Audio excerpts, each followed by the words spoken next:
toes in the dirt, push through the hurt just to show them my worth. I'm the best. Yeah, I'm the best. I never stress. I know what's next. I'm who they test, like we playing chess. But I'm unimpressed, so now let me flex. Ha, yeah, I'ma work through the struggle and hurt, cause I know my worth, and I gotta be first. Ha, yeah, I gotta be first. Look, I don't want anyone's sympathy. I understand what it's meant for me. I give my focus and energy. If it's meant to be, then it's meant to be. But mentally, I'm undefeated. They hear that and say I'm conceited. Like there's no reason. Like I don't beat them and come back again just to teach them that when you work under pressure, you reach higher measures. They'll try and bring you down, but you cannot let them, and only get better and focus on cheddar. Eye on the prize and you'll become a legend. Like, when I'm in the room, it's a red alert. You wanna compete, well, get better first. I got 10 toes in the dirt, push through the hurt just to show them my worth. I'm the best. Yeah, I'm the best. I never stress. I know what's next. I'm who they test, like we playing chess. But I'm unimpressed, so now let me flex. Ha, yeah, I'ma work through the struggle and hurt, cause I know my worth, and I gotta be first. Ha, yeah, I gotta be first. They don't know what's gotten into me, how'd I turn pain into energy. Through all the struggle and hurt, remember my worth, and that's why I gotta be first.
Welcome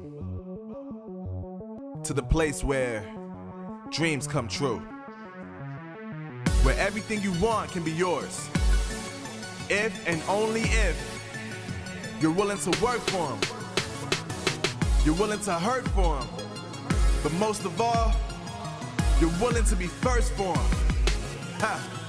Look, I'm going straight to the top. I don't know how I would stop, like it or not. I got some goals that I'm hitting. You hear what I'm spitting? It's hot. Look what I got. Whole lot of passion and pain. The road to success is insane. Stay out my lane, cause I'm on a mission. I'm getting what stands in my way. Yeah, I'm a beast. I wouldn't play with me, baby. The way that I'm training is crazy, and I do it daily. You wanna talk about drive? I got more drive than Mercedes. I've never been lazy.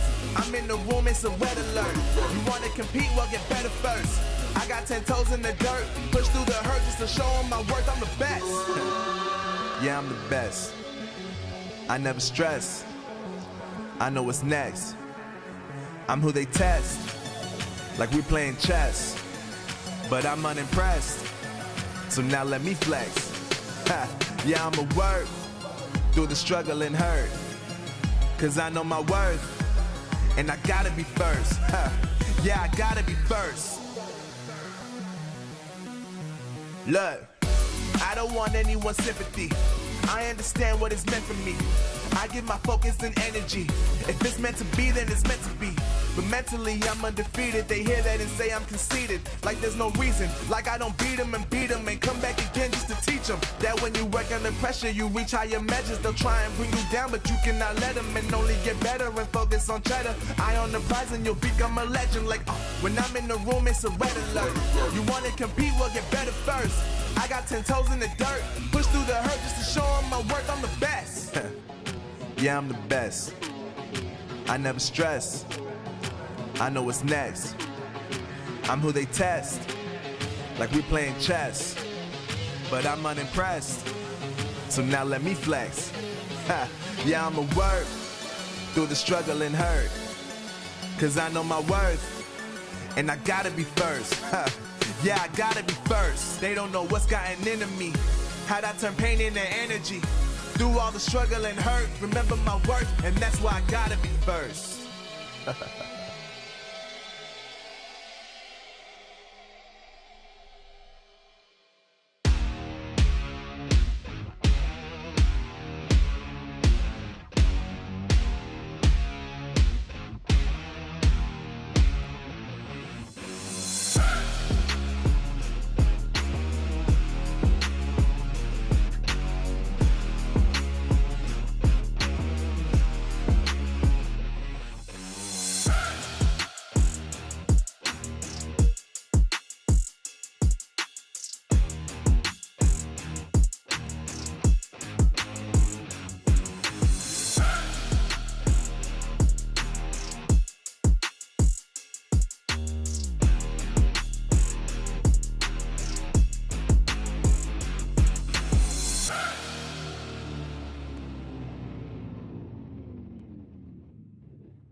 It's week 3 here in EU, and the long-awaited matchup of the season takes place today. Our 2 undefeated teams will finally face off against each other to see who will stay at the top of the leaderboard heading into our challenge finals.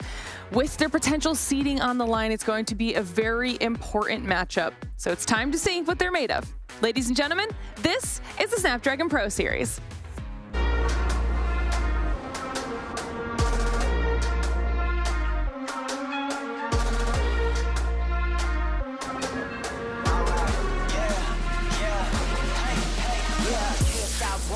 Going till a player on top know it. Rooftop penthouse suite. If you really want it, gotta own it. Fly through it, we was at the lowest. Blood, sweat, tears, the components. Riding all year, now's the moment. We are not friends, we are opponents. Yeah, I'm coming for mine. Yeah, I'm making a play, the game on the line. Yeah, I've been on the grind. Yeah, I jump in the spot, I made it my time. Yeah, look in the sky. Yeah, the stars align, no shade to shine. Can't stop it already. Emotional work and devotion. We put in this time. Look, you won't stop.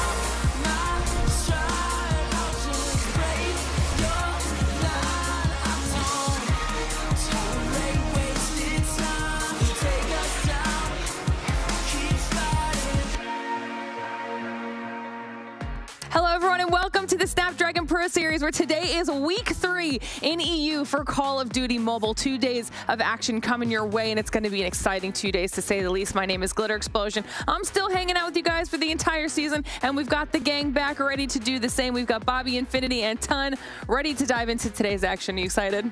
I'm absolutely pumped for today. Obviously, we got the rematch that we have seen multiple times over the past few months. Kings versus Exclusive, the one that everybody's been waiting for. A chance at redemption for Kings after Stage 5, and ultimately just the culmination of the EU season right now. Yeah, I think this is just the week we've been waiting for. I think for the longest time, right? Not only do we have that matchup, we've got Mont versus Omniscient as well. We're kind of spoiling the matchups right out the gate here. There's a lot of good matchups on the line today. I think it's just going to be a great day all around of COD Mobile. Yeah, it's going to be a good one. Look, we've got the 4 best teams all going up against each other. What's not to love about this one? It's the game we talked up since week number 1. So yeah, excited. It's going to be a great day of action. Lots of us for us to keep track of. If you haven't been able to keep track of all the action prior, though, just go to our social media. You can check us out on X, on Insta, and Facebook for all updates related to the Snapdragon Pro Series, or you can join our Discord, discord.gg/Snapdragon Pro Series to join the community, hang out with us, talk all things Call of Duty Mobile, and continue getting all of those updates. All right, now, before we get into all of the action, we've got to get all of the basics out of the way. First of all, how this whole thing works. If you're just joining us for the first time, welcome. We'll explain everything to you, all right? We've got a format graphic here to break it down, and we've got Bobby back on the graphic. Obviously, we had our open qualifiers, playing with friends. Everybody has fun, but the most important thing is making it through those top 128 teams down to the top 8, which we've been watching for the past couple of weeks. We will continue to dwindle those down until we've got our top 4 locked in, and those top 4 teams are going to have a shot at the only one spot for EU to have a chance to represent their region in Sao Paulo, Brazil. Yeah, and the farther we get into this, obviously right now we're looking towards those challenge finals and who's going to come out on top, but we're also looking towards Brazil here, Brody. Money on the line in this stage, money on the line the next stage of the competition. There's a lot for these teams to play for. I think it's, what, 200,000 yeah. in Brazil? That's a lot of money. So really that's the end goal for everybody. And the fact there's only one spot I think is quite daunting. But if you don't get in, it's okay, because there's some more money on the line here in the Snapdragon Pro Series. $2,250 going to first. You can see it trickling all the way down to 8th place, walking away with $500. Even if you do badly, even if you crash out in last place, you get something. All right, a little bit of something for everyone who's made it through the grueling open stage to even get to this challenge season. But now that you know how it all works, let's talk about what's happened here so far. And I'm talking about our leaderboard. Okay, this is important, Ton, because we still have 2 undefeated teams at the top. Yes, we do. Well, somebody's is going to have to go today. We know that, of course, but we got a very definitive line between 4th and 5th, and then everybody else, of course, there as well. But Omniscient against Mont also there today as well. I mean, it's crazy. This is going to look very, very different by the end of the day. Yeah. So it's going to be an important one for a lot of these squads, even just for us to get a better idea of, like I mentioned, where that seeding is going to be heading into challenge finals. That's often a very important thing for our squads as well. We'll take a look at the schedule, though, so everyone at home, you know what matches to expect today. Like I've said, it's 2 days here in EU. This is the first day, and this is what we have coming up right around the corner. we're starting off hot here, Bobby. Yeah, obviously we're starting off with the match that we've all been waiting for in Kings versus Exclusive. But all the way through, all the teams that are going up against each other have the exact same record as the team they're playing against. So Xantium and Nexus looking for their first wins. Mont and Omniscient trying to make sure they can lock in one of those top 3 spots. And then down in that final matchup, we do have Ricey going up against Big, one of them with an opportunity to maybe defend. Obviously, it's a long shot, but it's not necessarily 100% out of the realm of possibility that one of those 2 teams could make it into the top 4. Yeah, we were trying to figure that out in the green room, just which situation had to unfold, who needs to win where, what Big has to do, what Xantium has to do ton. It's not that it's impossible, but it's just... it's going to be difficult. It's not going to be easy, right? It's just difficult, but if you look, the route through for them was basically down to Mont, wasn't it? Because, I mean, you looked at Mont's schedule, how it's looking for the rest of it, still got some very good teams to play against. So their record is not going to look quite as pretty as it does now in a few weeks, you would like to think, at least, or anyway, or at least in 2 weeks. So I think that's the big question mark for everybody, is how are Mont going to do? And then can these other teams then reach on through? But Mont's still very much in the driving seat for that 4th spot, as well as Omniscient, of course. Yeah, absolutely. Well, you saw our schedule. Now you guys know what to expect. We have to talk about that main matchup, the one we're going to be talking about all day between our 2 undefeated teams, because this is obviously not the first time they will have faced off. So we're going to give you guys a little bit of background, a little bit of history of these 2 teams, what happened last time they were able to face off, because they did play against each other in the World Championship, Brody. First, let's talk about what happened when they went through the veto process. Yeah, absolutely. So something going all the way back towards the Season 3 finals. I believe it was the coach of Kings that came on for the post-match interview. He said the reason they won that matchup was down to the veto process. And when it came down to champs, things looked very, very different. Notably, the Summit, I think, was a massive hard point, I think, to pull through to kick off the series for Exclusive. I think it was probably the worst of the lot for Kings back in Season 3. So to get that is huge. And then, of course, we know how that went down afterwards. Then the firing range and the search and destroy and the raid and the control. If it went to raid, I think it would have been pretty interesting. But spoiler alert, it did not.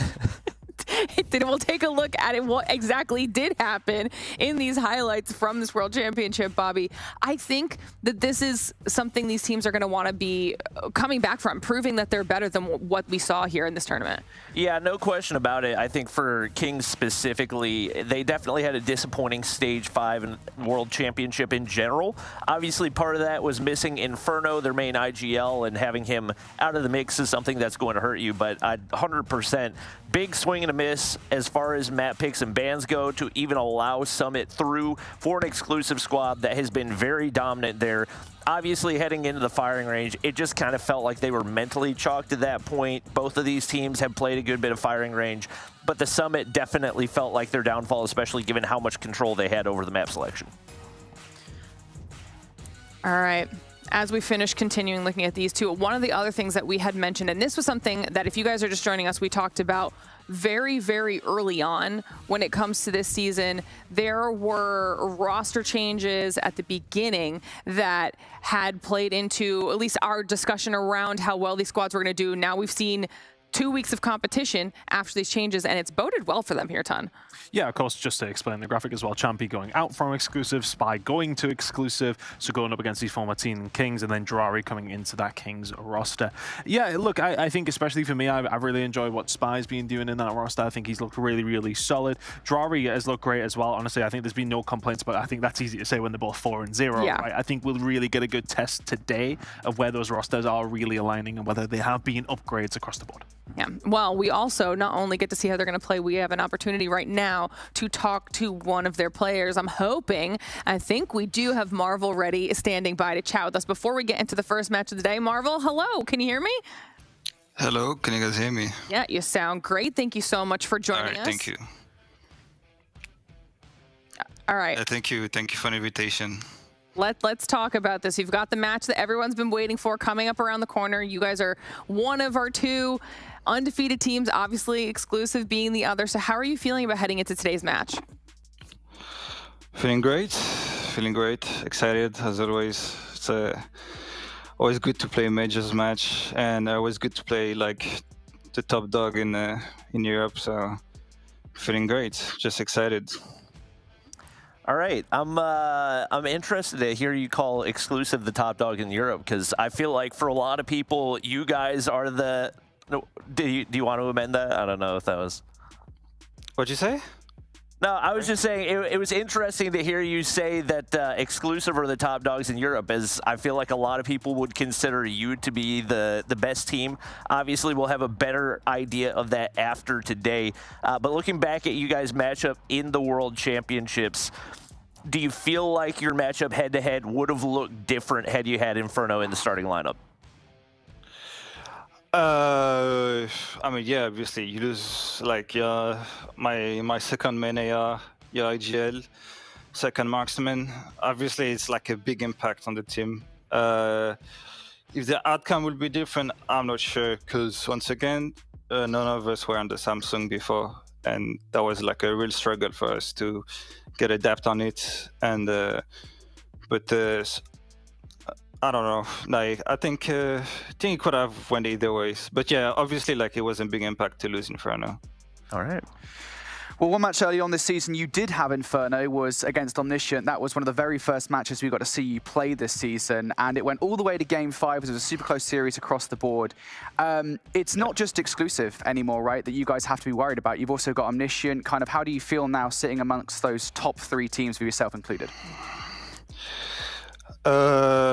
I ain't gonna lie, playing Omniscient was like a test for us in like our rosters, like in our decision and the direction we're gonna take roster-wise, and that's why we made the change on bringing by raids in the roster, and I think they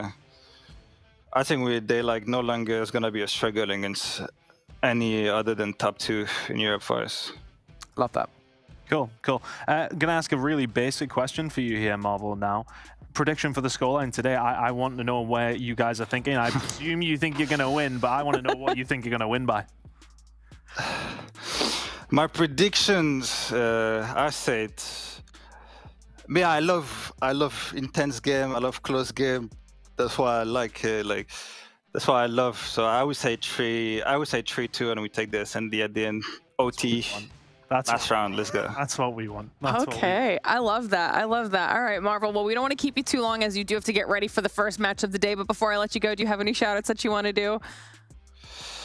Shout out to my team. I hope you guys are ready. Shout out to my mom who's watching. Shout out to Coco and Simpsy. And yeah, love everyone for the support, and love you guys also back there. Thank you for all the cast and everything. You guys are awesome. Oh, well, thank you as well. I'll let you go now so you can go get prepared for your first match of the day, but good luck, and hopefully we'll be talking to you again soon. I'm assuming he heard that. I almost congratulated him early, too. Very presumptuous. Right? We'll have to see how it goes. Okay, we keep alluding to it. Let's just start talking about it. Obviously, match 1 on the day between Kings and Exclusive. What do you expect out of this one? We got the great question. You said that was a great question to get Marvel's thoughts on how he thought it was going to play out. He said it's going to go the full 5, Bobby. Yeah, I would not be surprised to see that. I think with how well matched up these two teams are, it definitely has the potential to go the distance. I think a lot of it is going to come down to the picks and bans. This is once again something that Kings were very much missing out on whenever it came to the picks that they allowed through in their World Championship matchup up against Exclusive and in some of the other matchups as well. So they're definitely a really, really strong Hardpoint team. It's just going to be a question of whether or not they can get through the maps they want to play. Well, speaking of the maps, I believe I think some of them are ready. We've got those picks bands coming through here in just a moment. Kicking things off on the Hacienda Hardpoint here, Brody. Yeah, this should be a good one. I think for Kings, right off the start, this is one of their strongest maps coming out from last season. So I think this will be all right for them for sure. Also pretty good this season as well. They were 3-0 last season, 3-0 this season. So that is very much a very strong pick for them. And I do just want to very briefly talk about the Arsenal ban, because I'm going to go ahead and assume that that one came directly from Exclusive, because they are not good at that. Why is Summit not in there if it hasn't been banned? Yeah, I was curious about that as well. Well, I'm going to go ahead and assume the Apocalypse pick came from Exclusive because they saw what happened between Omniscient and Kings earlier on this season. I actually rate that pick if that was the pick from exclusive. I get what you're saying, to be fair. I think, you know, your most recent matchup, you smoked them on Summit. It's open. The door it's wide open, and exclusive have looked good on it, so I just don't understand why it's not come through. I don't know. Look, I mean, we might have our theories, but yeah, it's a strange one. I guess just very briefly here, it could also be because of the fact that exclusive will know that they'll have watched that VOD back, and that might well help Kings. So maybe another thing to consider there. All right, looking at the rest of it, obviously Search and Destroy. I'm assuming the Tunisia ban is probably from exclusive. That's one that Kings have looked super strong on. Getting firing range through, definitely something that Kings are going to be happy about as well. They're 3-0 on the map. And then Meltdown, you would assume, is probably for exclusive, although I don't think either of the teams have played that so far this season. So it'll be interesting to see. And then coming down to the standoff, I think that would probably maybe slightly give an edge to exclusive, but both teams have some experience there. Yeah, I will say firing range is super interesting because both of the teams are very, very good at firing range. And of course, it is the replay from the last series these guys faced, right? So that was a 7-2 to exclusive. So yeah, I think that's a really good pick to come through. And then, of course, the standoff control. I actually think this was the control I didn't expect. I expected to see Raid because both of these guys favor Raid. So I'm kind of surprised that that's where we've gone. It depends which team wants to revel in that chaos, I suppose. That is standoff control, you know, who thinks they can win that slaying battle, because that's really what determines the map for the most part. Yeah, for sure. All right, well, I hope everybody at home is ready. I hope you're all settled in and prepared to watch this. It's going to be an epic battle. For now, we'll send Brody and Ton off to the other side of the studio. And Bobby, I will get your final thoughts on this. Do you agree with Marvel? It's going to go the full 3-2. They take it in the S&D? I am not going to make any predictions. Okay. No prediction. I had a friend request that I not jinx one of the teams that is playing today. So I'm not going to jinx or double reverse jinx. I will not enact the Bobby curse here. I'm going to let this play out as it plays out, and we'll see who the better team is. Respect. All right, well, then that means as far as we're concerned, it's time to get into match number 1. Birdie and Ton, let's kick this thing off. Did you hear that, mate? Is that sitting on the fence from Bobby? That's a you move, that is. I can't believe he's done that. This is going to be a great match. I can't wait for this one. This is the one we have been waiting for all damn season long. Exclusive versus Kings rematch for the 3rd time in almost as many months. It's going to be an epic battle. Yeah, I mean, look, this is, as you mentioned, the one that everybody's been looking towards since the season started. It is the one that we would always consensus say is the battle between who's going to be the #1 team. But I still think, you know, there's that question of Omniscient, which we will maybe get more of an answer of when we head towards playoffs, when they all do go up against each other again. Look, this is a game that is very, very difficult to call. I'm kind of agreeing with what Lauren said in terms of we want that prediction to come through from Marvel in terms of that 3-2 scoreline. That would be fantastic. But look, I'm just looking forward to two teams at the highest level of their game going up against each other here. Both sitting at 4-0, you want that #1 spot because then you get to play that 4th spot, and we feel as if in terms of how that'll work in the bracket play, well, whoever is in that 4th place spot is... I want to say there is a decent gap between 3rd and 4th if we are believing that Omniscient are going to stay there. Well, we'll see today, won't we, yeah, really, right? With Mont, see what they can do. I believe that series is going to be closer, I think, than many people imagine. I feel pretty positive for Mont there. Not necessarily that they can take it, but that they can be competitive. So we'll see. Regarding this match, though, I think this should be an interesting first map of the day because Hardpoint has been really strong for exclusive this season. Now, obviously, stat line here, they haven't lost a single map across the board yet, but that's because their running comparatively to Kings has been, well, significantly easier. And that does change things quite a bit. It kind of boosts the stats up significantly. It is worth saying that they currently have the #1 hardpoint differential here in Europe across the board. That number is 121.75 points above anybody else. So on average, they are beating teams by 120 points. But again, that is because they haven't played Omniscient or Kings yet. Yes, you do have to take it with a pinch of salt, really, don't you? To sort of say, okay, well, yeah, they're playing very, very well, but are they going to be able to translate that into a game against Kings as well? You would think so. I think for me, I look at some of the players on these rosters and who I think is going to pop off today.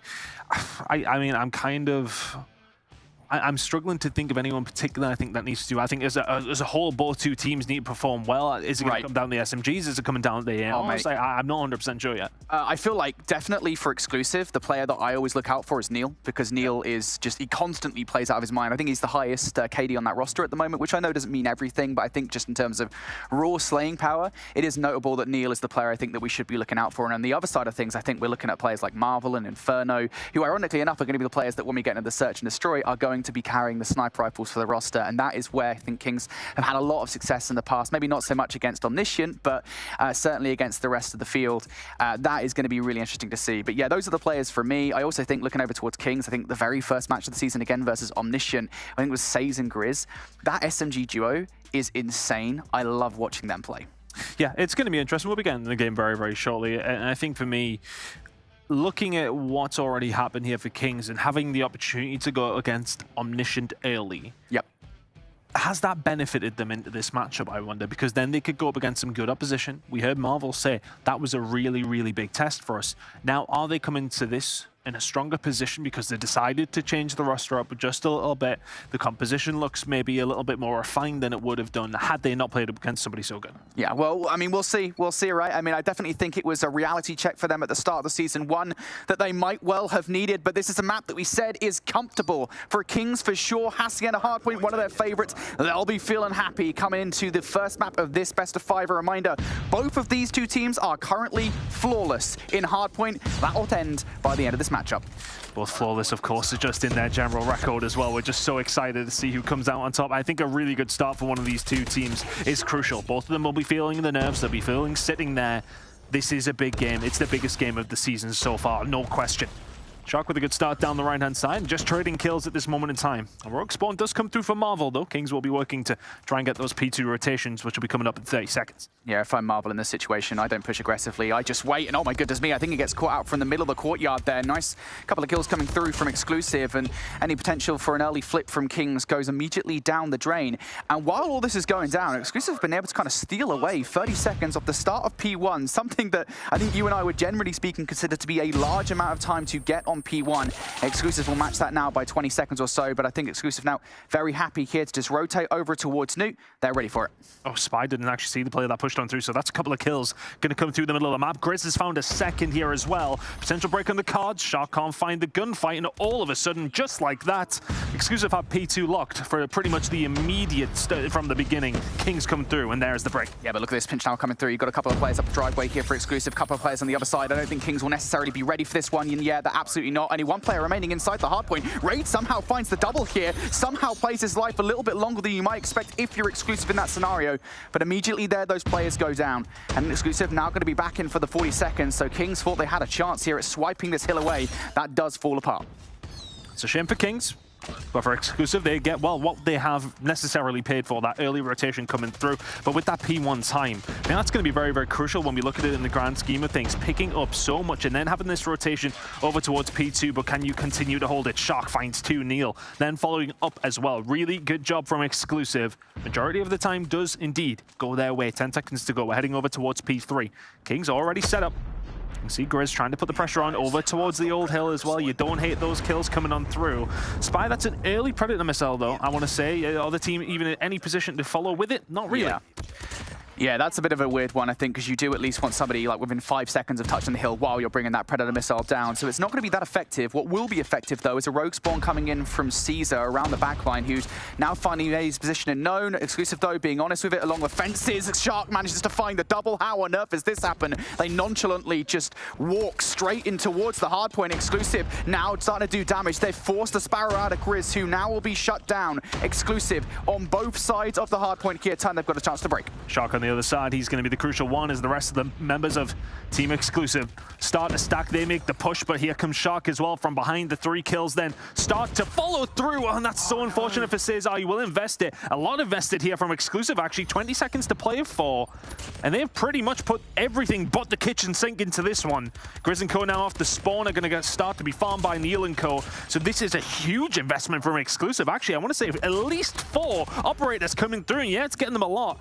But consider that when we go over towards the next hill, that time difference, the score difference, looking so good in the favor of Exclusive. But bear in mind, nearly everything invested there.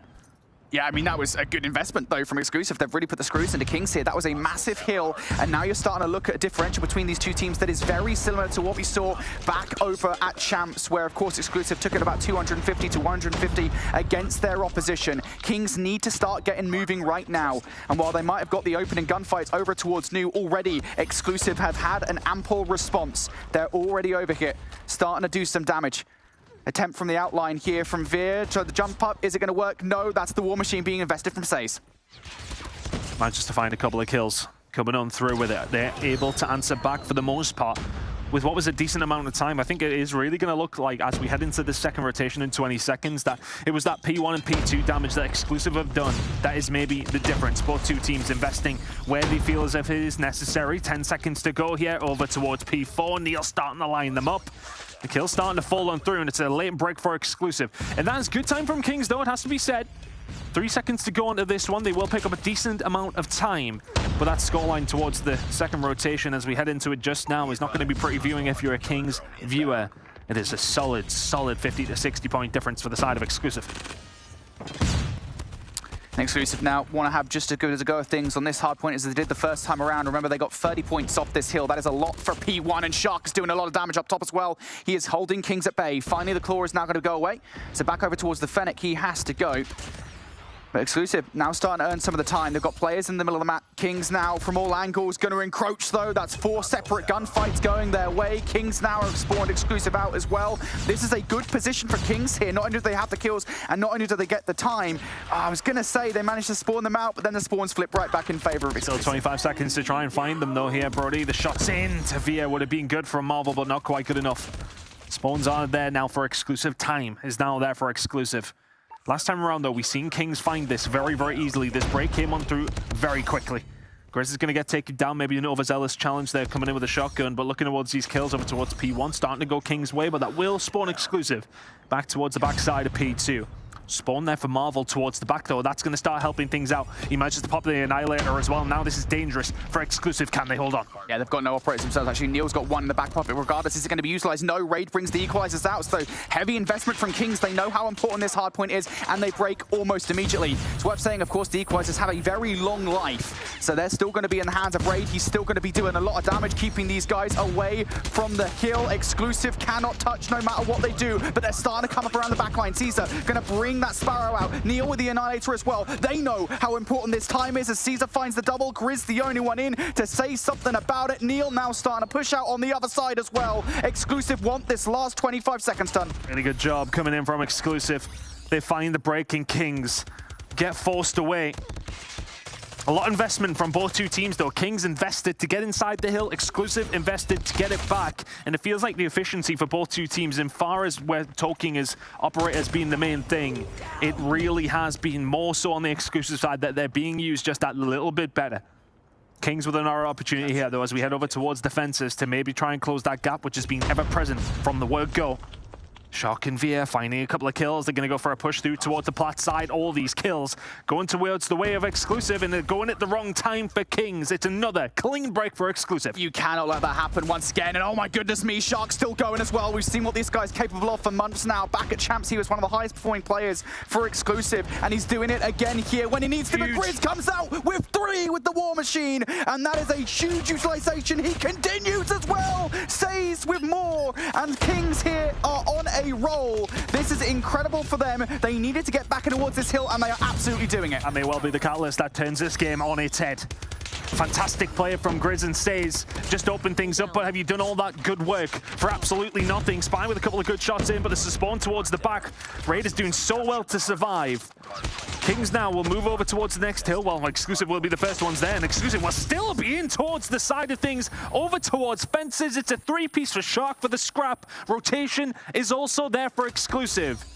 It feels like any time I'm talking about Kings in this game, I'm grasping at straws in ways of where things are maybe working as a positive for them. But that might be something that gets things going. Says can't find anything with the Predator missile, but the kills may well follow through. 4 seconds gone here over towards P4. You feel as if Kings maybe need every single one of these last 50 seconds.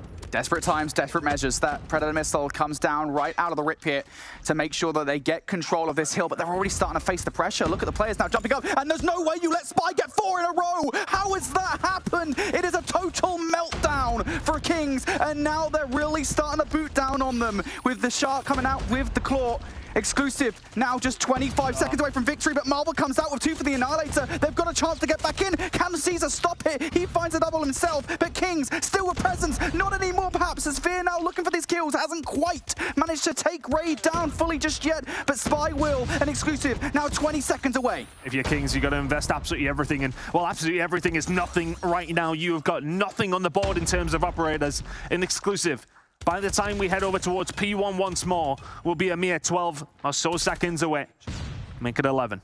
Kings, can you find a break here now? It needs to be pretty much perfect hardpoint from this way out. Grizz and Say starting to combine though. They will find a couple of kills. The problem for Kings here though, this P1 hill is very hard to keep people off, but it's also hard to score on if you have some presence over towards the top side. Kings are going to have to keep that presence. They're going to have to be wise to exactly what Exclusive are going to try and do, but Grizz is starting to piece here. Can he find the third? That would have been crucial. 40 seconds still to go. P1 Shark is just gunned Inferno out of his socks.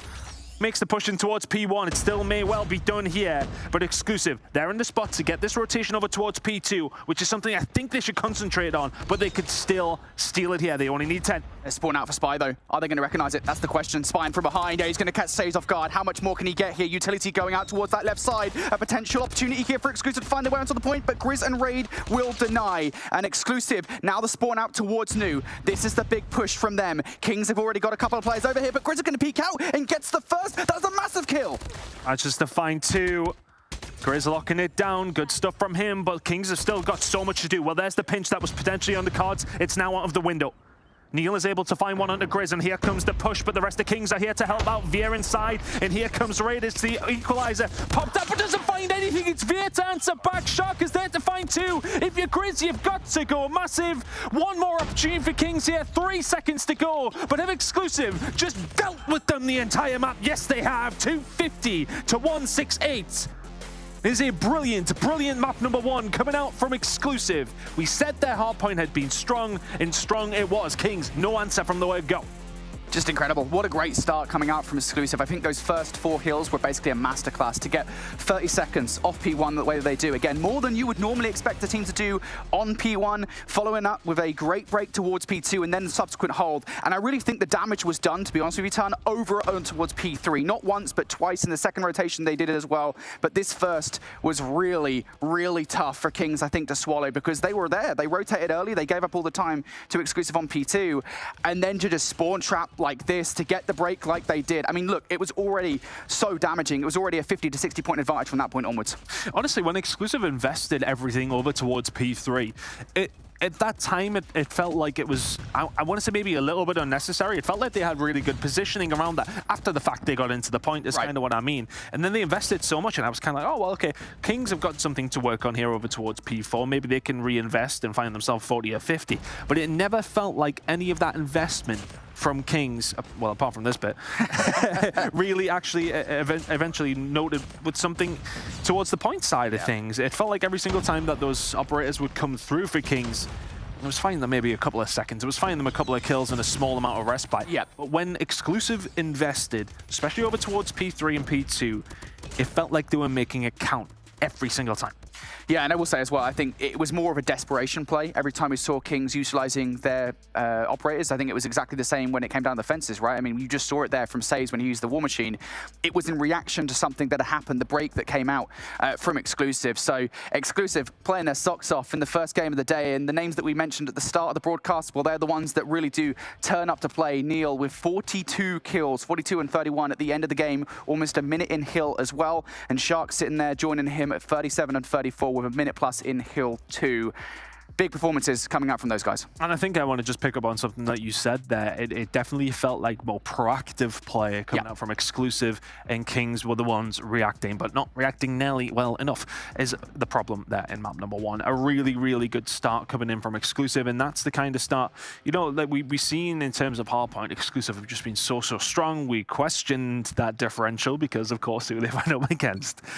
But that differential can be questioned no longer. A very, very dominant win over Kings there. What was it, about 90 in the end or so? It could have been maybe a little bit more. You think of P1 towards that inside of things, but we are now into Search and Destroy on Meltdown. Can Kings start to bring this one back? It will be on the defensive side to kick things off, or Exclusive going to put a further nail into the coffin. Well, we'll see. Exclusive for the start of this one, getting aggressive towards B. The call was made from Kings on the defense here to flood towards Reactor for A. That hasn't happened, but now reaction's starting to go down. Kings have already found a couple of kills on the retake, and there is one that is very far removed from the play. Neil might be able to pick somebody off if they attempt to flank. It would be Marvel, if anybody, for it. And yet still on towards the site. Spy needs to get a kill before he can actually get the bomb down. He's found the first, but his teammate has just died, and that big gunfight that was going down on the flank, Marvel is going to take down Neil. Big retake coming out from Kings, especially as they didn't make the right decision right off the rip. Yeah, that's a tough one. I think, you know, when you move over towards that B site, yes, okay, you want to kind of extend, you want to expand out as much as you possibly can just to make sure you aren't going to get pushed in, because I think these players, when they start to get an angle from mid or an angle from their spawn side up on the jump up, it is very, very difficult to deal with those gunfights if you're the attacking team. Just really good work coming out from Kings for the retake there. Can they do it again here, though? Is Exclusive going to put all their pressure over towards the A side? Spy through the front door can find the first. Marvel will get taken down by Shark, and Via, well, will follow him. Kills being traded across the board, though, left, right, and center. And all of a sudden, it's a 2 versus 2, just like that. And all the players pretty much split up here. Inferno and Grizz on the hunt for these players. They think they've pushed themselves back all the way towards the back spawn. That hasn't actually happened. Exclusive have full control over Reactor here. So they will get the bomb down. I'm not actually sure what utility there is to even check this in this scenario. Grizz, not the best weapon for this one, but Inferno will have the sniper rifle, and that's actually pretty good. Retreat coming out from Neil too. So Shark is actually going to be one inside the site that has all of it to do, has to win the gunfight, and really, Grizz just has to get up close and personal here. Exclusive not giving up. I wonder if Shark's going to start making a move. Well, Grizz, he's the one who makes it first. Shark now left in a 1 versus 2, and it's just so easy with a shotgun at that range for Grizz. Defuse comes through. Kings find themselves with a 2-0 lead. A little bit of a cushion to fall back on here, but these retakes have been very, very strong so far. And honestly, I think what impressed me mostly was kind of just the trading that started over towards the beginning of the game. It was literally a kill feed, multicolored all the way down. Blue, yellow, blue, yellow, blue, yellow. Trades very much on point from both these two teams, but ultimately it is Kings who come out with the advantage. Maybe a little bit of fast around here from Exclusive this time around. Getting themselves very prepared over towards the B side. What can Inferno do, if anything, here to stop this happening? Well, nothing, because he's been grenaded and he's dead. B side now completely taken over. Kings, what is the route back in here? Should be a plant coming in from Exclusive. Oh, wow. These nades! What is going on? That's 3 here in this round. 3 kills, all by way of nade. Finally, Shark will stop the nade fest. But at this point, Exclusive now have a problem because they still need to get the bomb down. Kings know it as well by way of that set nade. And Shark now going to be face down with Grizz, who just peeks in, gets the kill with the R9, gets the hell out of dodge. And now Exclusive, do you really have that problem? Because do you try and go for the plant here? You feel a bit nervous, right? Because is Grizz now just going to run at you as soon as you do? Well, nades on point for both two teams, but more so for Kings. It's criminal, isn't it, really? You would have thought maybe a trophy over towards that side, but maybe not available. Here we are, though. The R9 has been an absolutely deadly weapon in the hands of Grizz so far, and Cesar may well be the next to fall to it. Mate. What was it, Exclusive, I'm sure, do actually have an execution count going on. Well, I think Kings, well, may well have added to theirs, but this time around they will just find the 3-0. No messing around here from the Kings side. Another kill through from Grizz. Kind of feels unfair when he's using the R9, doesn't it?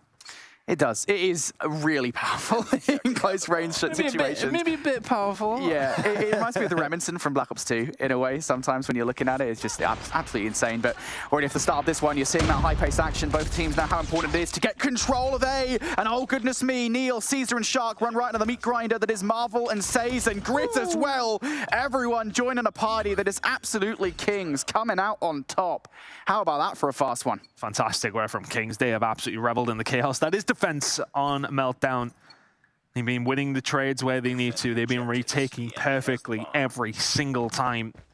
And Exclusive have not really got much to write home about here, to be honest with you. A couple of occasions they've gotten B-side control and they've just been grenaded out of it. And this time around, Inferno's actually going to find something. Via gets shut down. And that's again just another potential dagger. Inferno with a second. Looking for number 3, 4, and 5, no doubt, but Kings very much got Exclusive locked into this B site. And again, it's the same problem for Exclusive, right? You want to try and get the bomb down to even the odds a little bit. You simply can't. You've got no map pressure whatsoever. And I think part of it is as well, Exclusive have one man down pretty constantly here in this scenario because Neil is so far back, very wary of the fact there could be a potential flank. It's really difficult. Now Neil will join the fun though, and Shark actually starts having some himself. Grizz down for the count now, but pressure now back on. And hang on for a second here, folks. Caesar finds another kill. This is still realistic, especially as that kill now potentially coming on the flank as well. Marvel, he's trying it again. Maybe a little bit overzealous from Kings there in their challenges. Oh, what a read. Oh, Neil has read it. Fantastic stuff from him. Holds it down, but Raiders there to answer back now at 2 versus 2. Complete lockdown from this side, but they know there's no long angles over towards the B site potentially. But you can see the movement being made from Says here. Gets a little bit aggressive. 40 seconds to go. This bomb may well find itself going down as Neil finds a shot onto Raid as well. But Says is going to be so patient. Now goes down to the 1 versus 1. It's going to be Cesar going up against Says at this time. Can the gunfight go which way it needs to? Exclusive absolutely need this round. It's a ring around the rosy right now. 30 seconds to go. Caesar, has he outplayed him? No, Says gets the shots in and the 1 versus 1 is his. Yeah, might as well punch the dead body while you're at it as well. You got 20 seconds. That's more than enough time to do that. Have some showboating and, of course, get the defuse in. That is a pivotal round for Exclusive that they end up losing their ton. They almost had it in the bag. They almost made the reversal happen. But once again, Kings pull the rabbit out the hat. I mean, they've had everything here so far. First bloods, trades. They've retaken sites. They've found clutches. And that is ultimately why you see them at 5-0. Could it be the perfect defensive side for Kings here? It's another hit over towards B. It feels like they maybe had more luck getting control of this site, but getting anything done with it has been another thing here for Exclusive. Yeah, that's the problem, isn't it? Especially considering I think Kings are once again playing for those set nades. So you have to be very careful as to where you're going and when you're doing it. The timing has to be perfect. Spy now going to get the bomb down. So he gets away with the plant. And now Kings, the retake has to look a little bit different because every time they've done it previously, they've had the numbers. This time they don't. Immediate trades going down, 4v4. Who's this going to be on? Who's going to be the one to break the straw on the camel's back? It's not going to be Kings this time as VF finds a couple unless Grizz and Co can do something magical about this, but I don't think Raid has it in his locker. Eventually Exclusive will find themselves with a round here. It's because they can get that bomb down and then they force Kings in, right? That's been the biggest problem so far. Site control, yeah, being fantastic from Exclusive. They've been able to find it nearly every single time. But getting that bomb down was an issue, but the second they did, Kings struggled. Finding something different now. We're going to switch sides here as Exclusive do have 1 round on the board from their defense. Heavy investment, yeah. From the offense, excuse me. Now defense here coming out from Exclusive. Yeah, they are heavily going straight towards B. Kings have played this a little bit more passively. They've stayed back somewhat to survey the land before making some kind of decision. And in doing so, they will have a free A-bomb site, provided, of course, that there isn't much utility left on side for Exclusive that they could just throw straight in towards the site. Spy will be the first one here if he wants to be.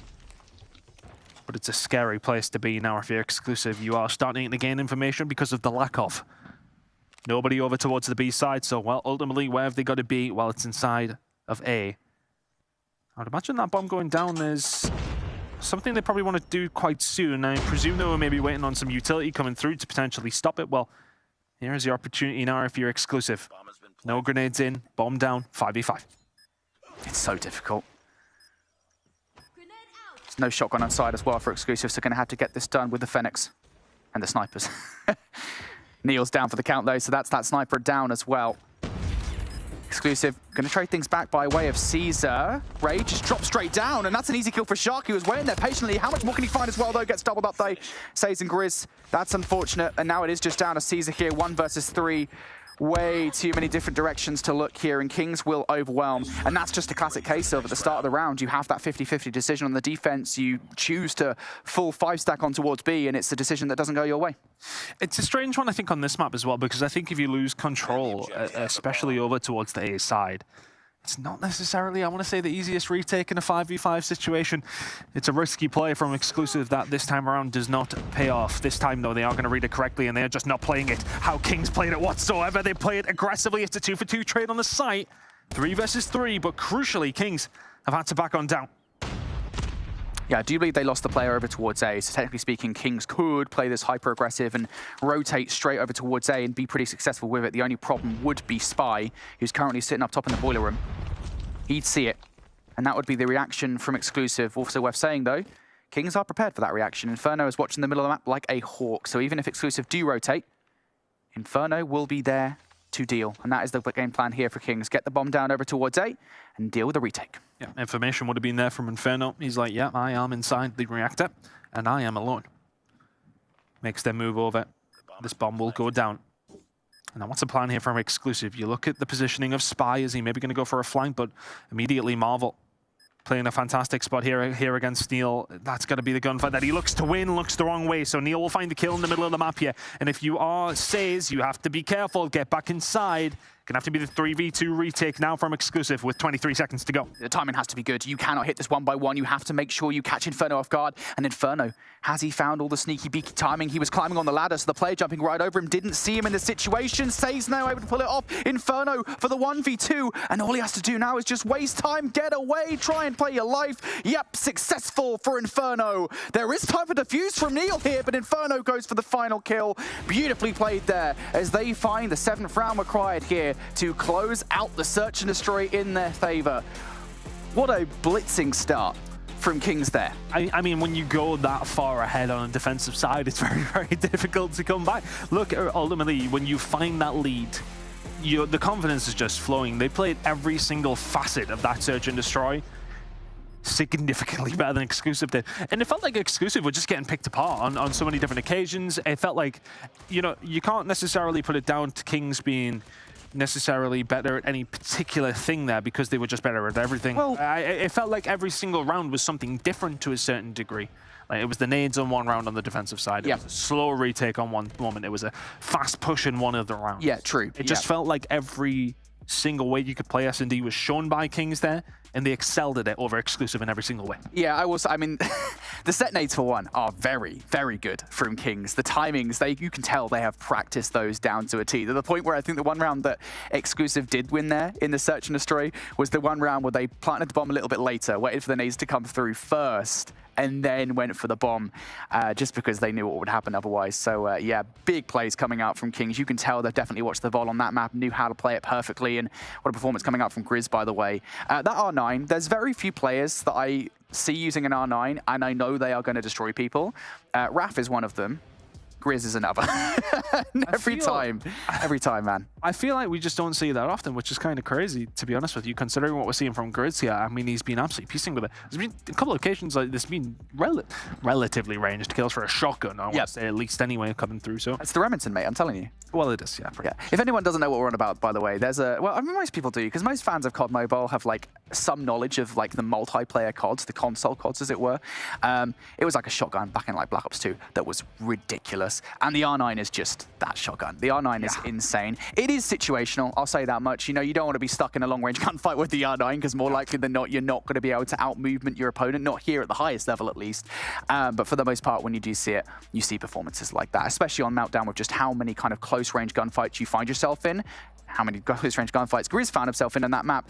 Pretty well played. That was an important search and destroy coming out from Kings on the whole, because Exclusive in the past have been one of our best search and destroy teams here in Europe. They were #1, not just in terms of record, but in terms of differential, and they have been taken down. I think part of it, honestly, was the map pick. That was a really good pick coming out, bringing Meltdown in the mixer when I don't think either of these two teams have played it so far in this season. So... I don't think so. I don't think we've seen it. Someone will correct me if I'm wrong. I will say, I mean, Exclusive up until this point, up until maybe last week, had played such a varied map set that it's impossible to tell what they've played and what they haven't, because they've played basically everything. Yeah, look, I think that always helps, but like we've seen the game plan was there for Kings. It felt like Exclusive didn't have one, and I feel like you could tell it when we went onto the defensive side for Exclusive. It's a 5-man stack in B. Like, it's just kind of, you know, throw something in the wall and see what sticks at that stage for Exclusive, because things really were not going their way. Control though, like I mean, let's talk about it, because realistically speaking, with the way that Exclusive played that map #1, okay, we'll not say it's exactly the same mode by any stretch of the imagination, because it's not, but it's more so about that slaying game. Exclusive look fantastic over on map #1. Can they carry that into that map #3, do you believe? Or do you think that search and destroy is maybe just going to settle them a little bit? I think it's difficult because, again, the thing is for Exclusive, what we've seen from Exclusive this season so far is relative to who they've played. And again, the run-ins for these teams are very, very different. We know what Kings are like against top teams, because we saw them go Game 5 with an Omniscient. We saw them get 3-0'd in the control. That was on standoff, of course.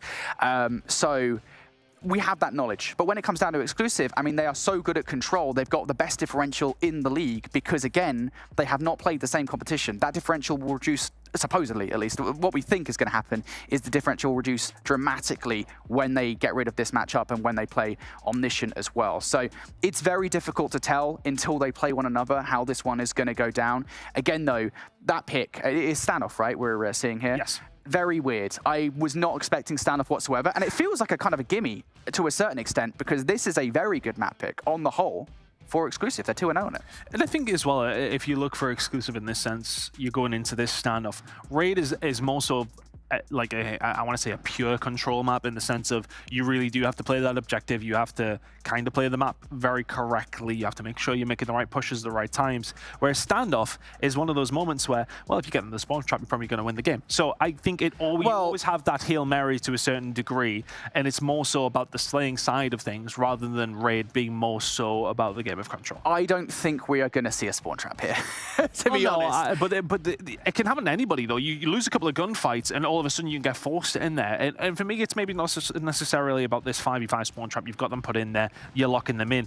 I think one thing I've seen a lot of teams doing is making sure they control that back alley so there's no spawns coming on through. Yep. And even if they lost a bit of ground through the middle of the map, so say, for instance, a couple of players have broke through and they're making some slow progress over towards that B side, quite often you will see one or two of the more slay-heavy players on one of the teams just start a farm, a couple of kills, just slow them down, stop those reinforcements coming through. So maybe that's something that exclusive or Kings are both looking towards. But I think I'd agree with you in the sense that exclusive, probably the favorites heading into this control, you would say. But realistically speaking, I still think Raid would have maybe been a bit of a closer competition in who plays control correctly, not necessarily about this somewhat chaotic map that is Standoff. Yeah, it's a weird one, right? Because Standoff control. Did we ever play Standoff control competitively? Yeah, control wasn't a thing back then with CTF.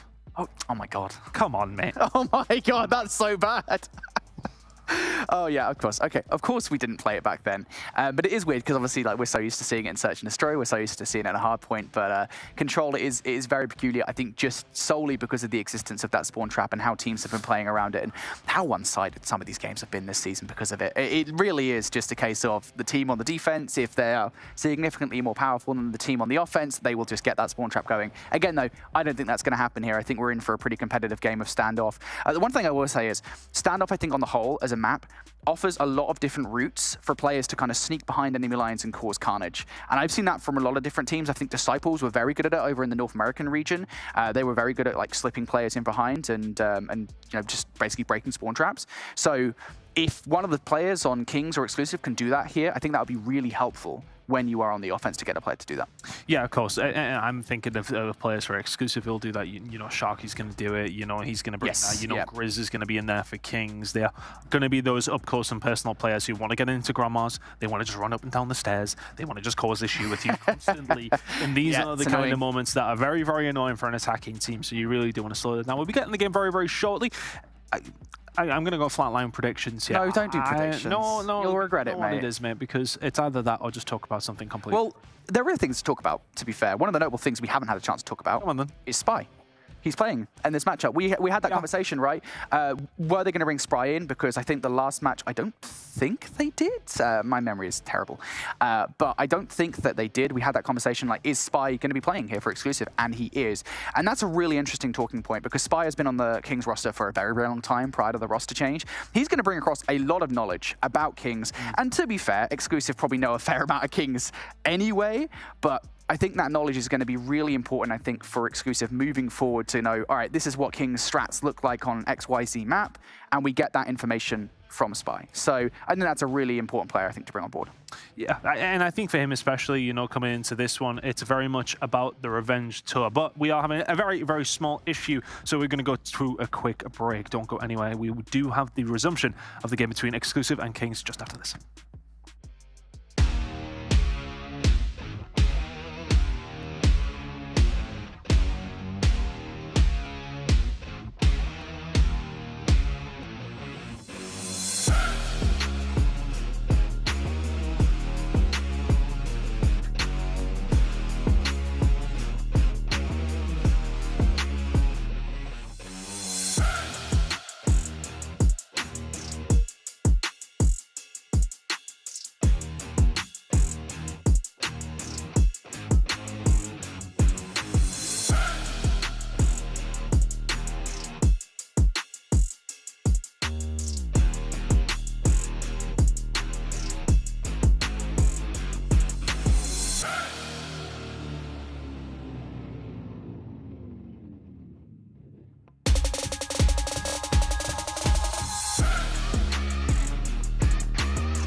The Snapdragon Pro Series powered by Samsung Galaxy is brought to you by Snapdragon Elite Gaming, Samsung Galaxy S23 Ultra, Monster Energy, and DHL. All right, everybody, welcome back here to the Snapdragon Pro Series. We've had a little short break. We're sorting out some technical issues, and now we're going to be back into Exclusive versus Kings for a standoff control that is going to be for the ages. Again, we already recognized that it was going to be a bit of a weird pick, I think, coming into the series. We expected a raid control. We're getting standoff instead, so a bit of spiciness. We get tracked to what is the bloodbath that is standoff. So many occasions. You're convinced this is going to be a bloodbath. Well, it always is, isn't it? It's one of those maps where you just go into it and it's like, okay, well, you know, these first gunfights are going to be ever so crucial, especially for the attacking team, which is going to be Kings, to kick things off yet. Managed to get them through themselves, through the middle of the map, so that's always a start. I haven't seen Grizz put the R9 away yet, and for good reason, because he's absolutely frying with it. But this is a really good start from Kings, actually. Is all 4 members, as if I say that, as if the 5th was about to go. Via is there to slow it down, but 4 members of Exclusive dying almost immediately. So Kings now have that point. They're halfway up the map. They start to get some objective time underneath their belts. Yeah, and the thing is as well, we always talk about the spawn trap on the defense. What can happen to offensive teams? Well, here on the offense, Kings have a really good opportunity to put Exclusive in the spawn trap on the other side. Grizz getting aggressive now through the P2. Hardpoint cannot get it done. Can only find 1 kill. And a little bit of pressure will now alleviate for Exclusive, have to find themselves at least out of their spawn. But even still, Exclusive are just continually sending players that way. I mean, look at number 2 right now. Raid is just chilling over here by P2 side. Has to back up a little bit, but the map control has been entirely Kings. And now I love what that actually means that Exclusive have to do. They have to check their corners. They can't just run straight through. They know players are going to be there. So I love the aggression, then the regression from Kings. That sets them up so beautifully to take a hold of A right now. 10 lives, 9 lives now remaining. Kings are just slaying them out on the spawn. They were saying, yeah, you know what, screw the objective. Let's just go for it. It's a transition over towards B, which is now just forcing them further and further back. What a round number 1 this is from Kings. It would take something very, very special for Exclusive to bring this one back, and pushing 1v1 into Grizz is not the way to do it. Good shots coming through from Marvel and Cesar, but the damage has been done. 16 versus 2. Don't think Exclusive have got this in their locker, Brody. What do you mean, mate? 2 versus 15? Totally possible. 1 tick on B, all that's required. Grizz and Marvel going to close things out there. Kings, how about that for a start? You were worried there about the defense. Spawn trap in the offense. No, how about that the other way around? Kings come right out from the start. Grizz with the R9 shredding. And now we're looking towards this round. Grizz and Raid both have hunter-killer drones. You've got a Predator missile for Raid as well. There is quite a lot in the back pockets in terms of utility. 3 operators. Kings off the start of this round, they've got some stuff to work with. Yeah, Grizz probably should have known that timing maybe a little bit better. Expecting players to push over towards this side is going to be something you do, but Inferno, second time of asking, will deal with Spy. Now this time around, 1 has slipped the net here, and that's going to be some information at least as the shots start to come on through. Now it's a big kill for Via to find. He should get traded and does so. And now this is where things can get very, very dangerous. But that's going to be Neil finding a kill onto Raid. And I believe that was actually the operator popped in there. And Grizz will now find 2 as well, so they can start to force this pressure just a little bit. They lose a body a bit further up the map, though, so Exclusive have a little bit of room to breathe. But Kings very much keeping that pressure on so far. Yeah, that was a big investment coming out from Kings. You utilized both of the hunter-killer drones, the Predator missile, and 3 of your operators to try and spawn trap, and that hasn't exactly happened. So Exclusive here, weathering the storm for the moment, and now they've got a chance over towards A. As the trade will go in their favor, they can now start to get some progress as the clock will stop at 37 seconds. Raid on our screens, on the hunt for a player that was sitting inside the gas station. Neil going to win that gunfight, and all of a sudden here, Exclusive, yeah, you are 5 lives down, but you're relatively happy with the way this one is progressing at the moment. Just got to get some back alley control, which they are now going to get a hold of. So now they can start pushing through, get a hold of that P2 green control. I mean, you say that, but you have let Raid slip the net, and he has found 2. There's a Colonia spawn that gets dealt with. The problem is you can't let Raid get those 2 kills. That just turns it so quickly on its head. And now Grizz can force through, and here comes the R9, and here comes the spawn trap. 15 versus 5. This round has taken a turn very, very quickly from relatively close to absolutely not. Good shots coming on through. Neil will find 2. It would take a small miracle for Exclusive to find their way out of this one. Kings, quite literally brilliant in the middle of the map there. And honestly, I think the 2 kills that basically win them that round is Raid. Yep. He finds them in towards Grandma's when there's pressure being exerted, and then all of a sudden, Kings can then get on the front foot from that. Exclusive was sitting in an okay spot, maybe an awkward spot where they aren't necessarily getting a lot, but they've got some decent control like that. Gone. Yeah, and the thing is as well, I don't think Spy and Shark have even earned their operators yet. They've got 4 kills apiece. They've had such a slow game so far that they are not even options on the board at the moment. Exclusive though at the start of this round, they do want to set up the spawn trap early on. They haven't been able to do so despite getting the first wave of gunfights. It's Raid and Grizz that are the ones answering straight back, and Neil thinks it's time to invest. I was wondering whether or not that would be the play call coming out for Exclusive to invest something to have a dominant defensive round. It's only one investment at the moment. That's coming by way of Neil, who is finding a fair amount of value here inside Grandma's. He's doing a lot of damage at the moment to Kings, but there is a couple of players that did manage to filter through. One of those has just been dealt with. The other one is going to be playing number 1, who finally does get traded on and out. And you're happy with this, I think, if you're Exclusive. Yes, you haven't got spawn trap 100% just yet, but you have an 8 life advantage off 1 investment. You look at that map, though, you think about a 50-yard line on this map. Very much Kings, not past that whatsoever.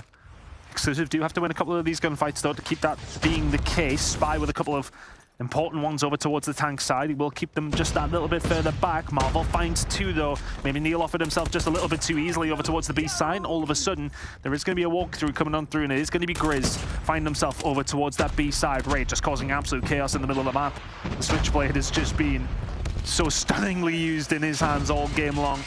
Grizz now just trying to put this hurt on a little bit. I'm not too sure about this investment. He is all on his own, but he's just trying to keep this pressure away. Because he's a B, they have to turn around and deal with him, or do they? They can just leave him, and they've left him to do a lot of damage. 2 ticks about to come in over towards the B side. Do Exclusive turn around and deal with him, or do you just keep Kings in?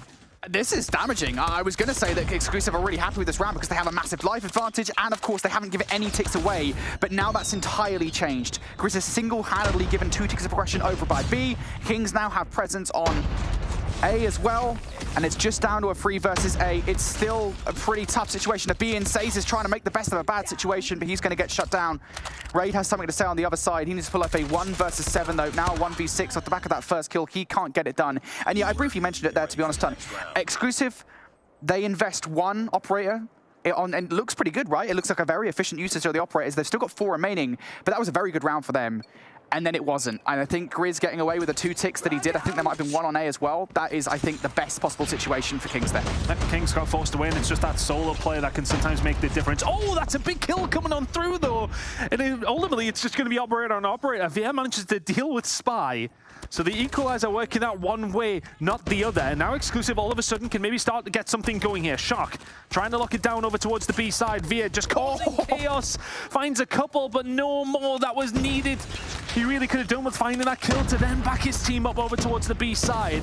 And all of a sudden, what was a wonderful start from Exclusive in the round turns into, well, maybe this is a little bit dangerous. Say's starting to do work down the back alley.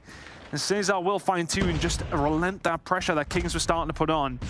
Neil has found a way out here. There may be something on the cards for Exclusive over towards the B side. Yeah, a couple of players here over towards B, but going to be shut down is one of them. Nice trade coming out from Shark, so realistic shot at getting B control for Exclusive here. Of course, they do need to win this round. Kings, are they just going to give this one up, or at the very least just leave it to Saze in hopes of just setting up that spawn trap? I think that might just be the play here, because these players are going to have to regress from the point as soon as they get the capture. That capture will now come through, and it's about what happens past that point.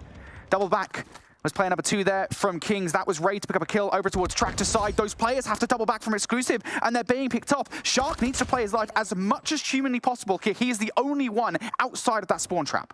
Back alley control is going to be here, though, for Exclusive. Oh, they could have done with winning that gunfight. Shark falls, and welcome to the spawn trap if you're Exclusive now. There's players over towards the back alley, and here comes the Predator missile as well, just to put the herd down further. 10v7 in favor of Kings. You've really been forced back if you're Exclusive, but the small amount of breathing room that you may well get is from Shark.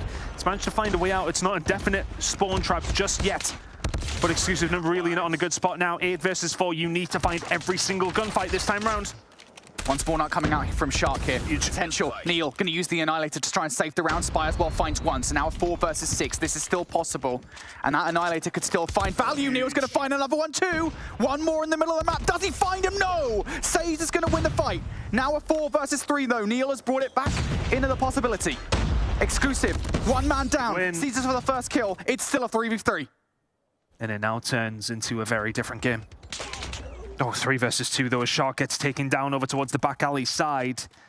And really for Exclusive, that was the man you needed further pushed up. You needed somebody alive around. Cesar does have his operator available.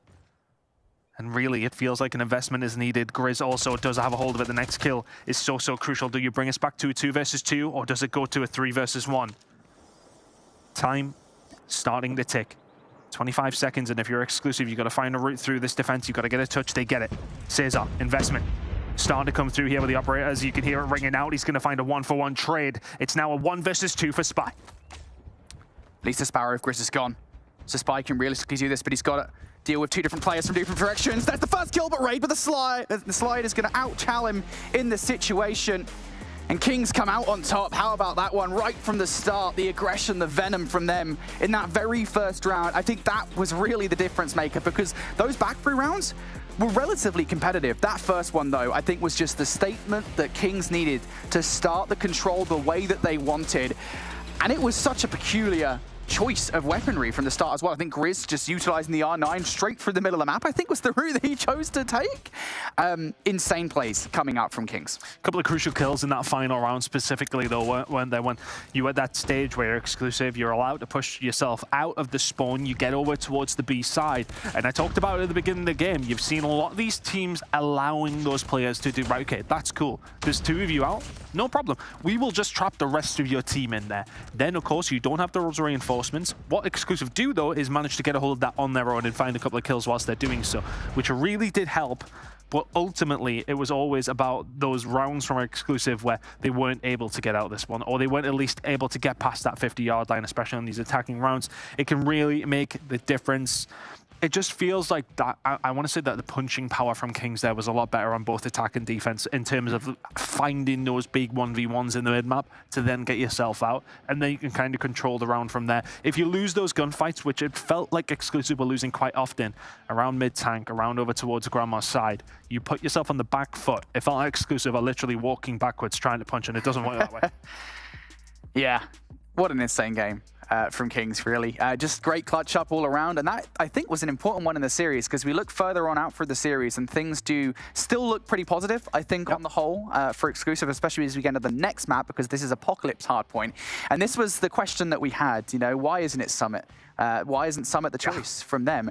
And I am speculating that the reason they didn't want Summit was because of the fact that Kings, more likely than not, will have gone back, they will have watched that VOD, and they will have done the prep. Exclusive, well, they've got a fair bit of prep here against Kings on this map. This, of course, was the map that they made the iconic comeback against Omniscient at the very start of the season here in the European Snapdragon Pro Series.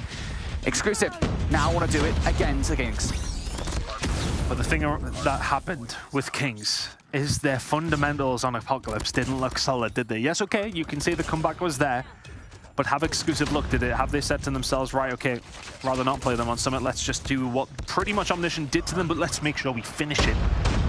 It's going to be 2 different sides of the story on this one, but looking over towards the spawns, it is going to be exclusive in control of P2, which we know can be really, really important. Not a great deal to talk about over towards P1 with 30 seconds left to go. Kills starting to come through for exclusive, maybe a little bit more freely. Shots coming on through, and well, if you are exclusive, you just back on down, you keep those spawns, and you will very much take whatever differential you now get out of P1. Yeah, this P1 is neither here nor there, to be honest with you. I mean, if you get the time, that's all well and good. Caesar and Spy are going to combine for 4. Yeah, exactly. If you get time off it, great. I think P2 is the bigger problem here for Kings, and to be fair, exclusive are holding them in the middle of the map for the moment, but Shark and Caesar go down.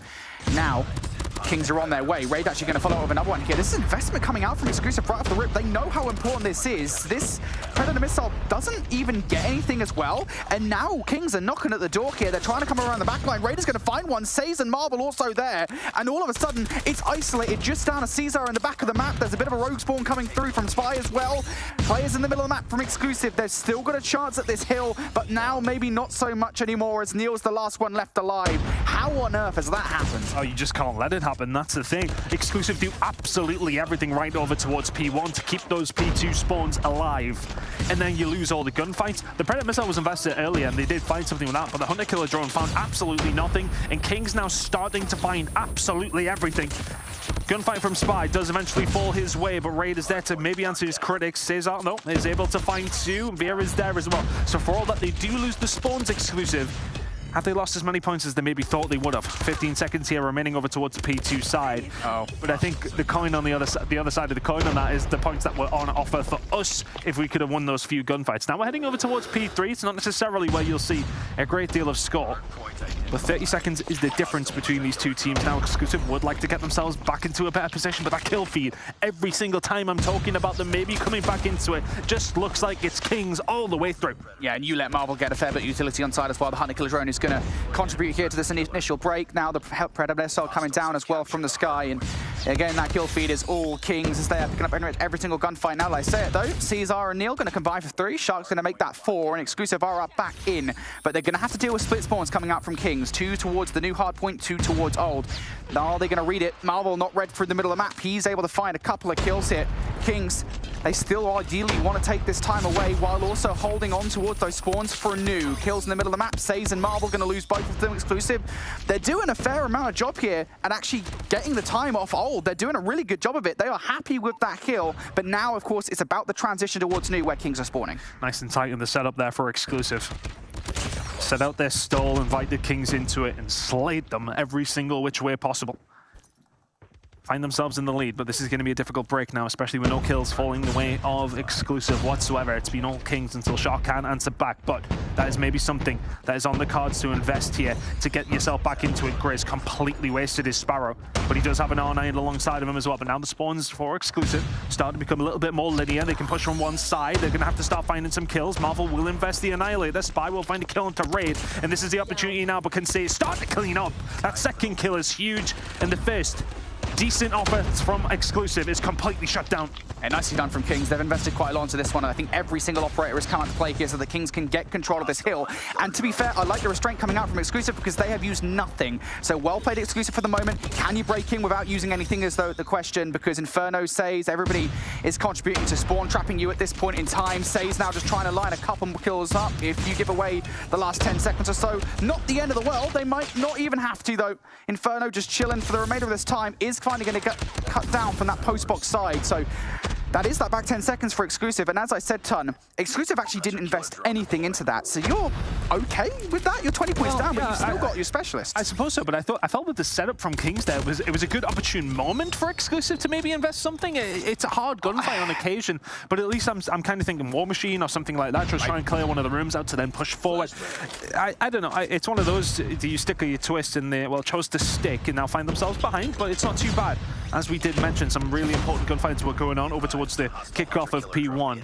Over towards the back ruins, Kings made sure they locked that down. Spy and Kodo starting to find a couple of kills. Exclusive will get past that halfway line. 35 seconds remaining here at P1. They've got them in a decent spot. That would have been a huge kill because Sage would have fallen, and they may well have been able to put the pressure on for P2. I feel like now is when you need to use one, to be honest, because if you keep them in the back pocket for this amount of time, you're giving time away to Kings, you've gotten P2 away to Kings, and you're going to get to the point where they've got their operators again. This is just not good whatsoever, but kills now starting to come through for Exclusive. Now you get the splits for Kings. You have not got the numbers, and oh, goodness me, what is that? Oh, the COD gods are blessing Exclusive. Fear, though, has to do something with it, and he brings out the equalizers to no effect. The most powerful operator goes completely to waste, and now Exclusive, having invested something, get nothing. Kings in control of that next rotation. They're knocking at the door, 6 points behind. You need to see this operators come out now. Oh, if you're Veer there, you maybe just get a little bit too excited thinking, I'm behind them, I've got everything I possibly could want here. They invest it and get nothing. Spy will manage to find something with the War Machine before falling. And yeah, okay, we talked about it. These investments from Exclusive haven't really came. And have you maybe missed the bear market and the bull run's already started at this stage? It's a crypto joke, you might not get it, but it's there anyway. Kings now starting to find a few kills over towards this side the majority of the time. 30 seconds gone here over towards P2. And still Exclusive are holding on to them. Feels like they're waiting for the opportune moment. It may not arise. I mean, to be honest, I can't believe it's this close, to be honest, if your Kings are only just about in the lead. And I talked about it, right? If you wait too long to get your operators out, Kings are going to have theirs, and now indeed they do. You see the Sparrow coming out there momentarily. Now you're starting to see some investment on the other side. Shark's going to come through with a double. It is not enough, as that is the rest of the time to Kings. This is not good. Exclusive, now 60 points down or so, going into the next rotation. Last time around, this is where they managed to make things level. And they do still have 3 operators in the back pocket, but you'd ideally want to do it without them for the moment. Spy now going to be the last one left alive on the new point as everybody but he dies. And Spy has played his life pretty well. Might now just be the player, if anybody, that tries to cut players up through the middle of the map while the rest of the team spawns close. And yeah, nicely done from Veer and Spy. They get the couple of kills. They're going to give this the first look. Kings trying to force their way through. 45 seconds left to play with here over towards the P3 side as Exclusive trying to find a way back in. It's a decent lead here for Kings. They've started to find just a little bit of something, and Neil finds nothing with the Annihilator. 2 whiffed shots. You can't let that happen against the best in the business. Shark and Co are just going to have to try and scramble now. You're going to have to try and find something because you've lost the spawns again for P4. Kings, they really did well over towards this hill last time around, and they are going to do it again if you allow them to get control. Kings get control of P3. They've got the spawns for P4. If you're Exclusive, things are starting to get a little bit scary. This is the worst possible position you can be in. Yeah, you're right, you're only 50 points down in the game, but you do not have control of the hill in which Kings dominated you last time around. And you're still, for whatever reason, holding on to these operators at the end of the game. You need to use them now. Predator missile coming down from Inferno. That's going to clear a little bit of space. Things looking pretty if you're Kings here in this scenario. Marvel's actually going to bring the Annihilator down. He's going to get shut down pretty much straight away. But Grizz with the R9 might well be an operator here. He's going to get shut down. And now we're finally seeing these operators come out to play. Exclusive, no, this is the time to get it done. They want to get into the hardpoint and then get the kills off the back of it. And for Veer, this is a much better usage of the equalizers. Got to win the second gunfight of your Shark as well. There's a little bit of company inside the point. The shots are very well held from Raid. Manages to find the second as well. And can he continue to cut off? Finds a second. But Veer is going to lock it down. But where are the comms? They're all over the point. Kings have waltzed on through and just stolen this hill away from Exclusive. Feels like that was just far too easy, like a knife through butter. They couldn't really communicate it quick enough. Kings came from so many different directions, and there's 10 seconds on offer here. The 200-point mark may well be broken as we head over to another rotation of hills. It's a chunky lead for Kings here. These next couple of gunfights over towards these P2 spawns are going to be very, very influential of who wins this game. But it's very much looking like it is going to go over towards Kings at the moment in time. And Grizz is starting to maybe just heat up once more. The pressure's starting to come in over towards P2. Oh, will have an arrow to your forehead. Will kill himself as well. I don't think Kings will mind right now. Again, every single time you have these advantageous positions, it is Kings that are currently sitting atop them. Exclusive continually unable to close this 50-point barrier. And things might well get even worse here. Say's coming in from behind to do some damage, looking for it, but now the spawn's going to flip out here. Exclusive in a really good position, and I think part of that was because the Kings did get hyper-aggressive, did start to push just a little bit too far forward, and all of a sudden, Exclusive, while they might be 60 points down, they've been offered a lifeline. With 30 seconds to go towards P1, the chess game starts to happen. The spawn's still coming in there. Not enough pressure for Exclusive on the map. But because of all this that has gone on, Kings had to retreat. They have to give something up. And giving up is that P1 time. That difference now down to about 30 or so. Good kills coming in here from Inferno, though, just trying to slow them down as best as he can. But has anybody slept the net? Not quite. It's 3 kills from Inferno. Just like that. Is he going to get the 4th? Not quite. The slaying game in the middle of the map for the side of Kings there from Inferno was huge. Investment now from Marvel. The Annihilator is out. He's being tagged up, though. He goes for the Charl, and he falls. Doesn't find a great deal from that. Now, where is the spawn? It is not in. It is very much out for the side of Marvel. Now comes the aggression. It needs to be there for Exclusive, but that kill feed looks like a Kings game. They're starting to fall their way. They are 25 points away from closing the series. Yeah, Neil and Spy already used their operators as well. They are down. They are done. But now players in the backline here for Exclusive. Maybe they don't need them. Shark comes in for the double, and the kill's going in their favor. Just one player left alive in the backline. It is Raid who finds the first kill. Just one more to deal with, and the door opens up. Raid is keeping his team alive here. Now to the equalizers to close the game. Raid is on a tear. 3 for him, and Kings now just 10 seconds away. 2 players spawning in the backline. Raid is just cutting these guys down like they're so easy. Nobody from Exclusive can touch the hill. Not when Kings are doing this. There will not be a new crown here as Kings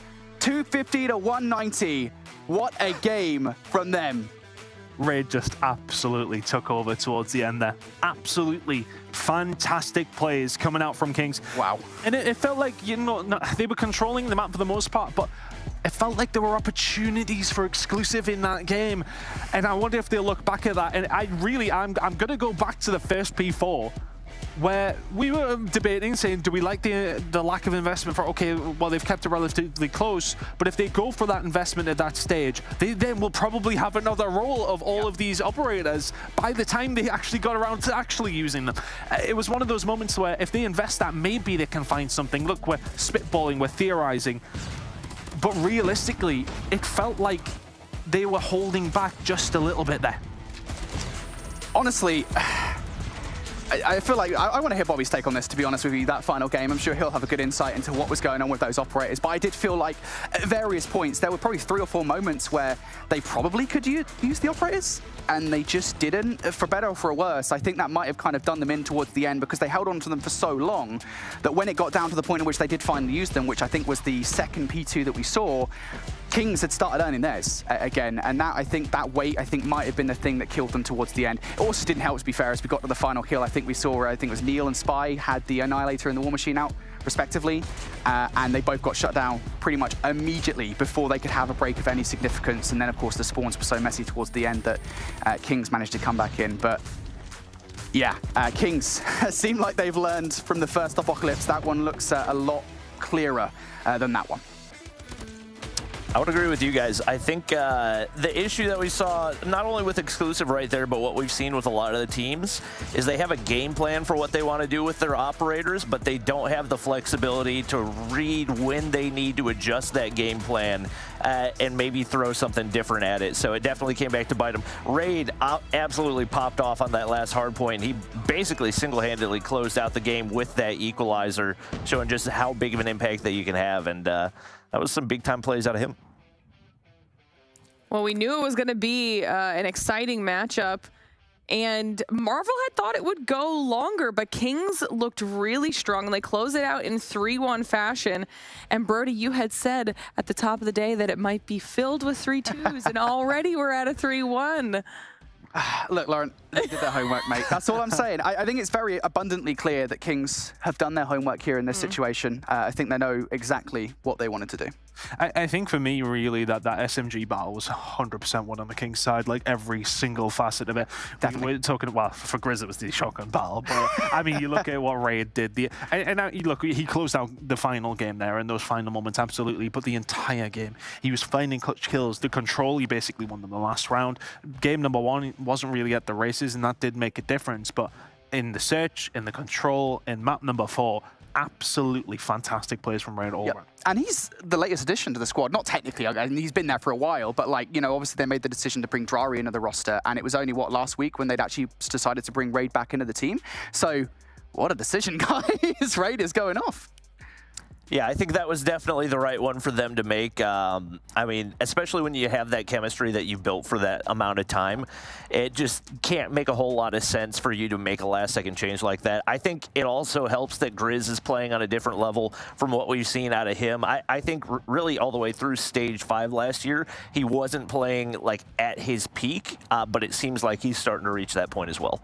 Well, we can take a look back at the leaderboard just so you can see it visually reflected. We no longer have 2 undefeated teams. It is Kings who put themselves at the top of the table, 5-0, and will look to try and maintain that now going through into our last final week next week. But still, this is a pretty top-heavy top 4 here, Brody. Yeah. Kings and Exclusive now.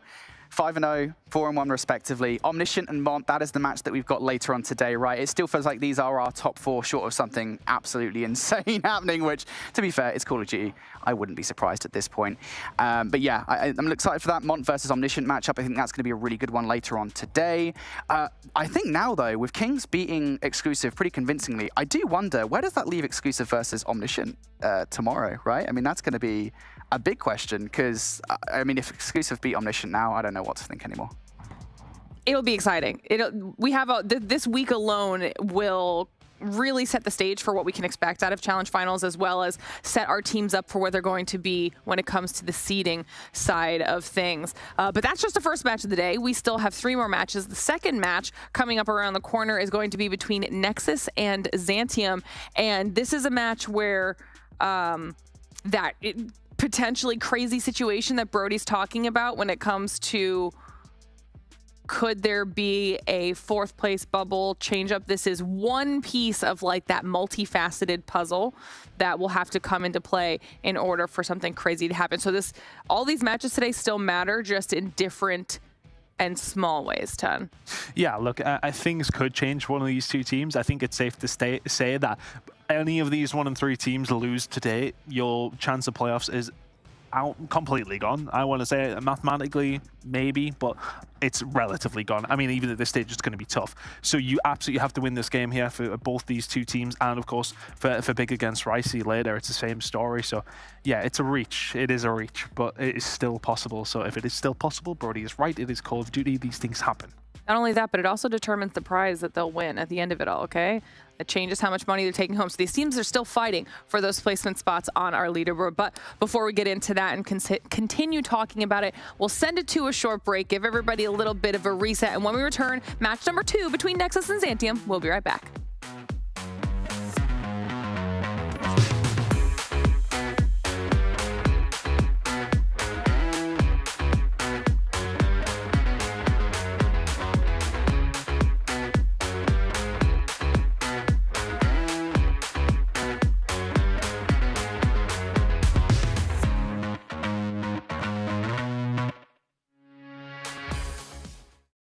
The Snapdragon Pro Series powered by Samsung Galaxy is brought to you by Snapdragon Elite Gaming, Samsung Galaxy S23 Ultra, Monster Energy, and DHL.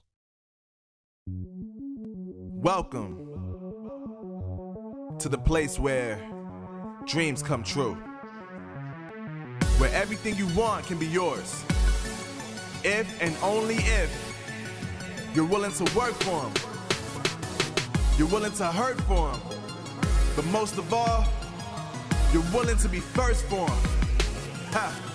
Look, I'm going straight to the top. I don't know how I would stop, like it or not. I got some goals that I'm hitting. You hear what I'm spitting? It's hot. Look what I got. Whole lot of passion and pain. The road to success is insane. Stay out my lane, cause I'm on a mission. I'm getting what stands in my way. Yeah, I'm a beast. I wouldn't play with me, baby. The way that I'm training is crazy, and I do it daily. You wanna talk about drive? I got more drive than Mercedes. I've never been lazy. I'm in the room, it's a red alert. You wanna compete? Well, get better first. I got 10 toes in the dirt, push through the hurt just to show them my worth. I'm the best. Yeah, I'm the best. I never stress. I know what's next. I'm who they test, like we playing chess. But I'm unimpressed, so now let me flex. Ha. Yeah, I'ma work through the struggle and hurt, cause I know my worth, and I gotta be first. Ha. Yeah, I gotta be first. Look, I don't want anyone's sympathy. I understand what it's meant for me. I give my focus and energy. If it's meant to be, then it's meant to be. But mentally, I'm undefeated. They hear that and say I'm conceited. Like there's no reason. Like I don't beat them and come back again just to teach them that when you work under pressure, you reach higher measures. They'll try and bring you down, but you cannot let them, and only get better and focus on cheddar. Eye on the prize and you'll become a legend. Like, when I'm in the room, it's a red alert. You wanna compete? Well, get better first. I got 10 toes in the dirt, push through the hurt just to show them my worth. I'm the best. Yeah, I'm the best. I never stress. I know what's next. I'm who they test, like we playing chess. But I'm unimpressed, so now let me flex. Ha. Yeah, I'ma work through the struggle and hurt, cause I know my worth, and I gotta be first. Ha. Yeah, I gotta be first. They don't know what's gotten into me, how'd I turn pain into energy. Through all the struggle and hurt, remember my worth, and that's why I gotta be first.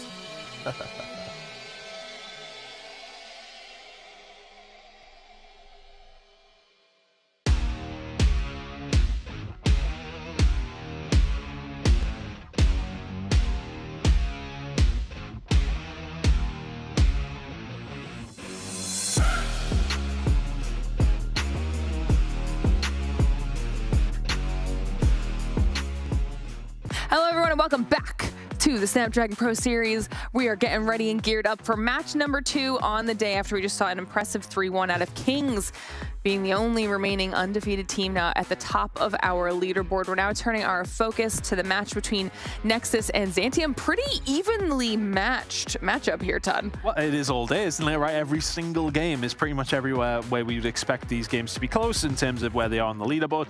And yeah, it's an interesting one because, as we were talking about before the break, it is pretty much do or die for either one of these teams. If it wasn't already, it is very much at that stage now when you need to get these wins done. And if not, then you're going to be thinking about prize pool where you're sort of finishing in the leaderboard, but you are ultimately at this point still fighting for playoffs. Yeah, we'll give you guys a little bit of a refresh on their rosters. We'll take a look at Zantium first. And when we're talking about these two teams, Brody, Zantium is the one that, with our crazy scheme of things, if they win, will start a potential everything must be perfect to domino effect. Yeah, it's kind of weird, right? Because Zantium's schedule, it's difficult to actually remember exactly what it is, but they've still got games effectively where they can affect what goes on with Mont, I believe, especially today with the potential matchup versus, well, the matchup that they're going to have against Nexus. So there's a lot of ifs and buts regarding this team. I think Zantium have to get over themselves first. I think that's the biggest hurdle for them, because I think in the past when we've casted over Zantium, I think the biggest thing with Zantium has been they'd make simple mistakes, simple errors in the gameplay where it would end up costing them quite largely. And I think if they fix that, then maybe we'll have that conversation about Zantium potentially causing upsets. All right, well then on the flip side of that, we've got Nexus, Bobby. What are your thoughts on them? I think Nexus are a team that we haven't given enough credit just because of the strength of their schedule. I think they are a team that has a lot of potential and could make some noise at the bottom side of things. I think they are, for the most part, out of the playoff picture, but I definitely feel like I got to give them the edge heading into this one. Just looking at how many of those top teams they played against, Kings, Mont, and Exclusive are all three very, very tough teams, and even Big are our team that they had to go up against after making that Rondo change as well. So even though their record might not reflect it, I think this is a solid Nexus team. And that's something we had talked about as well, even just last week, was the fact that teams like Nexus that had to have the beginning portion of their season go up against all of the best squads could completely flip things on their head if they're able to then bounce back against one of those middle or bottom teams. Yeah, I think the big problem is losing to Mont, though. I know Mont are a good team, but in terms of actually getting to that playoff side of things, I think that's where their difficulty lies. You know, they could still go on to win their games against Ricey and Co. and all these guys down low, but realistically, you've already lost to what was probably going to always be the biggest competition for that fourth spot. So that's where things are a little bit tough for them.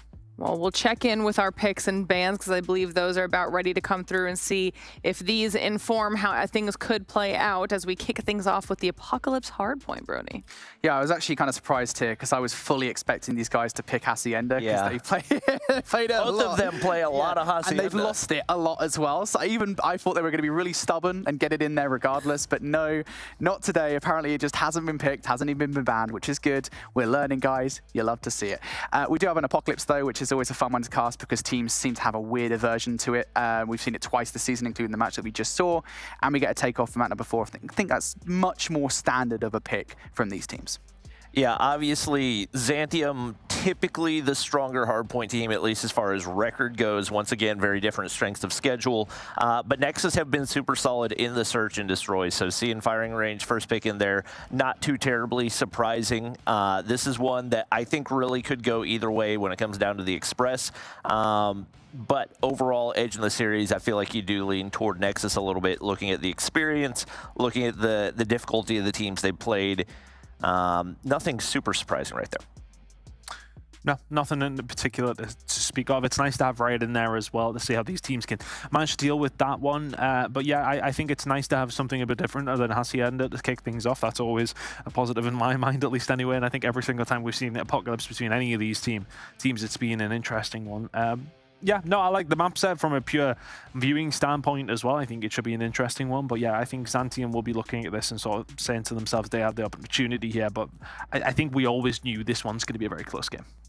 Yeah, definitely. I will say, just going back at that Takeoff very briefly here, that is a map I think that Zantium have won. They've won one map this season, just the one map, and it was the Takeoff Hardpoint against Ricey. Or at the very beginning of the season, it was the very first map they played, and it's the only map they've won. So Well, Positives, guys. we'll see how they do, see if they can repeat that type of performance. For now, I'll send you two off to the other side of the studio. Get yourselves set up and ready to dive into match number 2.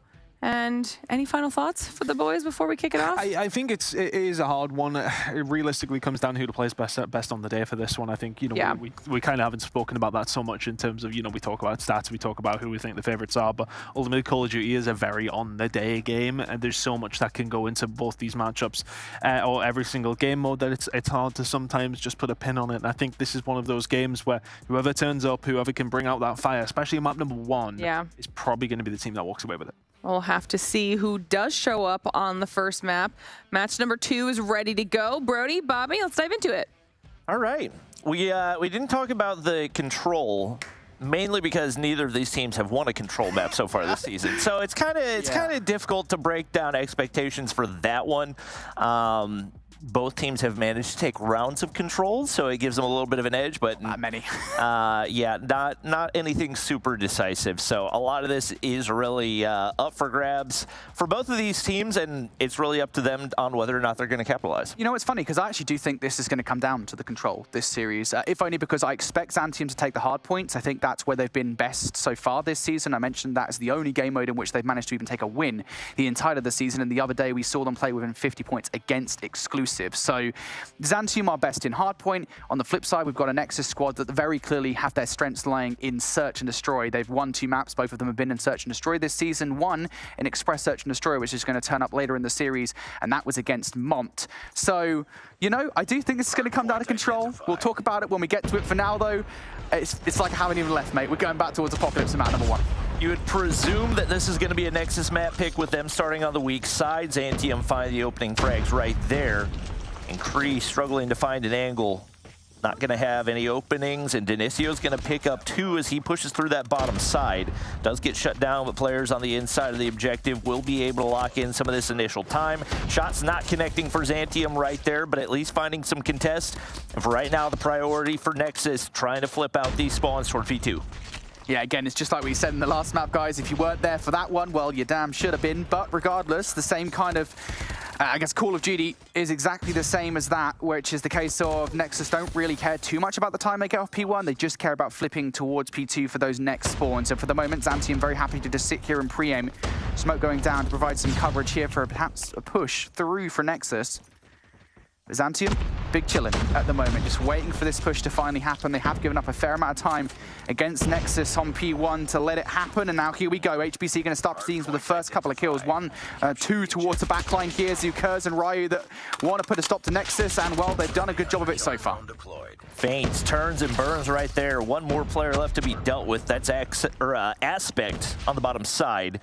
Obviously, players, for the most part, spawning out, but they do get some reinforcements in the top side for Nexus, and this is the opening that they were looking for. Aspect, big 2-piece right there, nearly able to find 3, but can't quite make it happen. And just like that, Zantium left spawning across the map, able to find 1 through the front side, but they've got to find more than that if they're going to look to funnel through that mid-angle. They will get shut down right there, and Nexus in prime position to stack time right here.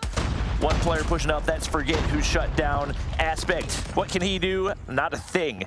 Feints very happy to pick that one up as well, and now we'll likely see Nexus give up that topside positioning, and any kills that they find here will leave Zantium spawning in a bad spot. Yeah, that's a big start coming out from Nexus. We talked about how they spawned on the worst side of the map on the whole. Well, they get the better side pretty quickly as we move over towards P2 and get the vast majority time away. So 60 points of Archer or so, moving in towards the next hill. Nexus going to want to hit this quickly, and Feints is pulling off some solid snake moves at the moment through the middle of the map. Being really annoying. Forget's not going to expect to be in that position, and yeah, Feints going to catch that player off guard. Now looking for more behind. Hang on, the communication. How the hell has Feints got past behind enemy lines like that? And how much more damage can he now do? Hunter Killer Drone going to go out. Actually not going to even have the chance to throw it, but regardless, Feints there almost penetrates the hard point pretty quickly. Was very, very close to a Pred missile. I think that's what he was working toward right there, but not going to be able to find it. You can see some of those operators have been saved by Nexus. The claw is called in by Legacy. Should have an angle, but definitely way overextended past the heady right there. Gets himself taken down. Fortunately for him, Feint still locking down the hard point as they continue to soak up the time right here. Rue trying to see what he can find on the inside. Nothing for him. And Xantium finally find an opening into the hard point to pick up a little bit of scrap right here. Denicio looks to cut off rotations, and for the time being, Nexus are going to have those close side spawns toward P4, so they have been putting themselves in position to succeed time and time again. Solid feed right here for Xantium. This could be the opening for them to start closing that gap.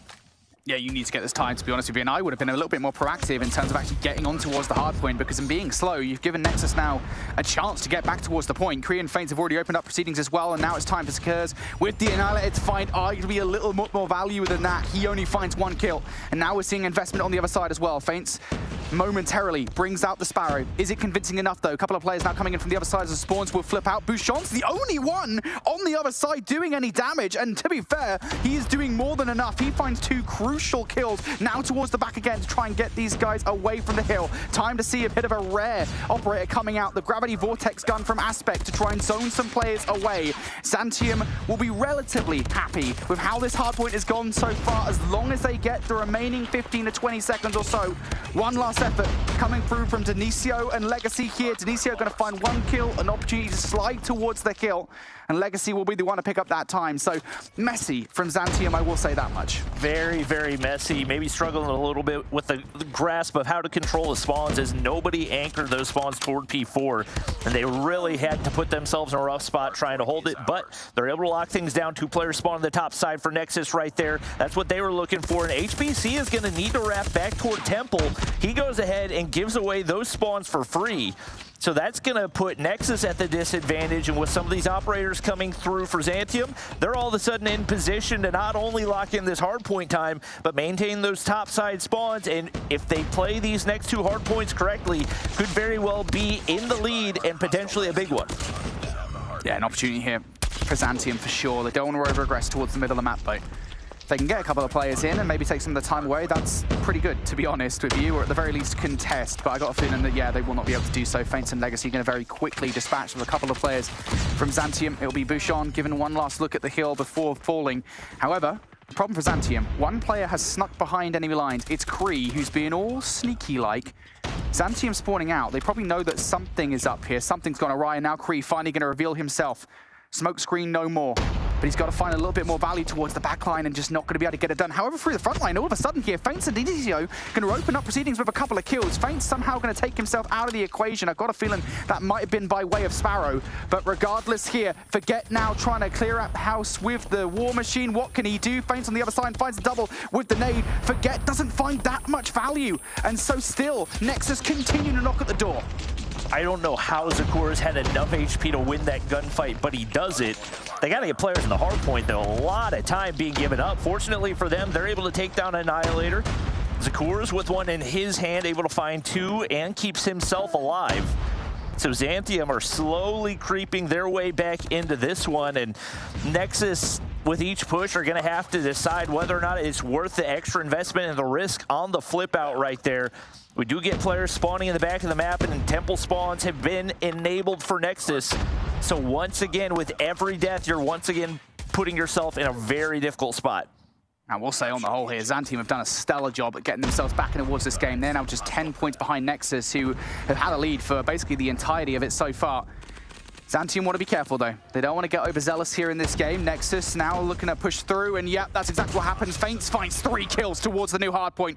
Nicely done. And Xantium now spawning out in Narnia. Sakurs the only one left alive nearby the kill. And as he falls now, Nexus will get those back spawns that they'll design, not just for this hill, but for the next one too. Xantium don't have a lot to work with in terms of this break. Aspect the only one with any kind of operator ready to go, but do they need them? Ryu and Sakurs going to combine for 2 here. Xantium now have 1 more player close by in close proximity. That's number 1 on the minimap, looking to make a flank happen. Forget is going to get shut down, and Nexus now starting to get aggressive here, Bobby. They're starting to feel themselves. Seems like there's been a lot of scenarios where there's just a total lapse in communication for Xantium, where you see players who should go traded immediately instead giving up 2 or 3 pieces to the same guy over and over again. And that has absolutely opened up the opportunity for Nexus to maintain the lead that they've been able to hold. Obviously, players on rotation early, and you do want to have somebody to anchor these spawns. Backside spawn still in control for Nexus, but obviously the question of whether or not they can be maintained is completely different. Feints stepping up for the squad so far here, has had some shaky performances over the past couple of weeks, but for him to have 23, make it 29 kills already, my gosh, he's going in. Yeah, Feints now on 30. He's hit the third bomb here in this game. Zakers on the other side on 35, though. So Zantium do have their own slaying power to fight back. The problem here, this has been a really valuable kill for Nexus, in which that lead that Zantium previously brought down to 0, well, now Nexus right back there, but now starting to fight back in towards this hill. You're seeing the Predator missile being utilized by Feints. He knows how important maintaining the lead is. HBC needs to follow up with another kill, though, switches to his secondary weapon to get it done and get shut down. Aspect finds 3 and completely wipes Nexus away. That is big, especially considering we saw Feints bring that Predator missile down. Zantium will still be down by the end of this hill as we go into the next, but nonetheless, Zantium here, an opportunity, 40 points behind. They've got to make sure player number 1 into Kurz gets those spawns for new. And once again, both teams just big mistakes, giving away spawn control entirely. Kree's not going to anchor anything, so Temple's going to be wide open, but fortunately for him, everybody for Zantium still spawning in the bottom side. I don't know why Zakers moved. I do not understand for a second there why Zakers moved over towards P1. It makes no sense whatsoever, because now you've given up all spawn control for the next hill to Nexus. And granted, that could still change, but you had an opportunity to be sneaky-like and do something, and that just falls completely apart. Now Nexus going to cross that 200-point barrier here. They're not going to have convincing enough gunfights, especially as Bouchon going to invest the claw to get control of this hill. One more player towards the backline is going to get shut down for Kree, and all of a sudden here, Zantium don't actually need to go rotate early. They've gone straight in towards it with a full 4-man hit. They know how important this rotation is. They invested the claw for it, and they got it, Bobby. So they'll be 70 points down by the end of this hill. They need to hold full here. I think these teams got to realize, if you want to anchor Temple spawns, you need this hop-up control, but you also need somebody on the inside of Temple, and that's something that neither of the teams have done so far. And obviously, it's resulted in a lot of flips that have been very costly in regards to hardpoint time. Feints making big plays once again. He's on a 40 bomb already in this one, and trying to set up his team for another break right here as Zantium desperately need to hold the line.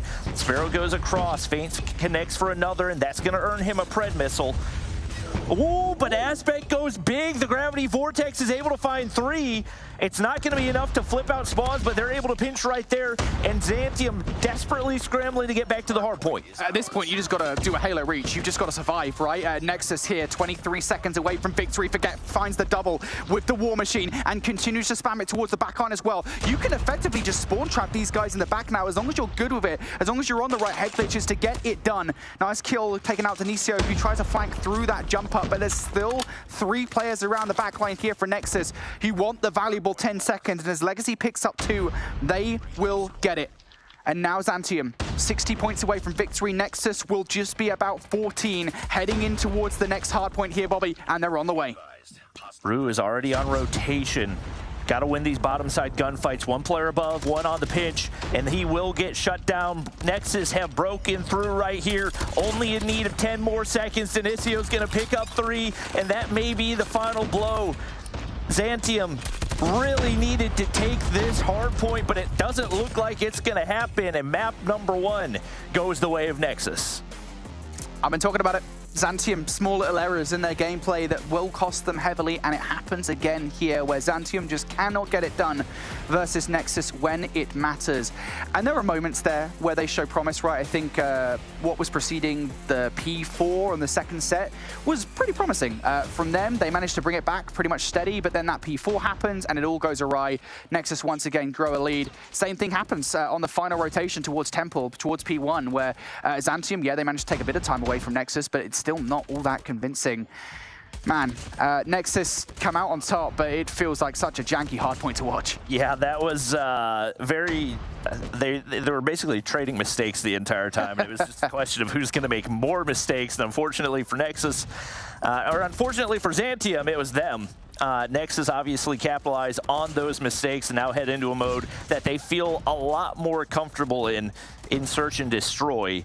Obviously, that's going to pose that much more of a difficulty for Zantium to find their way back into this series. Not necessarily a must-win, I would say, quite yet, but it puts that much more pressure on the Control.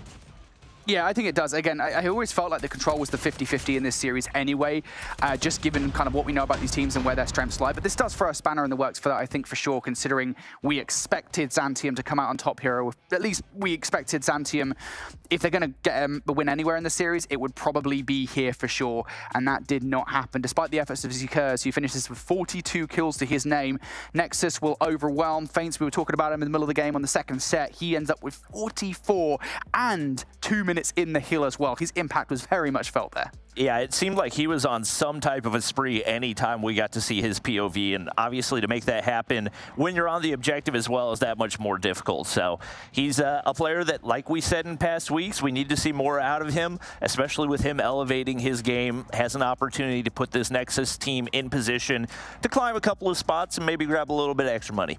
Yeah, definitely. Nexus here again. I think both of these teams, regardless of what happens now, can't qualify for finals. I don't think there's any way to get that in your favor, because the best you can do now is 3 and 4, and even then, with the run-ins that these guys have, it's going to be a big ask regardless, and they'd have to mess things up across the table, across the board. But regardless, in towards Fireman Search and Destroy we go. We talked about Nexus's boon of strength in Search and Destroy. It is the retakes on the whole. They've been good at it against some teams here in the Snapdragon Pro League, and Zantium already at the start of this game getting quite aggressive towards B. What is that reaction coming out from Nexus, or more specifically Feints? Aggression through the middle of the map. They immediately know where Zantium are going, and the reaction from Feints is perfect. Yeah, it looked like initially there was only going to be one player to defend over on B, but immediately makes that wrap through Cubby, and they handle business right there. So now a different approach. Still a little aggression over toward that B side, but the bomb's going to stay back in wood. Watching flank right here is Nexus, very happy to get aggressive, and once again puts this Zantium squad in a tough spot. They get information that Legacy snuck through, but he's going to be able to pick up another, make it a third, make it a fourth. They handle business once again, and Nexus running through this map right now. How? I don't know. How are you letting that happen? Guys, it's firing range. It's really not that difficult to cover all of your holes. The enemy has the ball. Nexus climbing through every orifice at the moment. Looks like it's going to happen again. Look at HBC in the mini-map running straight through the middle of the map, looking for the first kill. Zikers is apparently not ready for it, even though it's happened for the last 2 rounds consecutively. Forget is, though, towards the bathroom stalls. Is he going to be ready for the tower from behind? Even if he is, I think the R9 is definitely going to win that gunfight 9 times out of 10. Yeah, not much of a counter once you let him get into that position. Legacy's going to be able to take down another.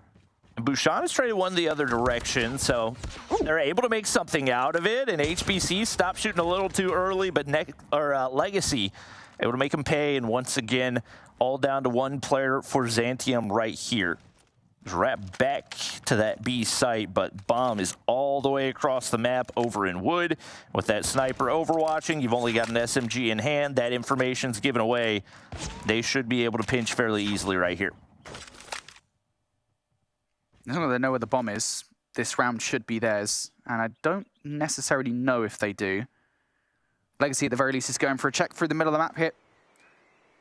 Might catch some timing on Ryu, or maybe Ryu would catch some timing on Legacy. If he peeks out at the right angle with the right timing, Legacy would be dead to rights, and it would be a 1 versus 1. But it's a big ask, especially with how long Ryu has taken to make this one happen. Repositioning is actually now coming out for Legacy, so he might actually get some good timing across the middle of the map, potentially. Did Legacy just see him? No, Ryu did. Oh, that's unfortunate. Ryu's going to follow up the kill. Now 1 versus 1. He's going to make his way over toward B. I'm pretty sure Denisio has already read that. He did indeed, and Nexus extend out the lead even further. Valiant attempt right there, but well played by Denisio to clean things up. And once again, Zantium find themselves in worse and worse position here on this series, on this map, in desperate need of a regain. We'll see if they make some adjustments right here. Obviously, a lot of aggression up the middle of the map. This time, more players in position to make them pay, and Aspect's going to be able to find first blood. absolutely the start they're looking for. The question is, do they check their corners right here? Legacy, an opportunity to open things up, and just like that, 2 players have fallen. Yeah, we might well see a little bit of use case of adapt, survive, overcome from Xantium, but you can't quite overcome short range R9 from Legacy. He will punish, now bring this down to a 3 versus 3. I was going to say at least they've got the bomb, but as Zkers goes down to Legacy, now they don't. It's a very similar situation to what happened last time around. Aspect's going to take down Kree. I imagine the reaction from HBC will be to pre-aim, and yeah, going to get that kill. But on the other side, Forget, I think, might have actually found 2. So now this is a 1 versus 1. HBC got the first 3 shots in. He is weak, though. Around the wall. Does he get the timing? Forget sees him, and the snipe as well. Nicely done from Forget. And Xantium finally have something on the board. Well played, reading the audio cues right there, getting position. Locking things in right here. Keeps the hope alive for Xantium on this map. Once again, good adjustments to lock down the middle of the map a little bit more. You don't give up as much real estate and let the shotguns run wild the way that they have for Nexus. And now you get aggressive, throw all your utility at A and see what you can find. You've been able to zone players off, at least from the bomb itself, but Dinicio is going to be able to shut down 1 as HBC drops, but 2 go through for Xantium. And just like that, an opportunity here on the A site. Oh, nicely done from Kree, though. Going to slow things down significantly, and I think that's just the game plan at the moment for Kree. Slow things down for long enough that maybe Feints can do something on the flank. Aspect has kind of the peripheral vision on it, and yeah, Aspect has actually now just straight up seen Feints here in this scenario, so Feints is going to have a tough time catching him off guard. Bomb finally now going down. Trophy system will prevent that Semtex from actually connecting. A couple of players now being sent to deal with Feints over in this direction. On the other side, Kree hasn't actually been able to pull away with much. Oh, Feint stops shooting because he thinks he's got the gunfight in his favor, but he doesn't. And Forget going to punish. And now they know where Kree is because he got that kill earlier. Wow, what a read by Aspect to shut him down off the slide. And now back-to-back rounds for Xantium. It seemed like Nexus were going to run away with it on the defensive side right here, but great adjustments, great reads, and we'll see if they can finish it off with 3 straight rounds as they once again get aggressive over toward the A side, but it is going to get read by Nexus right here. So we'll see what they can do to defend, but player's going to be able to push through initially. Dinicio shuts down 1, and you got to start making the adjustments early. Forget takes down 1, but the shotgun is there, and you have got to deal with that earlier. Fortunately, he gets a little bit too aggressive, and once again, an opening for Xantium. That player split up, though, for the moment here. Feints. Dude, what is going on with these players at the moment? Just crawling across the map. Feints is going to get shut down there. HPC was looking for a trade. Curse has given him very wide shoulders at the moment. Yet still not enough for HPC to actually get the kill. Bomb now going to be planted here, so this will increase the urgency. Once again, if Kree is one of the players here in this 2 versus 3, Xantium will know more or less that Kree will be inside American.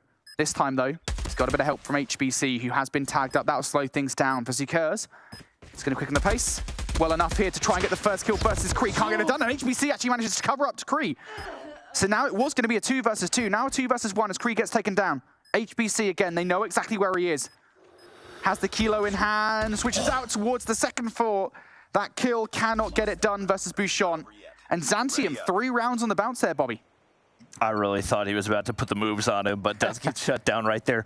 Legacy has 12 kills off the first half of this game, but it hasn't really translated into what Nexus would have liked to have seen. So now they'll hop on over to the offensive side and see what they can find. Once again, a little bit more of a traditional firing range approach as far as COD Mobile teams go anyways. Sit back, hope that your snipers can find an opening pick. Xantium not going to over-aggress right here, so it will leave Nexus guessing how much has been invested toward those different sites. Angles right here, but Denicio's not going to be able to connect. They do peek out once again, though, and as Bouchon falls, that should be the opening that they're looking for onto the A side. Guys, if we've learned anything from the search and destroy between Nexus and Big that Nexus took away, stop challenging Dinicio. He's very good with the sniper rifle. Giving away a little bit too much there, but there is a trade. 4 versus 4 now. Smoke should be enough to get the bomb down. At the very least, get full map control for Nexus. No, what? Legacy from long with the pistol takes Zkers down. Now the bomb down as well. Xantium have to retake, and, well, Aspect is very far away from this play. Little pocket SKS right there, seeing if you can find anything else. Xantium very slow on the retake, and that's a beauty of a shot out of Forget right there. I believe saw HBC drop down below, and it's 3 straight kills, make it 4. They drop like flies, and Xantium make the best out of a tough situation as Forget looking untouchable right now. 11 kills to his name, and that is 4 straight rounds on the board for Xantium. I'm stunned. What did we just see? Up close and personal with a sniper rifle. Might as well be a shotgun in that situation. Forget 11 kills to his name now. Heck of a game. 4 rounds on the bounce now for Xantium. Nexus remain on the offense. This time, though, things going better, more smoothly. Reu and Bouchon already out of the play. Trophy system and the smoke going to be down here to try and get the stretch plant through. Denicio versus Forget. Got a feeling that's going to be a story that we keep on talking about through the remainder of this search and destroy. Also through the middle of the map, Zukurs. If he can pick up this kill versus Legacy, it might offer them a chance, but Aspect goes down as well. All around the grounds here, Nexus are finding every single kill that they possibly need, and it's over just like that. Nice little flawless round for Nexus to bounce back. Make some adjustments. They do get aggressive early right there, and especially getting players pushed up through the smoke across mid. Xantium did not have a response. This time looking like they're going to throw a very similar look. 2 players going to make their way through to trailer. What does Xantium throw on the opposite side? Looks like 1 player waiting. He's going to go ahead and exit. Trades back and forth. 2 players dropped already. And Forget able to find a couple right there. A 2v2. What are they working with right here? Forget continues to lock down American. I think had eyes onto at least 1 player. And Aspect's going to shut down Denicio. The question is, do they realize that that final player is still on the inside of trailer? I think they know. Or at least I have to imagine they should do, given the amount of information they got from that mid-map push earlier on. But maybe I don't think it's quite as certain as you would like. Regardless, though, the map coverage is actually pretty good from Xantium. They should have almost all of their lanes covered, unless Feints gets some good timing. Did Forget just see him on the jump up? I don't think so. So Feints has got through here. The problem is he's going to get cut by Aspect. Oh, he's been tagged.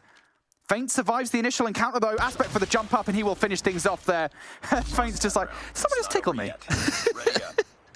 I figured he would take a little bit more of a safe position off that initial shot, but you know, just go prone, hope that they can't see him. If I don't move, then they can't see me. Fortunately, that does not work very well in COD Mobile. Once again, a different approach right here. They're going to full send, but this is toward the sandbag side, so it's 1 player to defend. Bouchon's got to at least find 1, but Sakura's the crossfire right there. They drop like flies, and once again, Nexus find themselves in a disastrous position as it's all down to Kree. 1v5 opportunity for him. He's going to find 1 to open things up, but that'll give away the information. 2 players down right now. And he continues to work for a 3rd. 1 player remaining here on the B site. Going to come down to timing very heavily, and kind of surprised that Xantium are still as spread as they are. Getting cut short, though, is Kree. Good effort from him to pick the first couple of kills. I thought you were about to see a phenomenal 1 versus 5, but it is not to be. These last 7 rounds from Xantium have been superb. Just honestly insane. They've given only 1 away to Nexus in that period of time. They seem to have gotten all the adaptations correct, everything that they need to do, and now they just need 1 more to close out this search and destroy. Aspect on the jump up here, looking over towards the back alley. Nobody going to challenge just yet.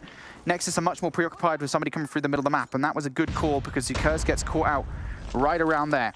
So Xantium already 1 man down here. Nexus now, though, still haven't actually got that much map control for it. They get 2 players down, another pick. I believe that one for Denicio, and with that, can go with a little bit more confidence toward their site of choice. Trying to find information in the sneakiest of ways. And once again, it's only 1 player making his way up toward A. That's going to be Kree.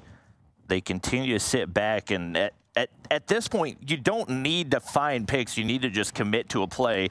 And it looks like they are going to head over toward the B side. Information checks right there, and your cautiousness has cost you as Denicio is going to get picked by Aspect, so some of that man advantage has now disappeared.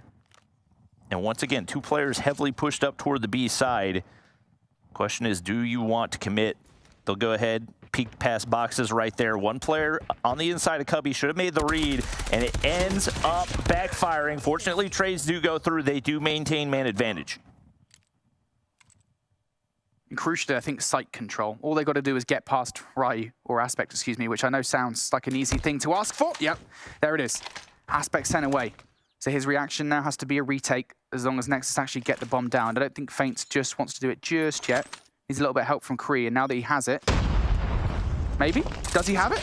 Not enough to get the bomb down just yet. It's going to be rotation away from Nexus here. This is a big play call. They're going to be able to touch the bomb in time. Kree goes down on B site. So yeah, this bomb will now go down over on the other side. I think he just about has time. Legacy going to take one down towards Aspect as well. And he didn't have the time. Hell, what? I was convinced he had the time. That's what that must have been like 0.1 seconds. That's rough. Like maybe he just like hit the wrong button just at the wrong time as he yeah, he may. Sometimes when you go to play it, you hit it and it like cancels itself and you just come up a little bit short. That is an anticlimactic way to end the game right there, but the one mode that we figured Nexus was going to be able to bank on, not looking quite as reliable as we had anticipated, and Xantium bounced back off of a slow start to, I believe, take 7 of the final 8 rounds. Had one aggressive office for Nexus, but it was the Forget show the rest of the way through. Yeah, Forget just really started to pick things up there, didn't he, after the first 3 rounds, and just real peace in Nexus. And it's funny because Nexus and Search and Destroy, we've been discussing how good at Search and Destroy they were, that it was really the only game mode where we felt like they'd had any real success. And part of that was down to a sniper duo of Denicio and Kree, who, beyond a couple of great shots, felt like they'd been muted. The second half of that game, almost in the entirety, mostly by Forget. He was being so domineering with the sniper rifle, 12 kills at the end of that game. A very impressive performance. And on the whole as well, from Xantium, that was an impressive performance from map, in terms of map control, in terms of team play, something we haven't really seen from Xantium. Yeah, I think a lot of it, as far as mistakes that Nexus were making, was just pure indecision. They were so set on staying in spawn and finding outside of the ones where they really wanted to get aggressive, and a lot of it was solid retakes out of Xantium that we really hadn't seen them display before. But there were a lot of situations where they second-guessed themselves constantly, and it allowed Xantium to capitalize and retake a lot of the map that they shouldn't have been able to give up in the first place. So now we head into the Control, which neither of these teams have won so far this season, so we're going to see a first one way or another. And it looks like that initial push over toward the B side once again. It is going to be Kree overwatching mid, and a big opening for HBC as he picks up 2. Yeah, on the whole, the defense from Nexus here has been brilliant. And now, even better potentially, as they try to put the spawn trap in. It's not going to work just yet. They're being a little bit more patient with it, perhaps wanting a second wave of gunfights before they go for it. On the other side towards the pool, though, I could see it on the mini-map. You could see Legacy and Feints just waiting for this push to happen once again. Feints with this pistol is insane. Switches over to the R9 for the third kill and will indeed get it. This has been a stellar start for Nexus, and now they have players very deep in towards the spawn. You can see HBC ready for that spawn trap to be set up. For Xantium, your only hope is that you get these kills and you get something over towards A. Legacy goes down, as does Feints. Now it is just effectively down towards Kree. And hold on for a second here, folks. They might be 6 kills down. They might only have 37 seconds on the clock, but now they're starting to get that progress on A. Uh-oh. Spawn trap has been set up. 2 players on the inside of Garage. One's going to spawn toward that opposite side, but with the block going through, now is the opportunity that they can wipe all these lives off the table, and HBC is absolutely farming right now. Every single turn doesn't even matter for the players on the opposite side of the map. They are getting torn to pieces as all the kills go through for Nexus right here, and they sit up now 11 lives, and they continue to pick up even more. Finally going to break the spawn trap, but too little too late. You have to imagine at this point, if you can walk away with some tick progression, well, that'll be nice and dandy. Legacy's going to get shut down. 2-piece for Bouchon. But you are walking on thin ice at the moment. If you're a Nexus, HBC going to clear out things over towards B side. That is 1 player down, make it number 2 as HBC finds the double. See you in the next round. Forget and Ryu. Still 10 seconds on the clock, and if your Takeoff's in that position, you have no choice but to just jump on towards the point to try and extend the round as much as humanly possible. You are fighting for literally anything you can possibly get at this point, and you get nothing if you're Azantium beyond a couple of ticks in that round. Nexus, that spawn trap was great. When you set it up, it's a fun time.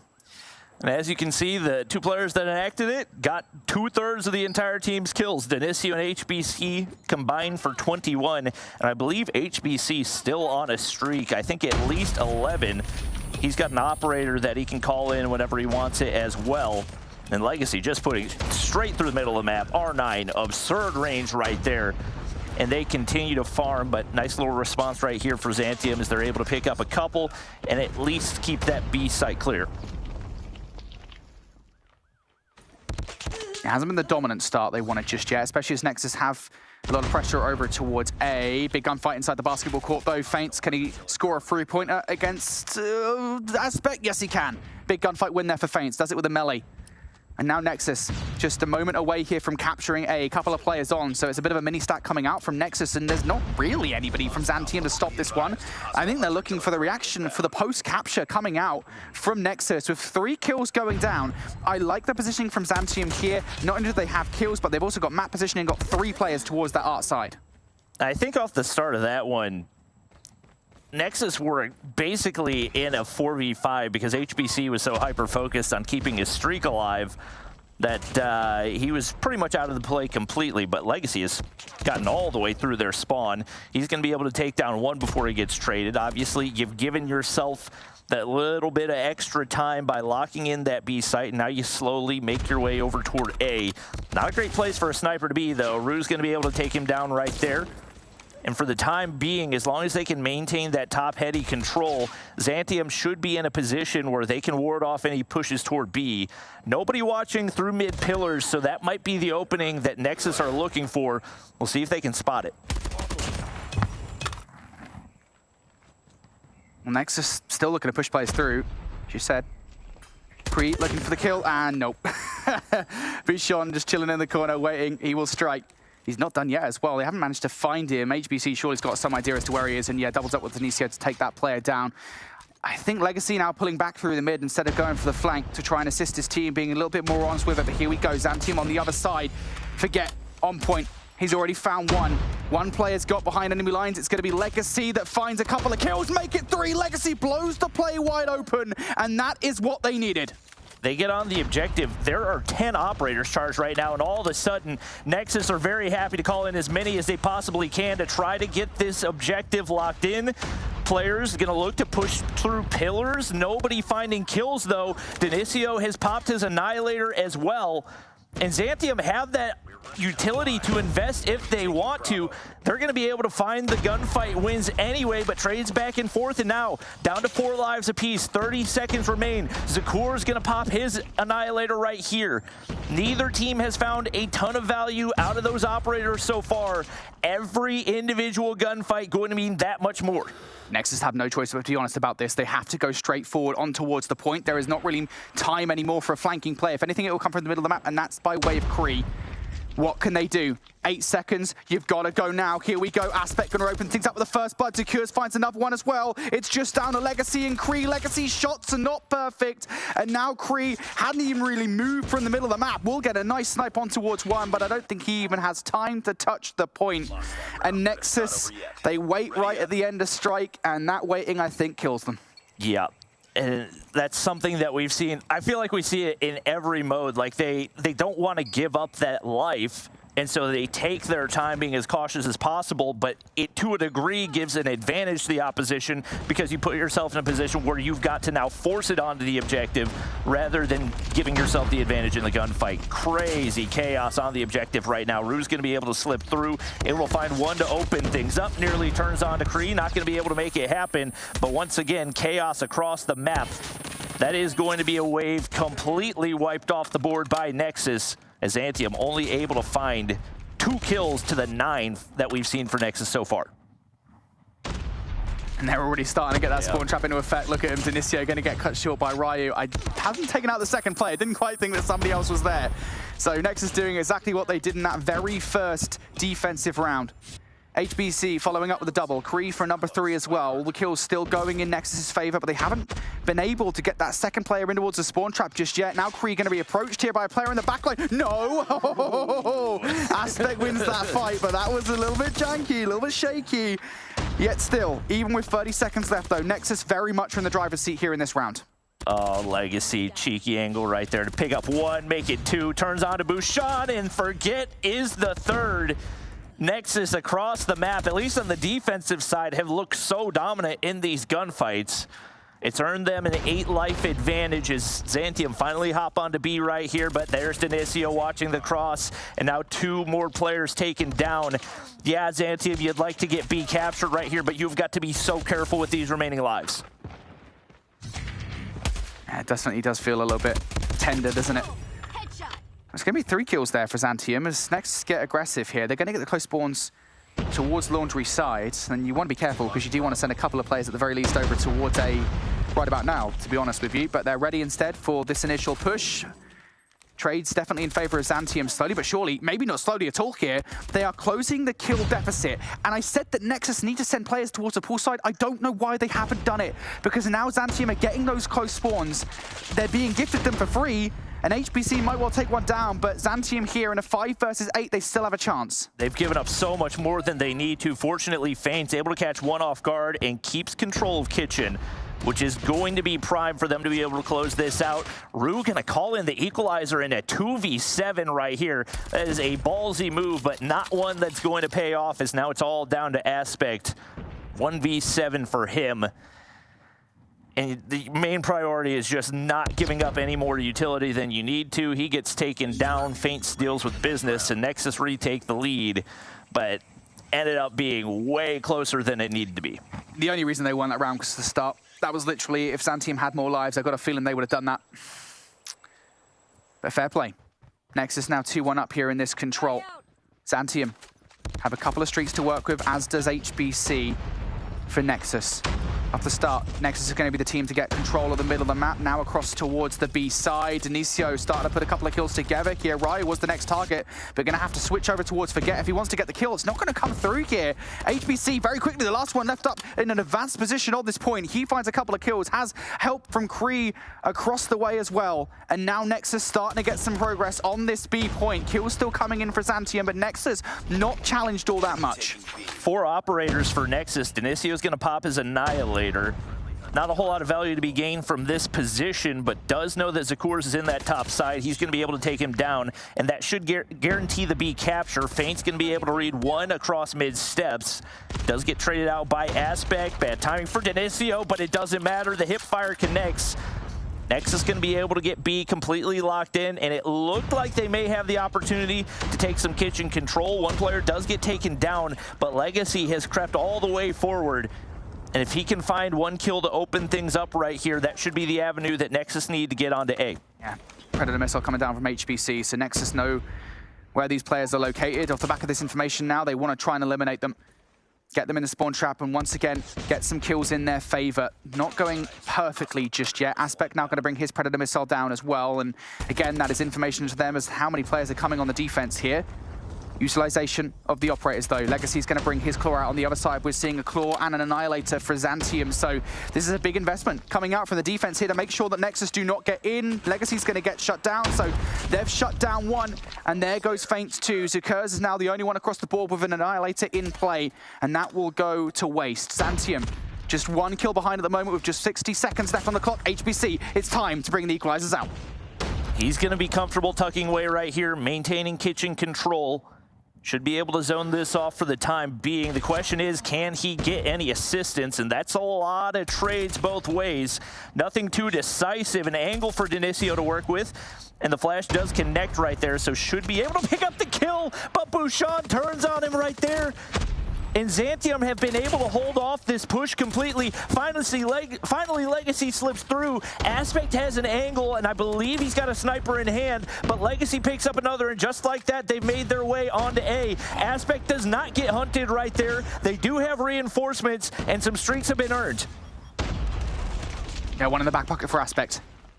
Might need to use it here as well. They're in a 5 versus 6 scenario. I would use it pretty quickly. Johanna Drone now coming in towards the sky. Kree now going to invest the War Machine, but he is down straight away. Bouchon going to trade things out. 4 versus 4 now. Nexus now pushing forward. Fate's trying to double up. He can't get it done. 2 versus 2 after that flurry of kills.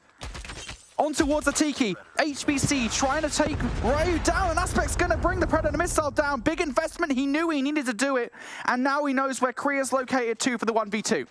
Kree definitely saw that sniper. He's got a flash, should have that information, knows where the other is, but Aspect strikes first. And we're going to a round 5 between these two, searching for their first control wins. Definitely feeling like the swing mode in the series. Unfortunately for Xantium, they saved up 3 operators on the back end of that one. They have not looked great on the offensive side, but that may be the chip that they need to find an opening advantage and have a chance here on the offense.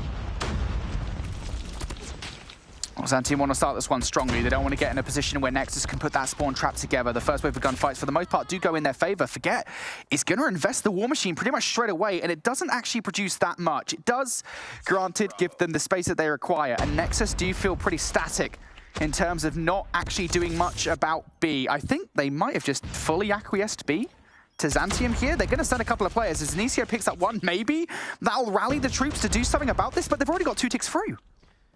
Yeah, and that's something that we've seen a number of teams be fairly comfortable with, but unfortunately for Nexus, they were not able to find those opening lives, so they're now giving it up, and they're at the life disadvantage. Legacy going to be able to shut down one. They keep control of Art right there. And lurking across the mid-map is going to be Forget. He's going to get shut down. So for the time being, Nexus have the map control. 2 players to watch mid, 1 player on the objective, but he's going to get shut down. Aspect with the sniper in hand may have just found that opening. And if you're HBC, you've got to play your life as much as humanly possible. You are the only player pushed past that defensive line at the moment. You are the only one that could do something because Xantium are picking up kills over by A. You've got to come and help, to be honest with you. Xantium are putting numbers on this point. You have to start to make the move now, and I think Xantium might be ready for it. They're pushing players through towards elbow side. Ryu, he's got the equalizers out, and he's finding the kills necessary, and HBC has now been taken down, and all of a sudden, for Xantium, they are dealing with a one-dimensional defense here, where Nexus are now going to be on the run.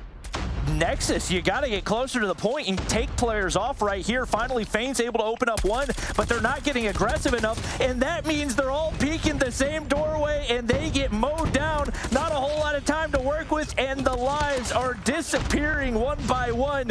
Nexus, 6 lives left to work with, and only 1 tick of progression needed for Xantium. They left the door open, and they walk right through as the Pred falls from above. 3v13, Bouchon has got to get dealt with. Denicio goes for 3, making 4 right there, and it's not over yet. Denicio might have just saved Nexus, but he still needs to do more. They still need to pull off a miracle. The Predator missile coming right away down, and it is going to pick up Ryu, so there is some value to be found and some information off the back of it, but they still need individual efforts here from Nexus. Everybody needs to go big. Kree opens up with the first kill. Aspect with a sniper rifle, looking to take these players down. The set nades are so good, and it's all down to Denicio. Can he pull off the impossible? Absolutely not. As Xantium, their control woes are over. They find one, the first victory for them this season in that mode. And what a mess that was. That was just straight chaos for every single round. And it's not until they're in a 3v13 that they're able to find any operator utility. Denicio instantly goes for 4, maybe 5. But what a regain out of Xantium to have a decisive multiple spawn trap rounds where you're getting absolutely peace, but you make the adjustments, you lock things down on defense, and you take an offense, and all of a sudden you found yourself in the lead in this series. Just so weird. And again, a reminder, folks, that coming into this game, these guys were number 7 and number 8 respectively. It's Xantium number 7 and Nexus number 8 at control in terms of raw differential. So just, you know, not just in terms of how many differential or how many controls they were losing, but the way in which they were losing them, 3-0s and 3-1s at best. And I think we can see somewhat why, to be honest. I think we still do see glaring issues in the gameplay for both of these two teams when it comes down to control, in terms of maybe the way that you're transitioning from point A to point B or vice versa on the defense, or even on the the offense in terms of knowing when to give up. There are certain elements there I think still do need to be worked on for these two squads. But yeah, you talked about it, mate. Fair play to Zantium to making the adaptations when they needed to, for having the balls to just run straight at these guys in a full 5-man way in the way that they did there in that final round, because they were hyper aggressive and didn't give a damn, basically, that they hadn't fully cleared the middle of the map, and that was absolutely the correct decision. Painful stat lines for HBC and Denisio, 38 and 29, 37 and 19, and you give it up anyway. Obviously, a lot of that just coming down to the way that you play the objective, and unfortunately for Nexus, they looked very, very lost on the offensive side pretty much every time. Yeah, I will say, I mean, to be fair, those stats are boosted by the fact that we did have that spawn trap from Denisio and HBC, which I don't think we saw from anybody else in the game. They were the only ones to put that specific spawn trap together, and that's why those stats are so high. But fair play to Aspect at 33 and 19. He's had a stellar series so far, and he needs to continue that because that was the big one that they wanted to win. Next up, we have the second hard point in this best of 5. I believe it's going to be Takeoff. And what did I say, Bobby, at the start of the show here? One hard point victory. Yep, for Zantium. Opportunity for them. They've definitely got the momentum. Didn't expect them to take the S&D. Control seemed like a toss-up, and if that does end up being the swing mode, this may be where they have an opportunity to take the series.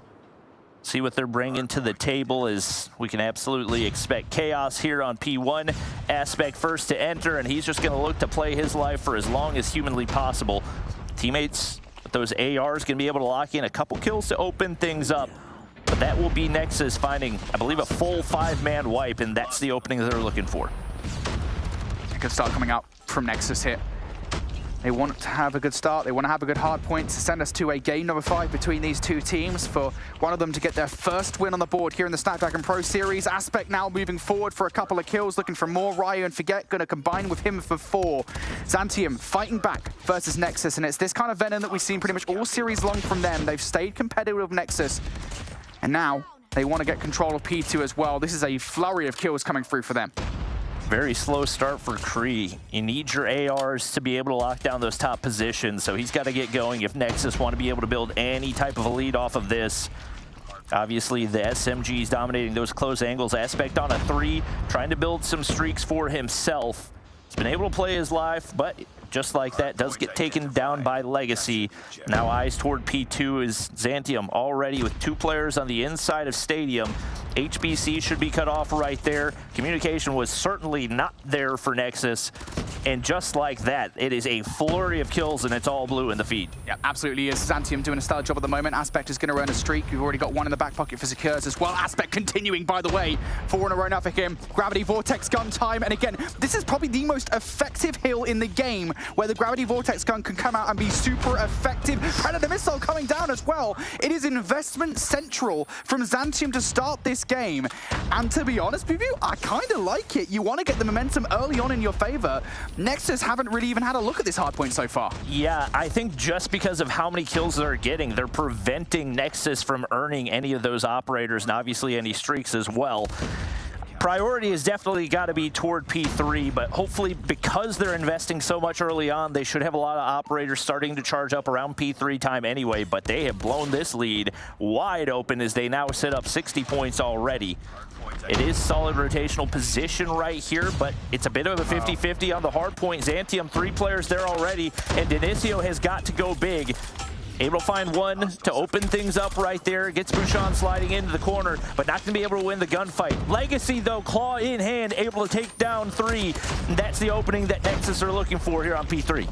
To be frank, though, Nexus should even been in a position where they needed to use that claw, at least like that, because they did have control of the rotation, and they allowed Secures to come through to pick it up, and maybe some rogue spawns that didn't help them somewhat, but nonetheless, Nexus now need to hold this full 60 to be competitive here in this game. Legacy following up with another kill. Korean Feints here getting some gunfights in their favor. Aspect not going to heal the shots that he will desire. Ryu, though, looking to puncture a hole in this hard point. Forget now coming through as well. It's a pinstripe kill feed. Technically speaking, still in favor of Nexus here. Still the ones in control of this hill. This is what they wanted. Zantium, though, have just given up the ghost somewhat. They've moved over towards the next hill already. There is a couple of players to be concerned about in that direction, but on the whole here, Bobby, that's a hill that you wanted. If you're a Nexus, now you've got some utility to work with as well. Yeah, about as close to a full 60 as you're going to get on P3 with the way those spawns were going. HBC has still got to be dealt with, but Xantium should be able to make the read. They do indeed, and just like that, they've got P4 locked down, so no chain opportunity for Nexus. And especially with that equalizer and a war machine locking down the front side, they're going to be forced to flank, but it looks like Xantium are going to make the read. They won't find a ton of value off the equalizer right there, but they're throwing everything they can at it. The Claw is able to find 2, and the Annihilator still in play for Zakurs. Not a whole lot of kills going through, but as long as you're still locking in the hard point time, that's all you can realistically ask for. Solid feed for Nexus, though, and there's only one player left to be dealt with for them to break on through. Kree's going to be able to do just that. Yeah, the impression I get from the moment from Xantium is that they are throwing everything at this because they want to maintain the lead that they built up early on over by P2. They are desperately trying to keep Nexus out of contention here in this hard point.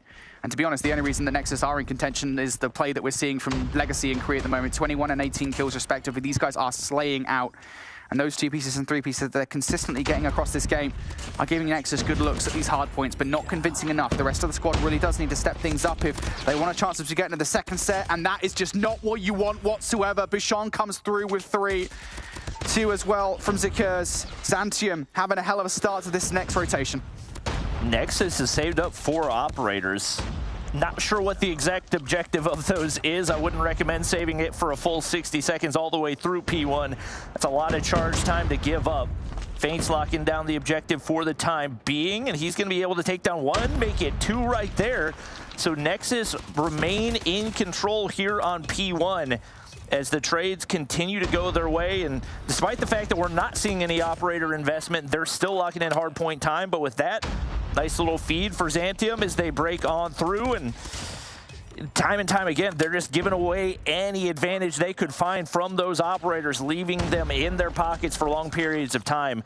Feint's off to a slow start right here, but obviously eyes toward P2. Yeah, I was going to say, this is a really important P2 hill for Nexus, as they're going to be the first one to touch it. We talked about it. Got the operators in the back pocket, so they should be able to hold for a full 60, much in the same manner that Xantium did previously, but you can't afford to lose the first gunfights like this. We're already seeing a big investment coming out from Xantium. They're investing everything that they actually have here. Gravity Vortex gun to both sides of the entrance points here for Xantium, but Denicio now going to bring the Annihilator out. A couple of kills starting to come through from Feint as well. Denicio on 4 in a row inside. If there was ever a time to need an Annihilator to come out to play, it is absolutely now. Nexus need every single second from this hill. 2 of those operators invested. Aspect able to find 1 with that window opening. That's the opportunity to at least find contest time, but HBC has an equalizer, should be able to find some value, but only 1 kill goes through. And in that position, you would love to find a lot more value than you do, but fortunately, Denicio there to reinforce. He's got a Pred missile to his name, largely courtesy of that big Annihilator play that we already saw. And Nexus continue to have a crucial P2. Feint's already on rotation. Not his best game so far, but in position to once again set Nexus up for success. That was a big hill though. We talked about it, right? Nexus now just 10 points or so away from Xantium, but they invested quite a lot into it. They've only got 1 operator now, comparatively to the 4 of Xantium, and you've got to imagine Xantium will probably invest at least 1 or 2 of them here to make sure that they do get this time, just like the last set of rotations. Denicio trying to do some damage, though, to those spawns. That is a nice nade coming out from Aspect that isn't actually going to tag him. Denicio looks away for a second. Another player spawns in, but it's okay. These kills are mostly going in favor of Xantium. Inside the hard point, we're seeing Forget utilize the War Machine. Ryu is bringing out the operator as well. The equalizers for him. Forget takes himself down with the War Machine, but nonetheless, I think the end result looking pretty good here for Xantium. This first hole has been excellent. Equalizer still alive on the point as well, so he can continue to zone. We see the Annihilator coming out for Zakurs. 1 goes through for him. And not going to be easy to break through that front side. Aspect absolutely farming from above. Not your typical SMG position, but he's making it work, and Forget is pushing out across the map. They're setting up for a really solid chain toward P4 right here. It's going to force Nexus to wrap all the way around the back side. They are going to be able to win a couple of those opening gunfights, so they maintain that map control. But Xantium, beauty of a P3 right there as it opens that lead back up to 60. Xantium Now I want to break this pretty quickly. In comes Ryu from the other side. You can't double up like that. You cannot let him get the kills like that. Aspect going to land the 100-killer drone as well. And all of a sudden, it takes 10 seconds, but Zantium are through. And now Nexus, those close spawns, they're going to have to face down the gravity vortex gun of Aspect. Who's just going to fire these away. Gets 1 kill against Legacy. Straight slide out towards the players. He's going to get shut down. Zantium, though, are starting to earn all of this time. Nexus trying to come through, and they just can't get it done. Legacy, the only player to find any value. He finds 2 kills. Can he find number 3? No. And Zantium still hold on. Only 30 more points needed, and they have been near perfect here on P4. Nexus finally break on through. Bouchon not going to be able to find anything right there. Looking for players on the flank. It's Feint shutting him down. Finding a little bit more success now is Nexus, trying to avoid disaster here and trying to not be the last remaining no-win team. But Zantium have set up really well right now. Players in those high ground positions. You got Aspect locking down these mid steps. Not going to be able to win the gunfight, though. Only 1 player there to reinforce. He's going to get shut down as Feint takes him out. And Nexus on P1 doing everything they can to stay in this one. Yeah, they've got 1 streak in the back pocket by way of Feint, who has absolutely picked things up from the first set of rotations for sure. Kills now starting to come in across the board as well for Nexus. This is good. But it's a big ask. Zantium are just 29 points shy of victory here, if my maths doesn't fail me.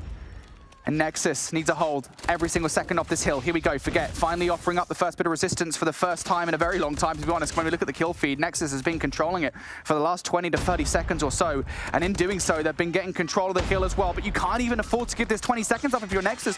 You have to spend resources here. And you also need to split yourselves by making yourselves over towards P2 too. These are big gunfights to lose, and Kree loses that rotational battle.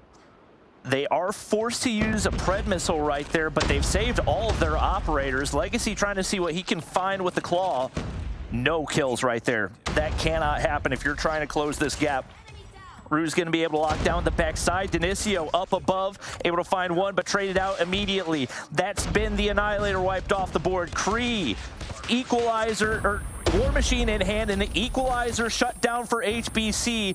The operators are finding absolutely nothing for Nexus, but somehow they've been able to break into the Hardpoint anyway. And just like that, they're only down 15 points. 1 more operator charged and ready to go whenever they want it, but the War Machine is able to do a little bit more. Zantium break through the top side. They can still win it here if they find these opening gunfights. And Nexus now spawning away as well. Ryo now coming out from behind here. He can do a lot of damage with his Equalizers. Here you go. Bye-bye HBC, and bye-bye Feint as well. And see you later, Kree, and Legacy too. Every single player from Nexus is down for the count. These Equalizers are so strong in the hands of Ryu. He's going to zone these guys away. And Zantium now just need 5 seconds. Time for Zakurs to come out with the Annihilator and the melee as well. This is utterly insane from Zantium. They are going to get it done here. Nobody from Nexus will touch in time. Zantium on the final kill here towards P2. They get control again. And it feels like the second or third time we saw it in that game where with the operators, they're able to just take complete dominance over P2. Yeah, and the difference was really the operators on that last point, because we had 5 charged ready to go for Nexus, and we saw maybe 3-4 total operator kills out of that entire investment. 100% the difference down the final stretch of that game. And I came into this one feeling like Zantium were absolutely the ones with something to prove, but they proved it right there. They take their first win here in the Snapdragon Pro Series, and they take down Nexus 3-1. Man, that is wild. It is the exact same way that they beat, I think it was at the start of the season, Ricey, I think, on this map. It's the exact same way it happened, where it's P2 control. I don't know what's going on with P2. I think it might be the Gravity Vortex gun. Honestly, it's such a peculiar pick because it's something we never see. If I was to look at the statistics for how often that gets picked, it would be like less than 5% of the time in any given game, in any given series. But right there is when it is so useful for hills like P2, when it can give Zantium full control over it. Just really well played from Zantium. They win 2 Hardpoints. It is unusual, I would say, because typically I feel like in just about any other region, it's P3, P4 that you focus on chaining together, and that's usually where the majority of the investment goes. But for these guys, for some reason it works to just throw everything that you can at P2, and maybe that's something that you don't do on the first set of rotations. Maybe you wait toward the second, depending on when you get your charges. But man, a lot of value found off the back end of that one, and Zantium come out on top. We knew it was going to be a close one, too, back and forth between these two squads, but 3-1 has to feel good for Xantium, getting that win in their column, their ton, and improving their chances, moving up the leaderboard, getting some more prize pool in their money, in their pockets. I mean, look, it was such a topsy-turvy game, though. It ebbed and flowed, it felt like, all the way through it. I think especially when I was looking at Nexus, like starting to come back in the session, like it was all over the place, and it just kind of felt like a strange game where you still didn't really know who was going to win really at any stage during that one. So a really entertaining game. Yeah, big game for Aspect over towards that last side of things. And I think for XTM there, especially with the way that Nexus would potentially bring it back in map number 4 to close that out, was very, very important, because I think, you know, you lose that lead, you head to a map number 5, there's one team who are probably feeling a little bit better about that than the other. But ultimately, it will be a win on the board there for this side of Xantium. There you go, nicely done. We can take a look here at the leaderboard. I don't think it's been updated yet there for Xantium, but don't worry, they did come out on top in this match. And now that we've got half of our matches done, we move into... This one is going to be up in the air. It can either be super close, depending on what has happened between last week and now, or we will start to see a little bit more of the cohesion and really strong teamwork that we've seen out of Omniscient. And what I'm talking about is our third match of the day. This is another one that we've been looking forward to. This is between Mont and Omniscient. Bobby, what do you expect out of this matchup? I think you initially probably give the edge to Omniscient just as a more well-rounded team. We've seen they're super solid in Hardpoint, Search and Destroy, and Control, whereas Mont are a really good Hardpoint team, but definitely have a lot of room for improvement both in their Search and Destroy and in their Control. So they've definitely got a lot to prove, but I think a lot of it is going to come down to the picks, just because there are some maps that Mont do feel a lot more comfortable on. If they can find a way to take the Control and get 2 Hardpoint maps in there that they really want to play, they've got a chance in the series. And we've been seeing close series all day, so I wouldn't be surprised if this is just the trend that now carries on through into our third match of the day. But of course, before we do that, we have to send it to another short break. Give everybody at home a little bit of time to reset after that one. Stretch your legs, maybe take a walk and get yourself ready, because when we return, it will be Mont versus Omniscient for match number 3 of the day. We'll be right back.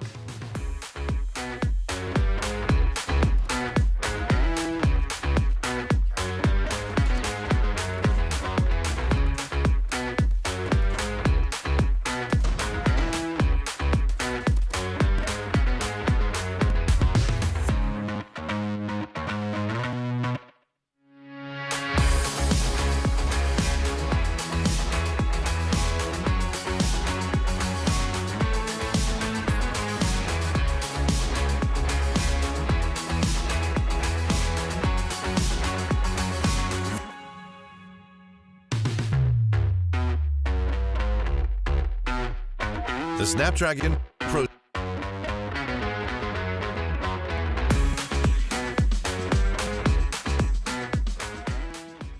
Series powered by Samsung Galaxy is brought to you by Snapdragon Elite Gaming, Samsung Galaxy S23 Ultra, Monster Energy, and DHL.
All right, everyone, welcome back to the Snapdragon Pro Series.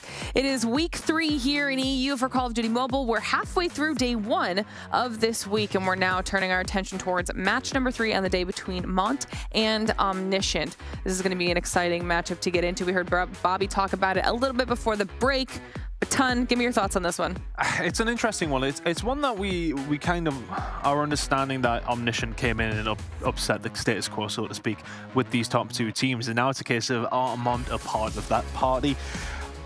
For the most part, we're not too sure on that, but this is where we will get our answers in this series. It should still be a very good one. Yeah, we've had close series all day. If you guys are just joining us, you can go back and check those out on the VOD. But really, really good performances across the board so far. We're now down to 1 undefeated team, and now this should be another close back and forth match. Let's start talking about the teams here, Brody. We'll start with Mont. Yeah, Mont have been a really good team. I think this season so far, they've been really impressive, I think, just across the board. You've looked at the kind of the additions to the roster like Etsy and Fahim, who have been excellent additions to the team. Lydia as well has been brilliant. And I would say they've been inconsistent, though, against mid-table rosters. Like, we've seen some matches where they'll come out and they play really well, others where maybe the Search and Destroy doesn't look up to scratch. One thing they have been good at pretty consistently is Hardpoint. They are one of the best Hardpoint teams we have here in the European Snapdragon Pro Series. You have a number. Tell me the number. They are currently number 2, I want to say, overall. Maybe number 3 off the top of my head. But yeah, they are currently pretty good. We'll say that much. You would have a stat somewhere in your brain. I thought you were going to have like a differential ready. I'll give it to you in a minute when we send it. Okay, save it for over there. And then on the flip side of things, obviously Omniscient. Bobby, talk to me about their roster. I mean, you look at the players on the roster and you see a lot of players that were on top teams last season, but unfortunately not many players that made it through, with the exception of Balance, but was not on that Stage 5 roster. So a lot of these guys with a chip on their shoulder with something to prove. We've seen a lot of different looks out of the roster as well, and it seems like the one that they've landed on is Saturn, Scathilla, Lucky, Balance, and Rasmo as their starting 5. That has definitely looked to be the most effective roster that they've tried out yet. And we've actually gotten a chance to speak with Omni just once this season so far. Got the chance to talk to Gathilla, and he had mentioned at the very beginning that they haven't had as much time as a roster as maybe some of these other teams have, and now they've started to really kind of settle into their own, starting to look a little bit better. So like you said, Ton, this will be a good test for what's going on in that top 4, kind of who sits where, even within that, looking forward to challenge. Yeah, and just to allude to your point, if that is the case, then they can only get better as time has kind of gone on, which makes me more excited for playoffs to see how they do against who we do now think is the best team in Kings after that previous game today. But I think realistically, this is still going to be a relatively tight game. I think it's definitely one Omniscient will look at and think to themselves they should be able to win this. I don't want to say it'll necessarily be comfortable, but Mont will be looking at this and will go into this as the underdogs. I don't think anybody can kind of question that. So Omniscient, I think it's for me to solidify their place in this top 3. If they're going to lose this, then all of a sudden they're in that mix again. And if things go really badly, you could be staring down not being in playoffs. I know it's maybe a reach, but it's a potential that could happen. Right. If you do go on to lose this game, you definitely want to solidify that top 3, and this is their opportunity to do so. Yeah, and you guys also did point out that part of either team's success could hinge on their picks and bans, and I believe those are ready. So we'll pull those up and see what our teams are starting on. It looks like we're kicking things off on Hacienda here, Brody. Yeah, this is a good pick for Mont. They have been pretty successful here. They're currently 2-1-1 on it. I can't remember who the loss is to, but they are still pretty good on this map, so I think that will be their pick for sure. Takeoff is more of an unknown from me. The one thing I'm kind of glad that we're not seeing here is that Apocalypse, because we know that Omni are good at that Apocalypse. So happy that that's off the board from Mont. The Hacienda, I think, will be a good start of the series for them. Yeah, the one Hacienda loss was to Kings, so I don't think... That explains it. Oh yeah, it was the 50-point one, right? It was. So obviously they played it really close. To be honest, I really like this setup for Mont in general for the Hardpoint because Takeoff has been one of their other go-to Hardpoint maps. I'm assuming that's probably an Omniscient ban on Arsenal, as that's the 3rd map that we saw Mont look super good on. And then you get the firing range and the Express. The Express has been... actually, the firing range has been really shaky because we saw Mont win 7-3, but then they lost 7-0. That was up against Kings, but 7-0, I think in any scenario is cause for concern. But at the same time, I think, we're ramming all these stats off. Mont are losing heavily to good teams, whereas Omniscient are very much running Kings very closely and dealing with the opposition they should do. Mont, I think that the gap between Mont and everybody else below them is there, but it's whether or not they can close that gap to Omniscient here. This is the big story, I would say. And when we got the control as well, the big thing for me is Omniscient haven't lost a control yet. They are completely flawless in control, and 3 out of the 4 controls they've played have been 3-0s. So for me, I think we're kind of setting up a storyline here where they have to win on the hard point. That control, I think, is just very unlikely for them. All right. Well, we'll have to see how they manage now that this is all settled. I believe the game is about ready to get underway, so I can send you 2 off to get prepared on the other half of the studio. Go ahead. You may see yourselves out while we get Brody's final thoughts on the matchup. Yeah, you asked for that hard point stat earlier on, so I can actually give you the specific number. I believe it's I knew you had it. You were holding out on me. Yeah, I do have it. A plus 83.83. Point differential here, which is the number 2 in the region. Again, though, that same asterisk that we had earlier on during the broadcast lies, just like it did for exclusive. They haven't yet played Omni or exclusive, and so when those matches happen, when this match happens and that match versus exclusive happens, things will be looking different. But I still think they are probably one of the better hardpoint teams we have here because they smashed everybody else in the middle of the table, and they only had that 50-point loss against Hacienda, or against Kings on Hacienda to speak of. So they have to win the hard points. That's the bottom line for me. All right. Well, we'll see what both of our teams are able to do in just a moment because match number 3 is about ready to get underway. So, Bobby, Ton, let's get it. Thank you very much, Lauren. Very excited to get into this one. It is going to be a close game. It's kind of been the running theme of the day. It has been all these teams very closely matched up in terms of the leaderboard, and who would have thought that we'd get some good games out of it, Bobby? We've got another good one here with Mont against Omniscient, but I think I agree with the story and kind of the aim of where we're going with this game. Mont need to win some hard points here, which is still going to be difficult. Yeah, and one thing that they've definitely got going is that we've seen one of the struggles for Omniscient be the fact that they have struggled to close out hardpoint games. I think we saw, especially up against that Kings roster first week, 2 hardpoints that were both absolutely winnable, but were not able to close it out. In multiple scenarios up against the lower tier teams that they still didn't really show those strong finishes to the hardpoint. So you got 2 maps that more than likely, Mont should at the bare minimum feel confident heading into. Whether or not they'll be able to handle business is a very different question. Fahim in the top side trying to take down Gothilla, but it's on the objective for the time being Omniscient, as Lydia looks to make a flank right here and no positioning to find the kill to open things up. Gothilla shuts her down, but nobody on the hard point for the time being. And I think a battle I'm really looking forward to here as we do start to ease ourselves slowly into this game. Lydia going up against Sands. I think, we've seen some really good games in between both of them in terms of these close range battles. I know Sands obviously AR right now, and you're thinking of Lucky with the SMGs, etc. as well. But I'm looking forward to seeing all these close range fights between these 2 teams. We've seen some crazy players, especially coming out from the SMG side of things for both 2 teams. Looking towards it though, Omniscient with a little bit of a better start in terms of the points on the board, and they will have control of P2, if not for a rogue spawn out. A little bit of a split for both 2 teams, so they're going to be fighting and jostling over position over towards the garage. And right now it is JC and Mont inside the point. They seem to have cleared Omniscient out. Good start from the Mont side. And Omniscient rotated like 25 seconds early off of that, and because they get cleared, they're now in a terrible spot trying to head into P2, with which Mont have completely locked down. Daytel maybe a little bit shaky on the gunfights, but a pinch setup right here does get shut down as Etsy finds the turn.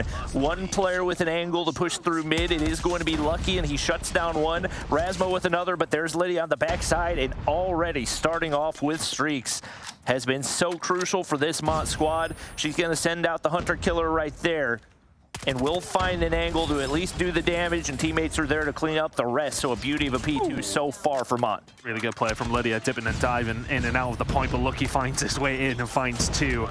Omniscient will not go out of this P2 fight well without 1. Big plays coming in though, and because Lydia was able to pop off at the beginning of the game, there goes the missile to fly its way in. And that is pretty much an easy clear coming in from Mont. 1 push from the side. Oh, Lucky to just line them up and find 3 though.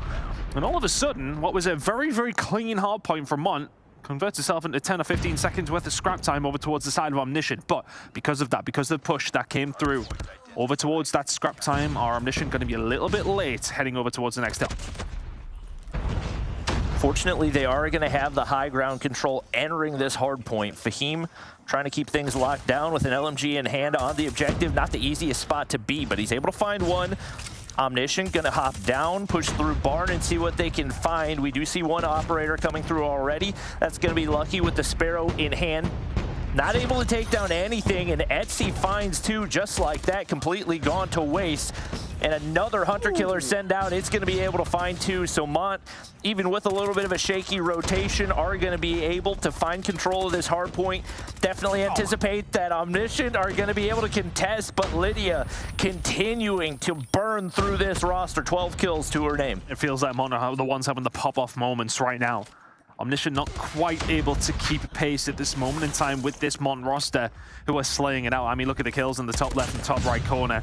It's a very different story whether you look left or right.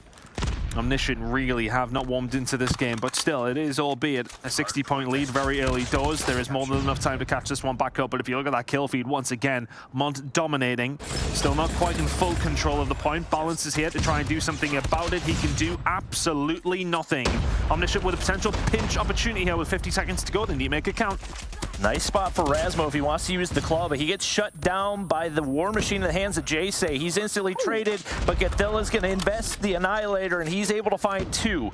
He's taken down as well, so no big value for either of the teams, but with Saturn pushed up this far, he's got to get dealt with by Mont. They're not able to do a thing about it. Hits the flank onto Fahim as well, and this is the opening for Omniscient to start closing this gap.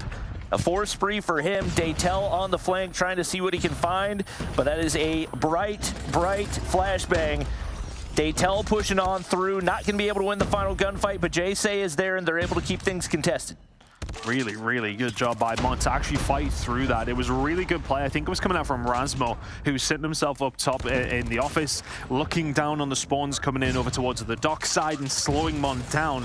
But I want to say it was Fahim over towards this point to stay alive for so long. Omniscient had the numbers, and yet they couldn't make it count.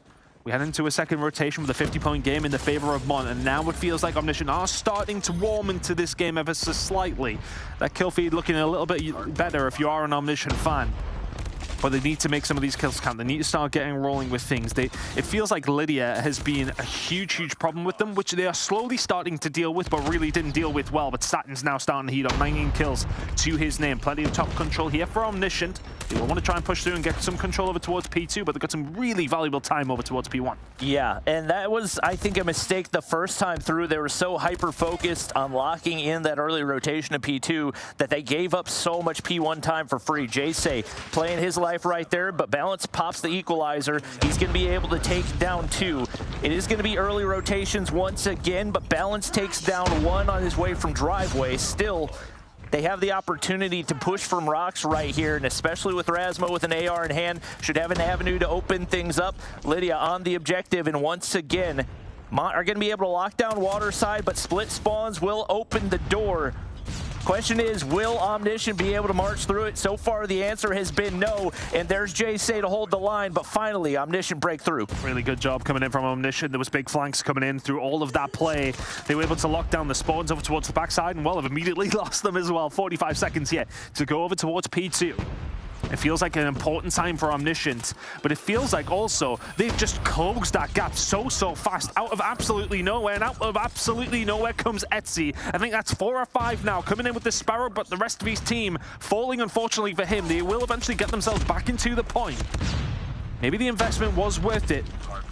Was the juice worth the squeeze? We'll get a hold of a few points now off the back of that Sparrow play coming in. And Omniscient, they were looking so solid over towards this hill. They will get the final 10 seconds. It looks like they have a rotation, but Mont limited the damage there with the investment. Yeah, they've got to get a little bit more locked in on these rotations, though. One player already on P3. Gathilla's going to invest the Annihilator right here. He's the player that's rotated early, and he may be able to completely wipe them off the board. 2 kills already, 2 players right here with an opportunity to still make a dent in this hold for Omniscient. Saturn's going to hop back onto the objective. If they can deal with Fahim, they've got it all to themselves, and they do that indeed. 2 operators coming out for Lucky and Saturn's. Just like that, Omniscient have taken their first lead on this map. Saturn's is just spinning around, flinging out War Machine bullets, grenade launcher, just doing its best, and it was phenomenal usage from Godzilla. When it comes down to the Annihilator, he finds 4 kills over towards the fence's side, but Omniscient, they win the rotation, they win the initial gunfights. Can they make it count? Close spawns are still here after Mont have managed to wipe them, but can the push now start to come through? Godzilla will find 2. Saturn's is here for the backup as well.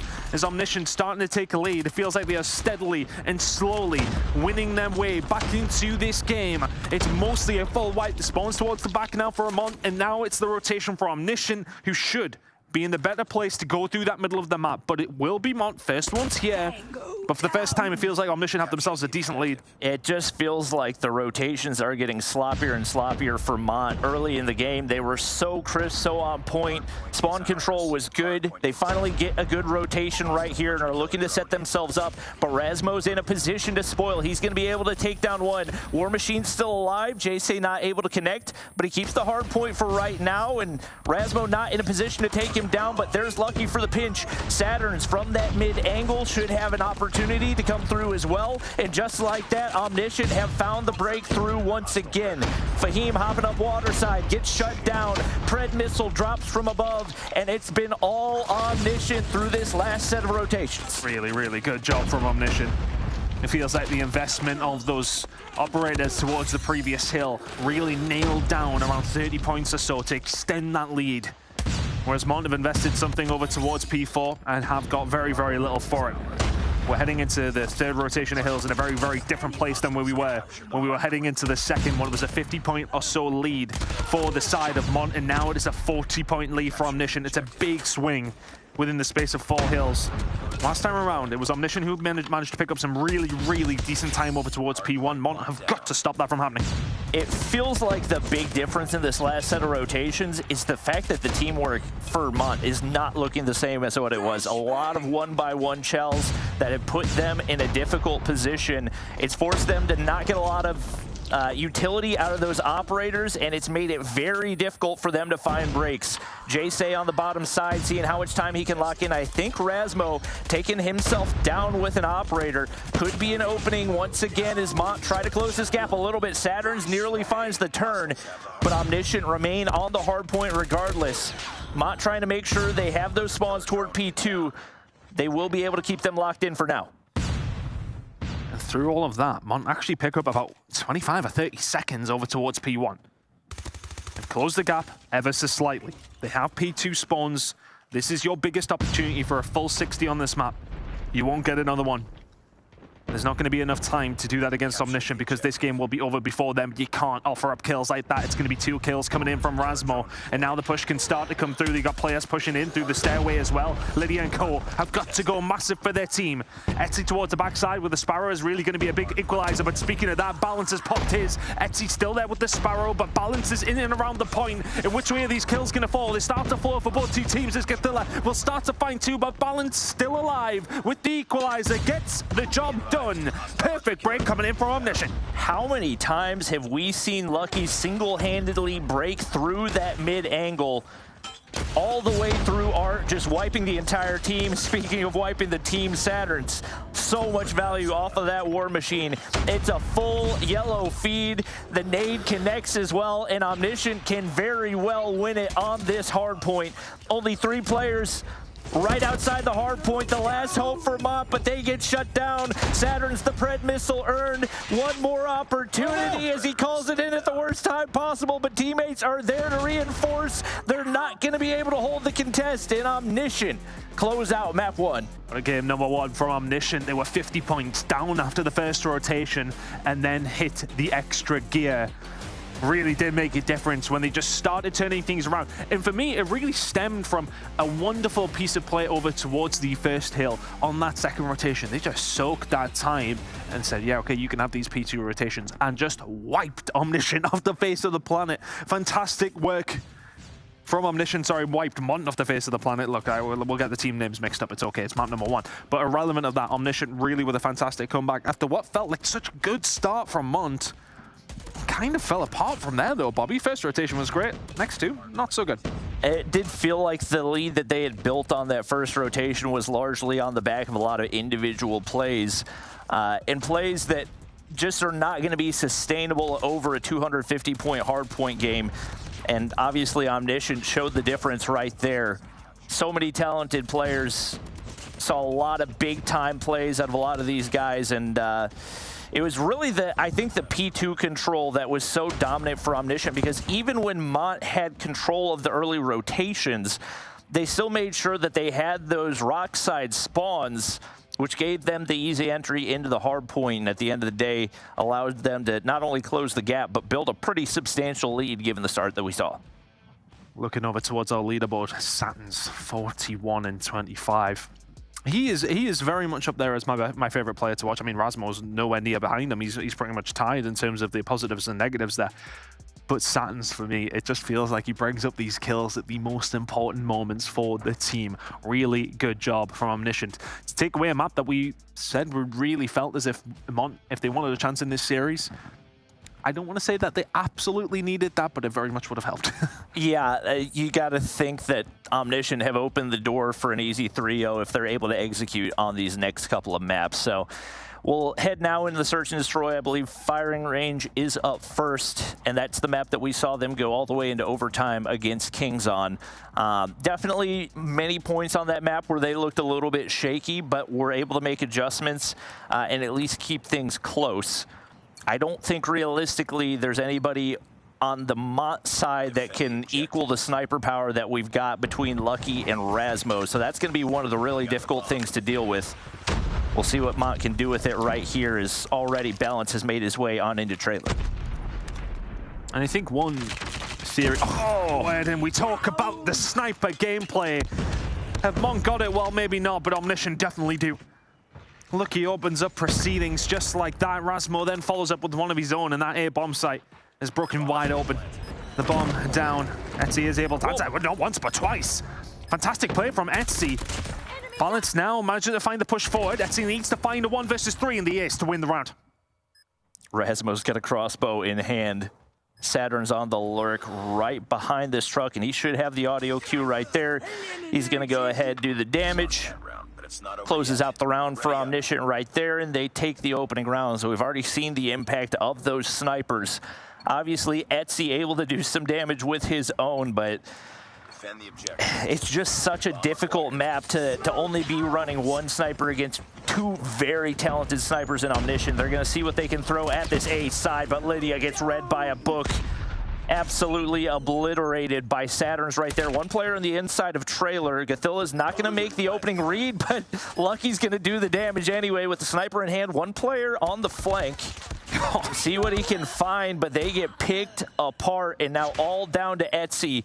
Can't find the angle through the smoke, and he's able to shut down Rasmo, but still two more to deal with.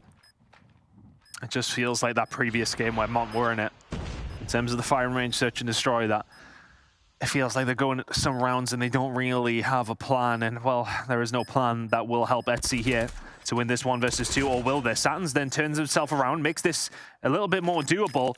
Is this going to be checked by Lucky now? As Etsy is going to go for it. Yeah, nice and easy in the end. Made it a little bit scary because Saturn's had these, well, fists out. But it definitely feels like the start of these rounds are just going into the favor of Omniscient every single time. And I want to say because it just seems a little bit uncoordinated from Mont, maybe. I don't know. It's hard to say after 2 rounds, but it feels a little bit loose.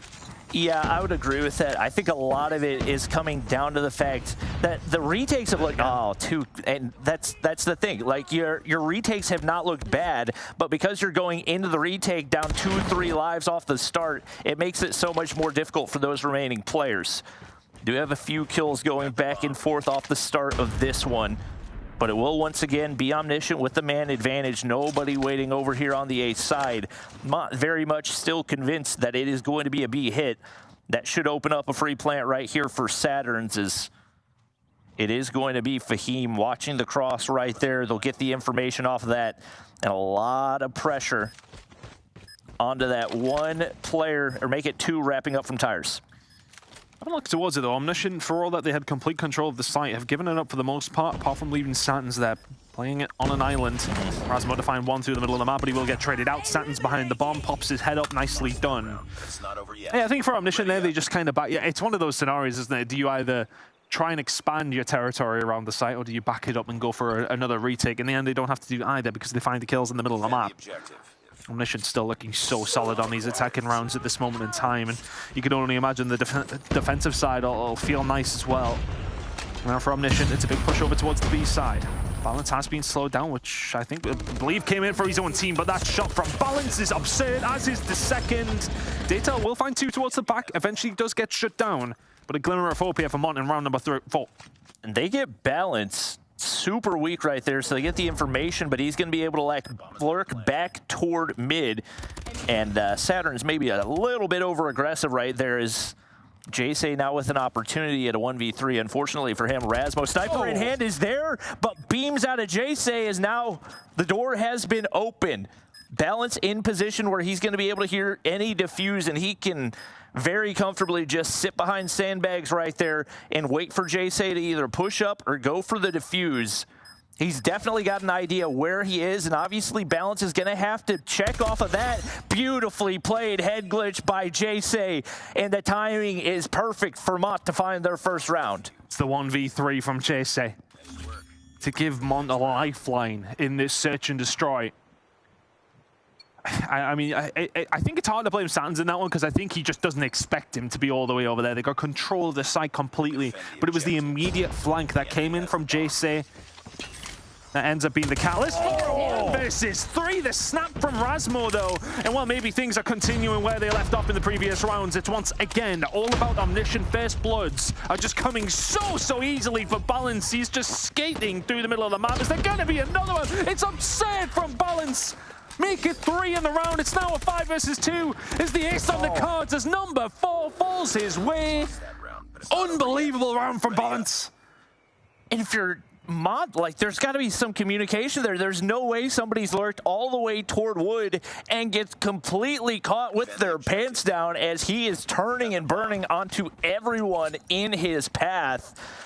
Oh man, what a heartbreaker after it seemed like Mont were starting to get things figured out in the search and destroy, to get completely decimated like that. They're able to find one off the start of this, but there's Lucky able to trade. Oh, good shots. Lydia picks up 2 right there, and I think this is the first time we've seen Mont with a man advantage for the entire game. Aggressive push comes through from Mont over towards the A side. Now this would not be an issue necessarily for Omniscient had the bomb carrier been with them at B. Unfortunately, Gothilla gets caught out, but with Satins and Balance still left alive here for the side of Omniscient, this is more than doable. Now for me in this scenario, Sans has just walked through B bomb site. It feels like this is free for Balance to push round. No, it feels like they've maybe overthunk. Overthinked? I don't know, you tell me which way it is. I'm sure Brody will correct me after this, but either way, maybe a little bit too much of the stuff going on in the brain here for the side of Omniscient, as they had a completely free B side, and Mont will say thank you very much. As around that, well, you've handed it to us. Yep. Mont able to close things out right there, and now head over to the offensive side. It's traditionally where they've had a little bit more of a struggle, so we'll see what they've got in the playbook, but they're going to full send it over toward B and see what will connect.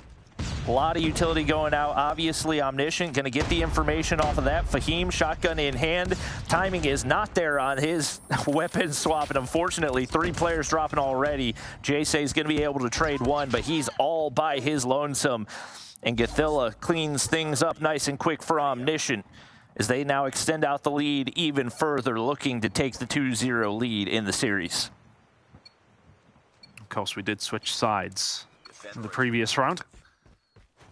Omniscient now on the defensive side, and it feels like Mont were maybe a little bit disjointed on the defense. Well, you cannot do that on attack. You need to all be one in the same, and well, Gothilla already managing to find a small route through. Fahim is waiting on him. If he can find this kill, it may well just slow things down, but Gothilla just walks through and guns him. And the potential trade that was there is maybe not anymore. Lydia up top, but that is definitely going to be watched by Rasmo. Peeks it for just a second, throws the shoulder, but she gets out. pretty much scot-free. But the problem is here for Mont, they know that Gothilla is around. He's somewhere. He's just going to cause so many problems. There's another couple of kills falling his way. 3 kills in the round for Gothilla. It's now, well, 4 versus nothing as Omniscient wipe Mont off the board again. Feels like a different class of game, this one. If you know that Gothilla is lurked all the way up toward front wood, priority number 1 has got to be dealing with him. You can't allow him to run free all the way through wood to take out 2 more players. That's something that Mont have got to deal with immediately, and they do not do that. Fahim finally gets aggressive right there and finds a first blood, so an opportunity for them to make their way over toward that A site. 1 player still over in wood, trying to watch any flankers, but it's actually going to be a little bit of a mid play right here for Omniscient. Jay shuts down Saturns, and that should be the opening for the bomb to go down. Bomb was going down at one stage, but a grenade found its way over. I believe it was actually, I think it was Razmo who found it. What a shot that is from Razmo, though. Lucky alongside of him. The 2 snipers of Omniscient make this one a more even contest. Now a 2 versus 2. You just don't peek these angles, do you? You just don't look after those 2 shots are rang out and your teammates are telling you he's got the sniper. It's such a hard position. Razmo now going to check this. Throws a small shoulder, knows exactly where they're going to be, but Fahim will clean this one nice and easily. 20 seconds to go. Lucky has performed miracles on this map before, and well, hasn't hit a bullet, so that's not going to happen. 6-3 now to Omniscient. And that is around that. Well, they didn't necessarily let it get away from them, but it never felt like theirs either, did it? No, it was definitely winnable whenever they brought things into a 2v2, but like you said, Mont did a good job not overextending, not peeking those angles, especially when you know there's 2 snipers alive. This time they get aggressive, they blind Balance and are going to be able to take him down. That's Fahim with the first blood.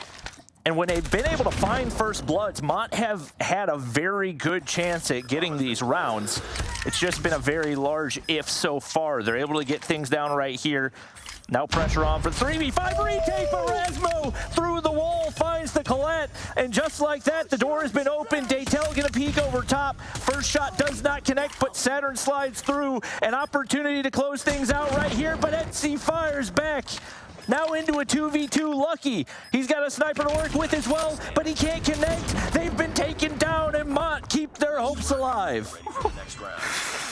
My word, we've seen some sniper gameplay there, didn't we?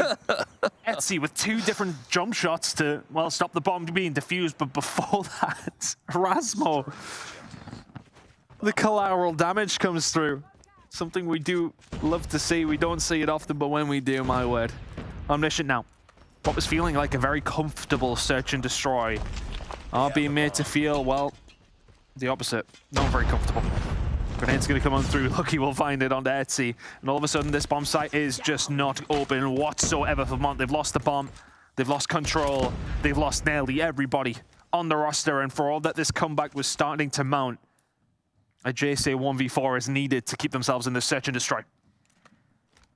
Especially with the bomb down, not looking great. And they, I think they're on the hunt right now. Seems like they have a pretty good idea where he is. Balance, not going to mess around. That's not an easy shot to hit over top of that bomb heady either, but that's going to be Omniscient closing things out. And now the 2-0 lead in the series heading into the control. They have not lost the control all season. They haven't. They've looked so good in it. And honestly, for Mont, it's back to the drawing board for search and destroy again. I think, you know what, we've seen a couple of really good rounds from them where, I mean, there was clutches, but to put to the point of that, you won 4 rounds and 2 of them were clutches on your part, weren't they? Like, you know, these moments will sometimes offer themselves up to players and they'll be able to take them with both hands, but being in the position to have to find those clutches, where we've seen it from JSA, where we've seen Etsy find 2 crazy shots to win a round. Yeah, it's all very well and good, but you're putting yourselves in those positions. Yeah, they just didn't seem to put themselves... They're never in an advantage. Yeah, no, never an advantage. And once again, ridiculous shots across the board for just about all the snipers on the map. like you said, like a lot of it is the way that they respond to the positions that they're in. If you have Gothilla outside the front of wood, you don't just let him sit there and lurk wherever he wants to. You deal with him immediately. And you look at the bottom of the scoreboard, and things were very, very rough, especially for the SMGs. Lydia and Daytel were not able to get anything going. The only close range advantage they had was with Fahim with the shotgun in hand. And I want to say that the majority of the time where we're talking of positioning, at least anyway, you can maybe, if I can't recall a couple of other rounds, but Lydia and Daytel were mostly making a push over towards the A side and like head down through the site. Whereas we see some of the other SMGs on the side of Omniscient, you look at Gothilla in that game specifically, was finding sneaky angles, was finding himself through the mid-map. Him and Balance were causing havoc in that general area. Whereas we've seen Lydia and Daytel mostly concentrating on the A side, but then when the snipers are so good on Omniscient, you're getting shut down. I mean, I want to say it was like at least 3 bloods that was given away by Lydia. Like, these are the kind of moments that, okay, you want to get aggressive as that SMG, but you need to make sure you're picking the right routes. It was absolutely not the case for Mont, but absolutely was the case for Omniscient in that game. Yeah, I think a lot of it is the way that you use your utility, because there weren't many scenarios where we saw players with those SMGs take any route that was not directly next to trailer. They didn't try to make a wrap through sandbags. That we didn't see any two-dimensional pushes, nothing get aggressive on defense, and it just made it too easy for Omniscient to read. So now we head on over Omniscient, starting off on the defensive side right here, or rather on the offensive side. And typically we have seen that be the advantageous one, is they get 2 players on the objective already. Gothilla push all the way towards spawn, but beams out of J-Say. Definitely much needed in response, but they've still got a lot of players to deal with, and with Razmo taking over basketball court is not going to be easy to find an avenue through. A little bit of a curveball, if anything, for Omniscient. An immediate 5-man over towards the A side. Mont are like, okay, well, everybody goes to B first. That's easier one to get. Wait a second, why aren't they here? Well, it's because 2 ticks are already in over towards A. The 3rd is following. And Mont are absolutely nowhere to be seen. That is the hard job done for Omniscient now on this attacking round. The kills will start to flow, though, from Mont. They will have that advantage. But holding on to B is not the easiest thing in the world. A really, really good start for Omniscient. Mont have been able to take some lives off of this. Lydia picks up another one right there, so +4, make it +5. And that feed should allow them a little bit more breathing room, but still 1 minute and 50 seconds for Omniscient to work with. You got to think they're going to take a slightly more methodical approach to these next couple of waves, as you don't want to continue to give away lives. That is just not a chow that you need to take if you're balanced. Fortunately for him, the ARs are doing the damage right now as they pick up a couple more. Razmo needs to deal with Lydia, and he's not going to be able to do that, so she picks up 2, but most importantly, maintains that kitchen control. That's going to force them to continue to push driveway side. For Omniscient, there was the change-up that was needed. You needed to hit through the middle of the map, but then you start to lose the gunfights on the second wave, and things become a little bit more difficult. You needed somebody like Razmo in here a lot earlier than this, and now all of a sudden those kills are starting to fall their way. 12v8. Still very, very doable. Still plenty of time to take your time if you're Omniscient, but they're not going to do that. They're just going to send it into the point, and that may well hurt them. Saturn's is the only one who can answer back. The SMGs have really got their job done here. If you are Mont, it's now 5 versus 9. Make it 4 versus 9. Make it 3 versus 9. Mont have won this slaying battle so convincingly. Still doable, though. If you can find a wipe if you're Omniscient, then maybe you've got an opportunity. Valent's not going to be able to find it. It's a 1 versus 5 now on the cards for Sans. I'm going to be honest, in round number 1, Omniscient have not really looked like a team that you would expect to be undefeated in control. So much time. They still have 47 seconds to work with, and they gave away every single one of those lives on one-dimensional pushes. They made maybe 1 attempt at a push through mid, 1 attempt at a flank, and it got shut down, and they said, you know what, we'll just take it straight on, head right into the head glitches, and get picked apart, and that's exactly what Mont did. And I don't understand that, because if you're Omniscient, you make the heads-up play to say, right, okay, we'll head over towards this A side, we'll catch them off guard. Okay, smart play. And then, as you said, very linear, very one by one. In terms of the rest of their attacking round, just doesn't work whatsoever. Lydia starting to heat up here. She found a couple of good kills over towards the kitchen side throughout the majority of that round. And is going to try and continue to do so. There's another one.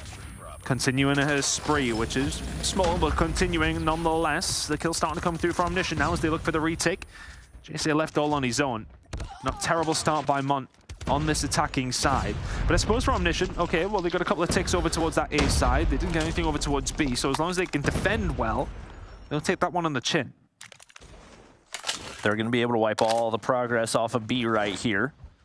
And Mont have made that wrap back toward the A side. They get players stacked all the way up. 3 players on the site.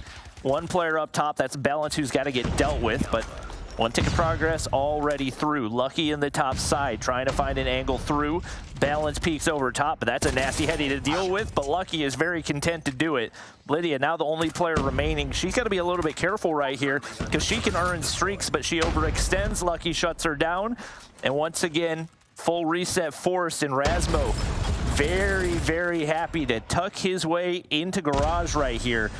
Obviously not going to be able to enact a one-man spawn trap, but can continue to be pesky, and Saturn's picks up another 2. Just like that, the life lead has been blown wide open. Have to be careful though, still doable here for Mont. You find yourself a couple of decent breaks, and all of a sudden this becomes an easier round. Rasmus still surviving towards the backside. They've actually sent people to hunt him. He's found another one onto Fahim. Eventually it did take 3 or 4 people to go back and take them down. Rasmus, really, really good job. For Mont, there's plenty here available. I wouldn't like to see either one of these teams invest anything here as far as it goes with the operator side of things. A decent push here from Mont over towards the B side, but feels like maybe too little too late. I mean, with only 1 operator used in the entire game so far, you got to anticipate that the opening of this round is going to be an all-out brawl. As obviously a lot of utility in the pockets of both of these teams, and a lot of score streaks that have been earned as well. So anticipating an aggressive opening for Omniscient right here. A little bit more orthodox push as they do send 4 players over toward that B side.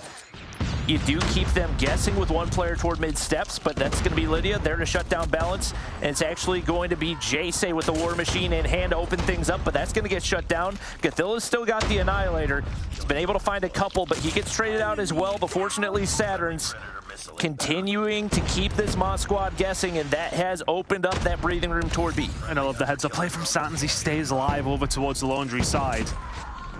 Lucky as well, if anything, the opposite of his name.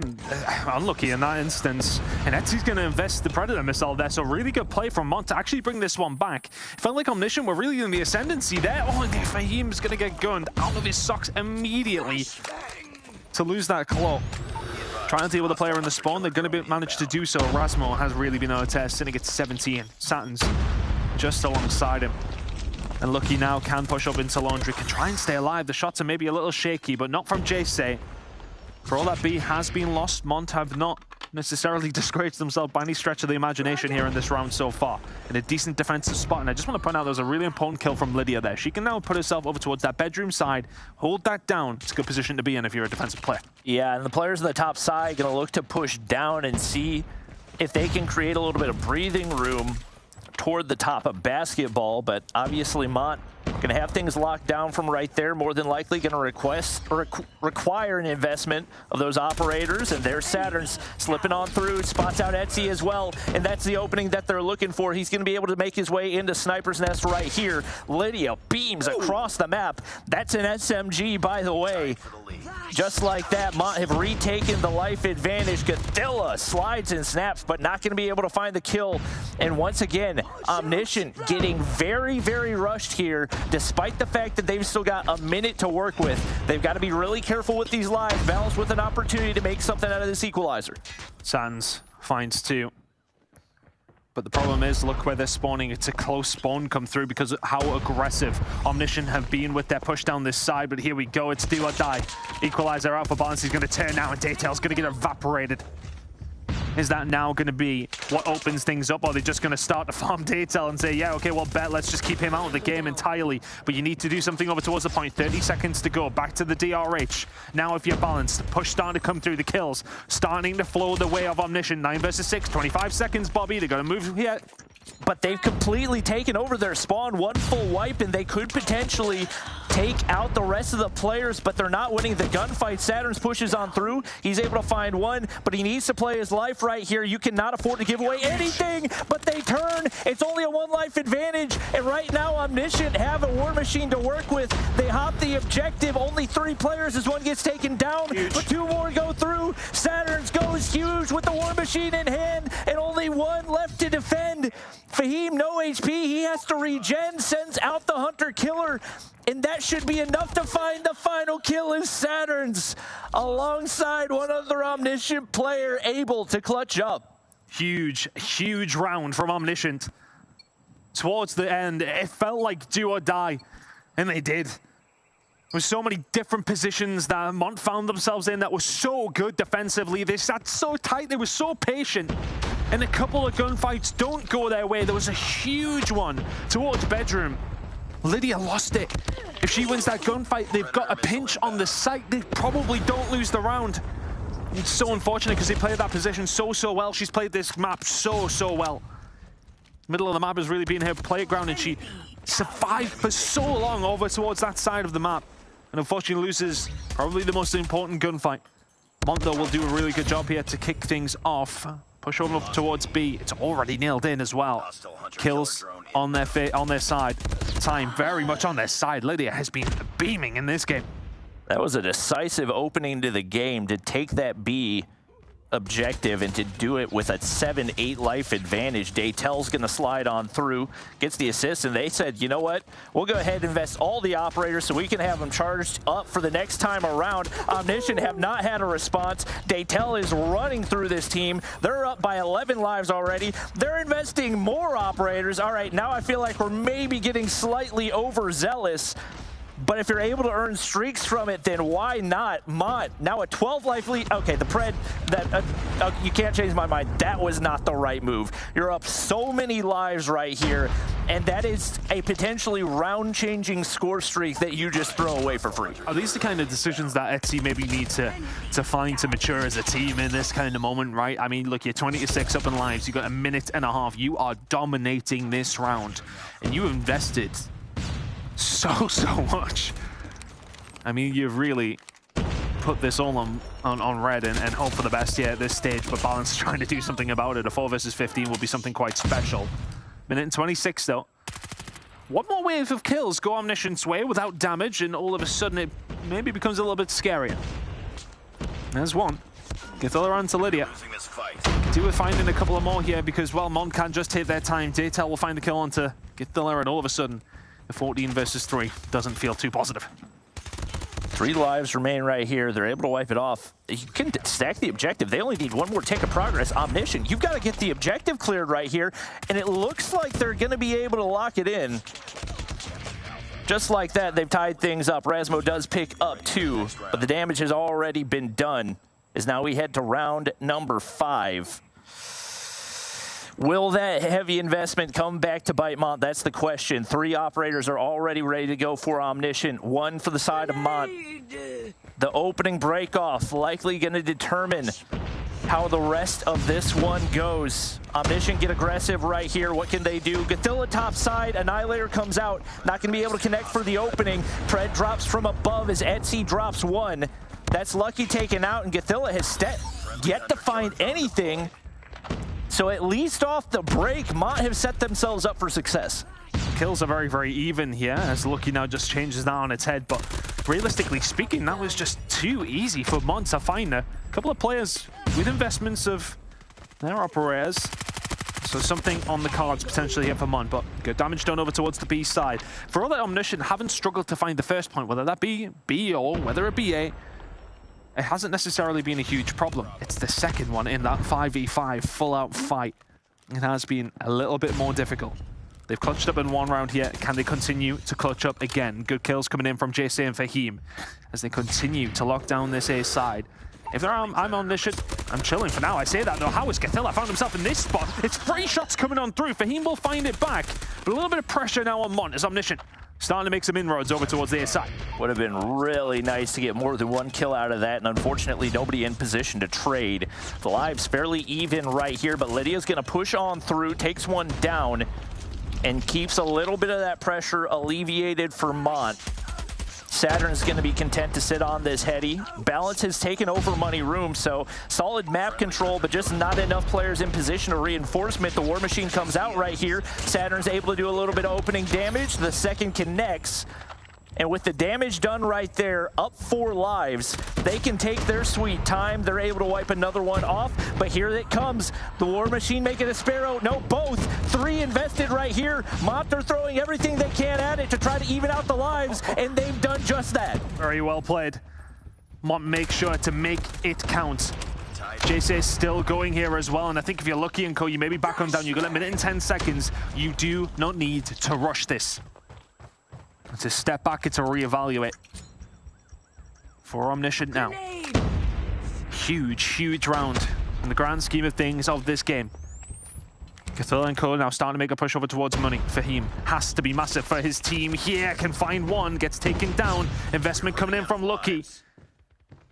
Mont with nothing remaining. Omniscient, 7 lives to their name. Look at this though, he just lines them up straight away. 2 kills in there from Lucky, and all of a sudden Mont have got nothing left but JC in the 1 versus 5. Omniscient clutch up time and time again. It might not have been pretty, but they get the job done anyway. Omniscient, we said that this would be a close game. 3-0 up against Mont. Not through some adversity in map number 3, to be said at least, but wow, still, you will take that performance all day long, 3-0. Yeah, you absolutely will. And definitely shakiness at multiple points in there. I think especially on the offensive side, just a lack of patience where they felt the need to really rush things rather than utilizing the lives that they had. And especially the time that they had, given that neither team put up much defense over on that B side. I think they made some adjustments. And I think especially in that last round, Mont got so hung up on how close the lives were, especially over on A, that they invested 3 operators at the same time rather than spacing them out. And I think with that heavy investment, I think that kind of closed the door on the opportunity that they had. And we said at the time, we were like, right, is that going to cost them though? Because, I mean, look, they started the next round brilliantly, but when initially Omniscient had so much to offer in terms of everything they had and in terms of their operators, anything that they could bring to the table, Mont didn't have too much of an answer to it at that stage in the final round, and then all of a sudden you're pinned back, you're in trouble. It's a tough one to take. Sans dropping 40 again, man.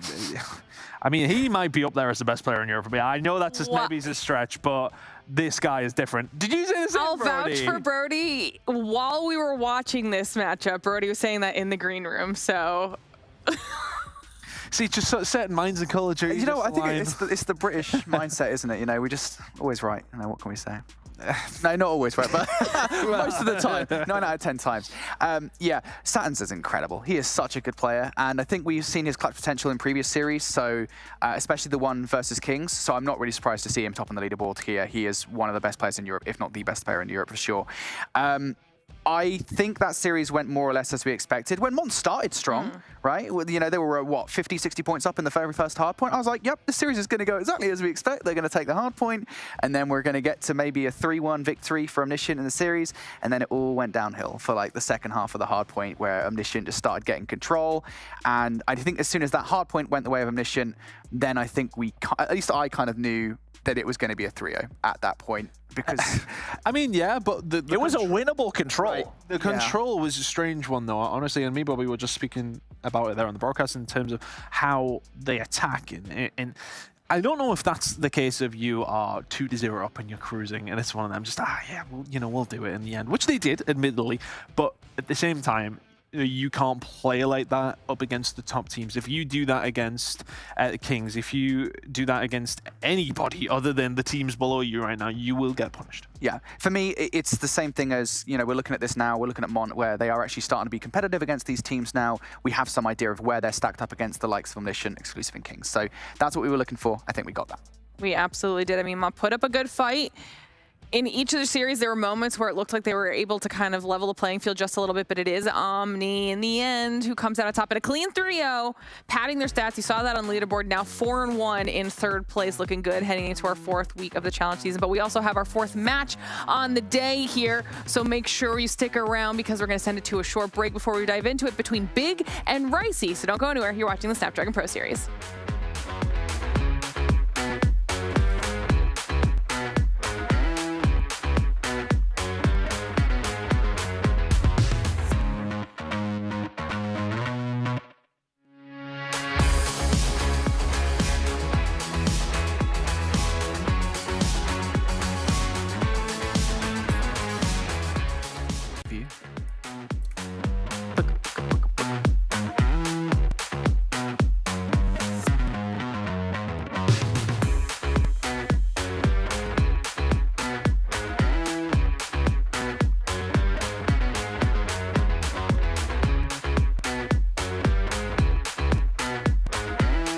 Snapdragon Pro Series powered by Samsung Galaxy is brought to you by Snapdragon Elite Gaming, Samsung Galaxy S23 Ultra, Monster Energy, and DHL.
Welcome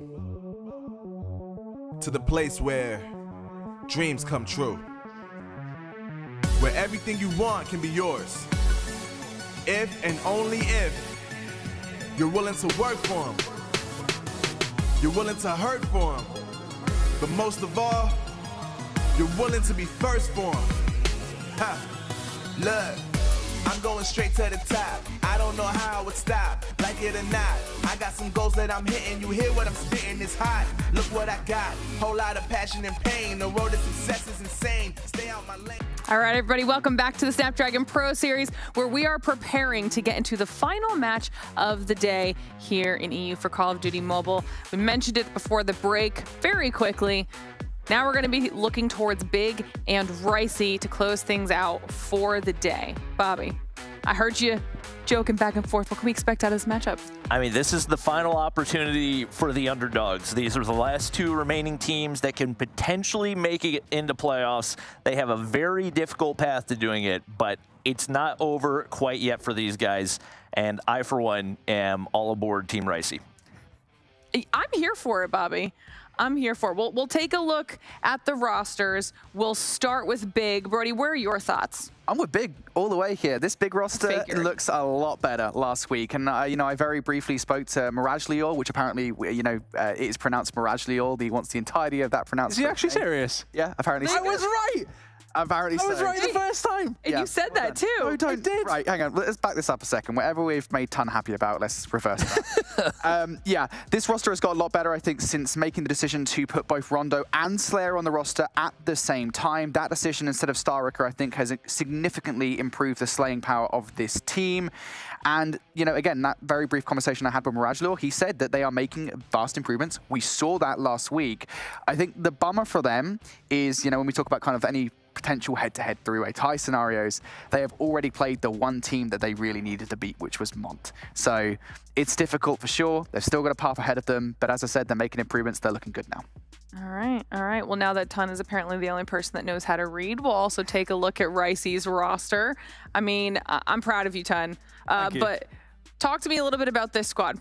I mean, look, it's a squad that we talked about at the beginning of the season in terms of what we thought, they could potentially, I don't want to say upset the odds, but, we had like some expectations and they haven't quite hit those yet, I want to say. I think for us, the really big game was against Mont. You just mentioned that there. In terms of losing these matchups, that's where you really did need to win. But still in the cards potentially. I think it's all kind of, I don't want to say dependent on Sushi, but Sushi having a good game usually results in Ricey performing better.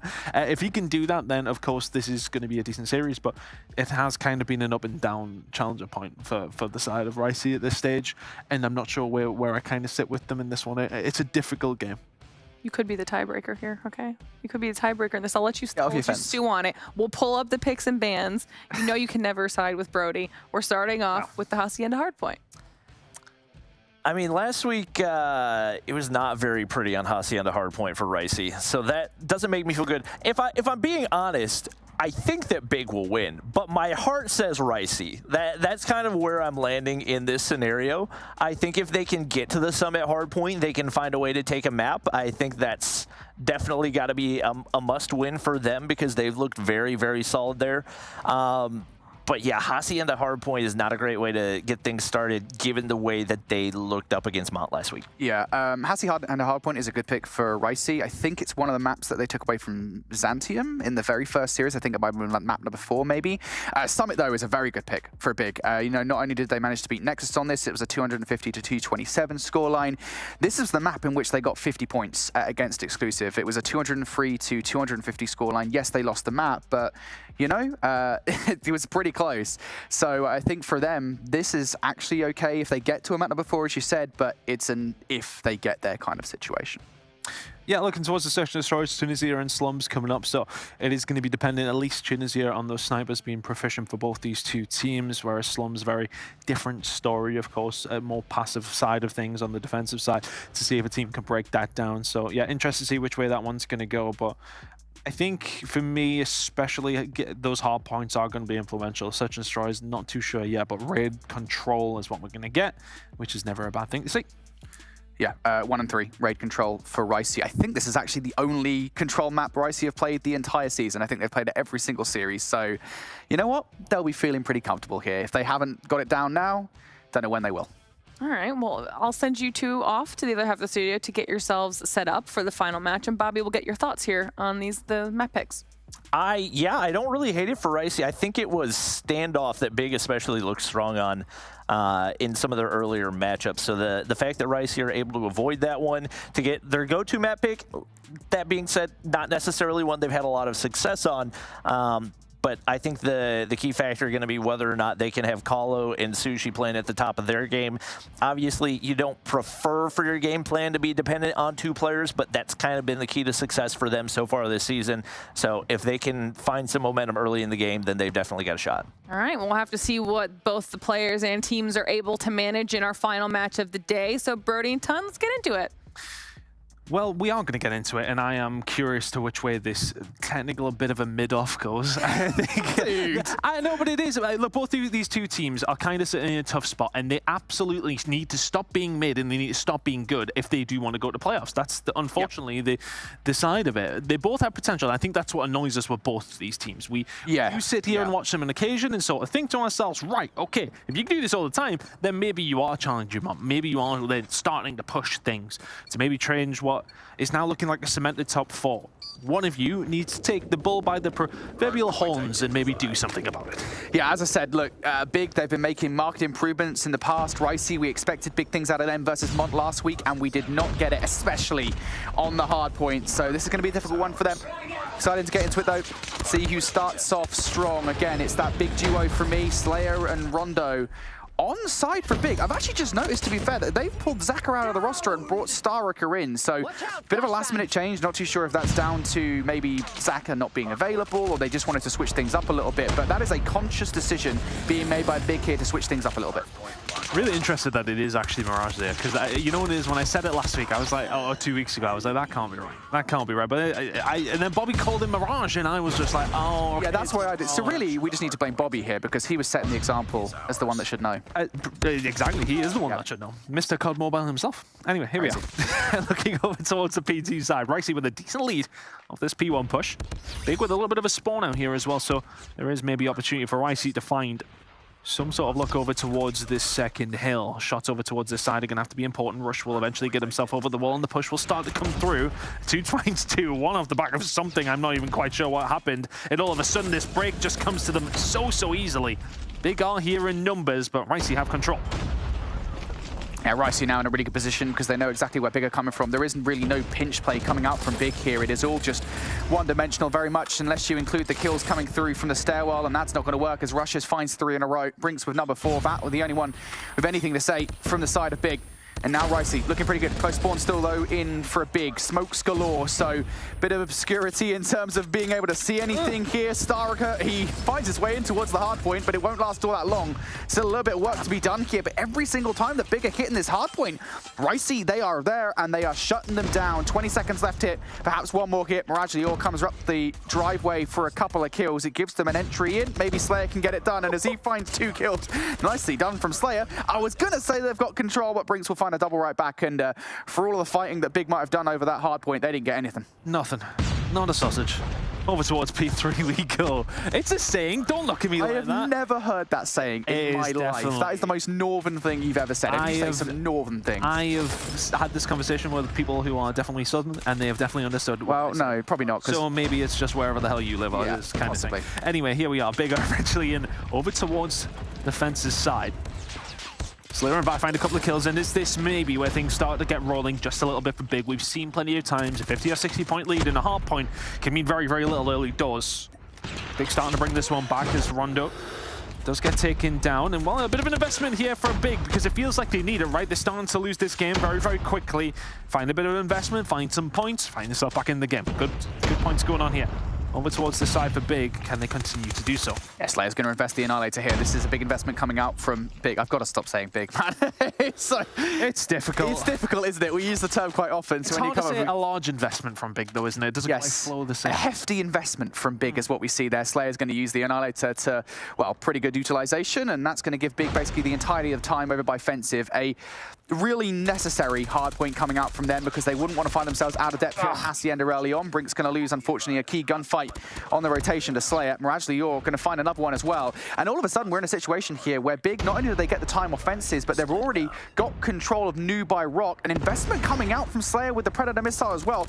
I don't actually dislike that. Yeah, a bit of info as well, isn't it? You know, it's starting to give him some ideas to exactly where Ricey are, and well, ultimately, it doesn't result in absolutely nothing. Starricker and Brinks just trade operators across the board, and now all of a sudden Rush here with the equalizer for Ricey. Gonna make this count, has to make this count, finds absolutely nothing but a Toots. He's just got a normal gun, he's getting the job done. Slayer's left alone, and a Toots finds the third. Starricker and Co now here as well, a lot invested from both these two teams. And ultimately, as I was kind of saying after the second hill, you know, these hardpoint games can change very quickly, and Big all of a sudden find themselves within 5 points as we're about to head into a second rotation. Still 10 seconds or so here for Ricey to potentially clean up. Bit of a 50-50. But irrelevant of whatever happened in this first roll of hills and the rotation, it's been down to a big hold over towards P2 and a big hold over towards P3, and then kind of split the difference across the other two hills. So both these two teams holding well, it's all going to be about these rotations. Yeah, for sure.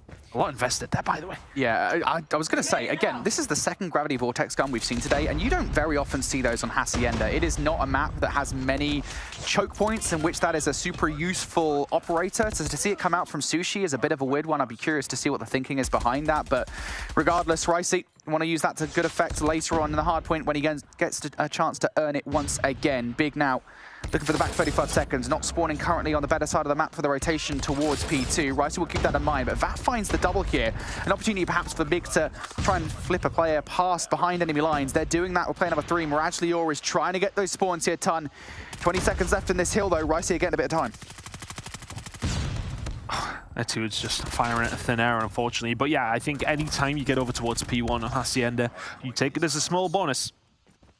Last time around, though, this rotation looked a lot different. Ricey were able to lock it down very, very quickly after Big were the first ones there. But Big will find a couple of kills off the initial break. So that is definitely going to help them out. The spawns over towards the back. The car park push will start to come on through. Are Ricey going to be able to make this one where this would be a big kill if Mirage can get it? Does find it, but gets traded. Etude's now through the front door as well. It's just not a gunfight. You want to take, but it's a gunfight. You're apparently going to win. How on earth is Ricey managed to find the breakthrough here? Carlo now finds his way in. Slayer is doing what he's been doing the entire game, but it may well not be enough for the side of Big. Ricey now trying to find a way through. They cannot quite get there. Big just about hold on. Man, for that crazy play from Etudes, it all just falls apart right after that. A flurry of kills come through for Big. It's been a dominant kill feed for them the past 10 seconds or so, but they still do have to hold it. This is where Ricey got a lot of time last time around. Maybe Big can respond by doing the exact same thing here again. Rondo and Miragidor combine for 3. I think Miragidor actually finds a 2-piece of his own, but regardless, Big off the back of that, arguably considering Ricey actually managed to find the entry into the hard point, they should have got themselves in for the back 15 seconds. That doesn't happen, and now all that's left for this time is one more push coming out from Sushi. He gets shut down, sent back towards the respawn point, and Big full 60 on the McLaren hard point. Now we move to fences, and Ricey here first. Managing to find these kills. It's so important they do so, because last time around, Big found a lot over towards the fences. Slayer's just popping off right now, having a crazy game, sitting at 29. Potential 50 bomb on the cards. Don't want to jinx it, but maybe I will. And here we go from Starwrecker. War Machine up top finds absolutely nothing.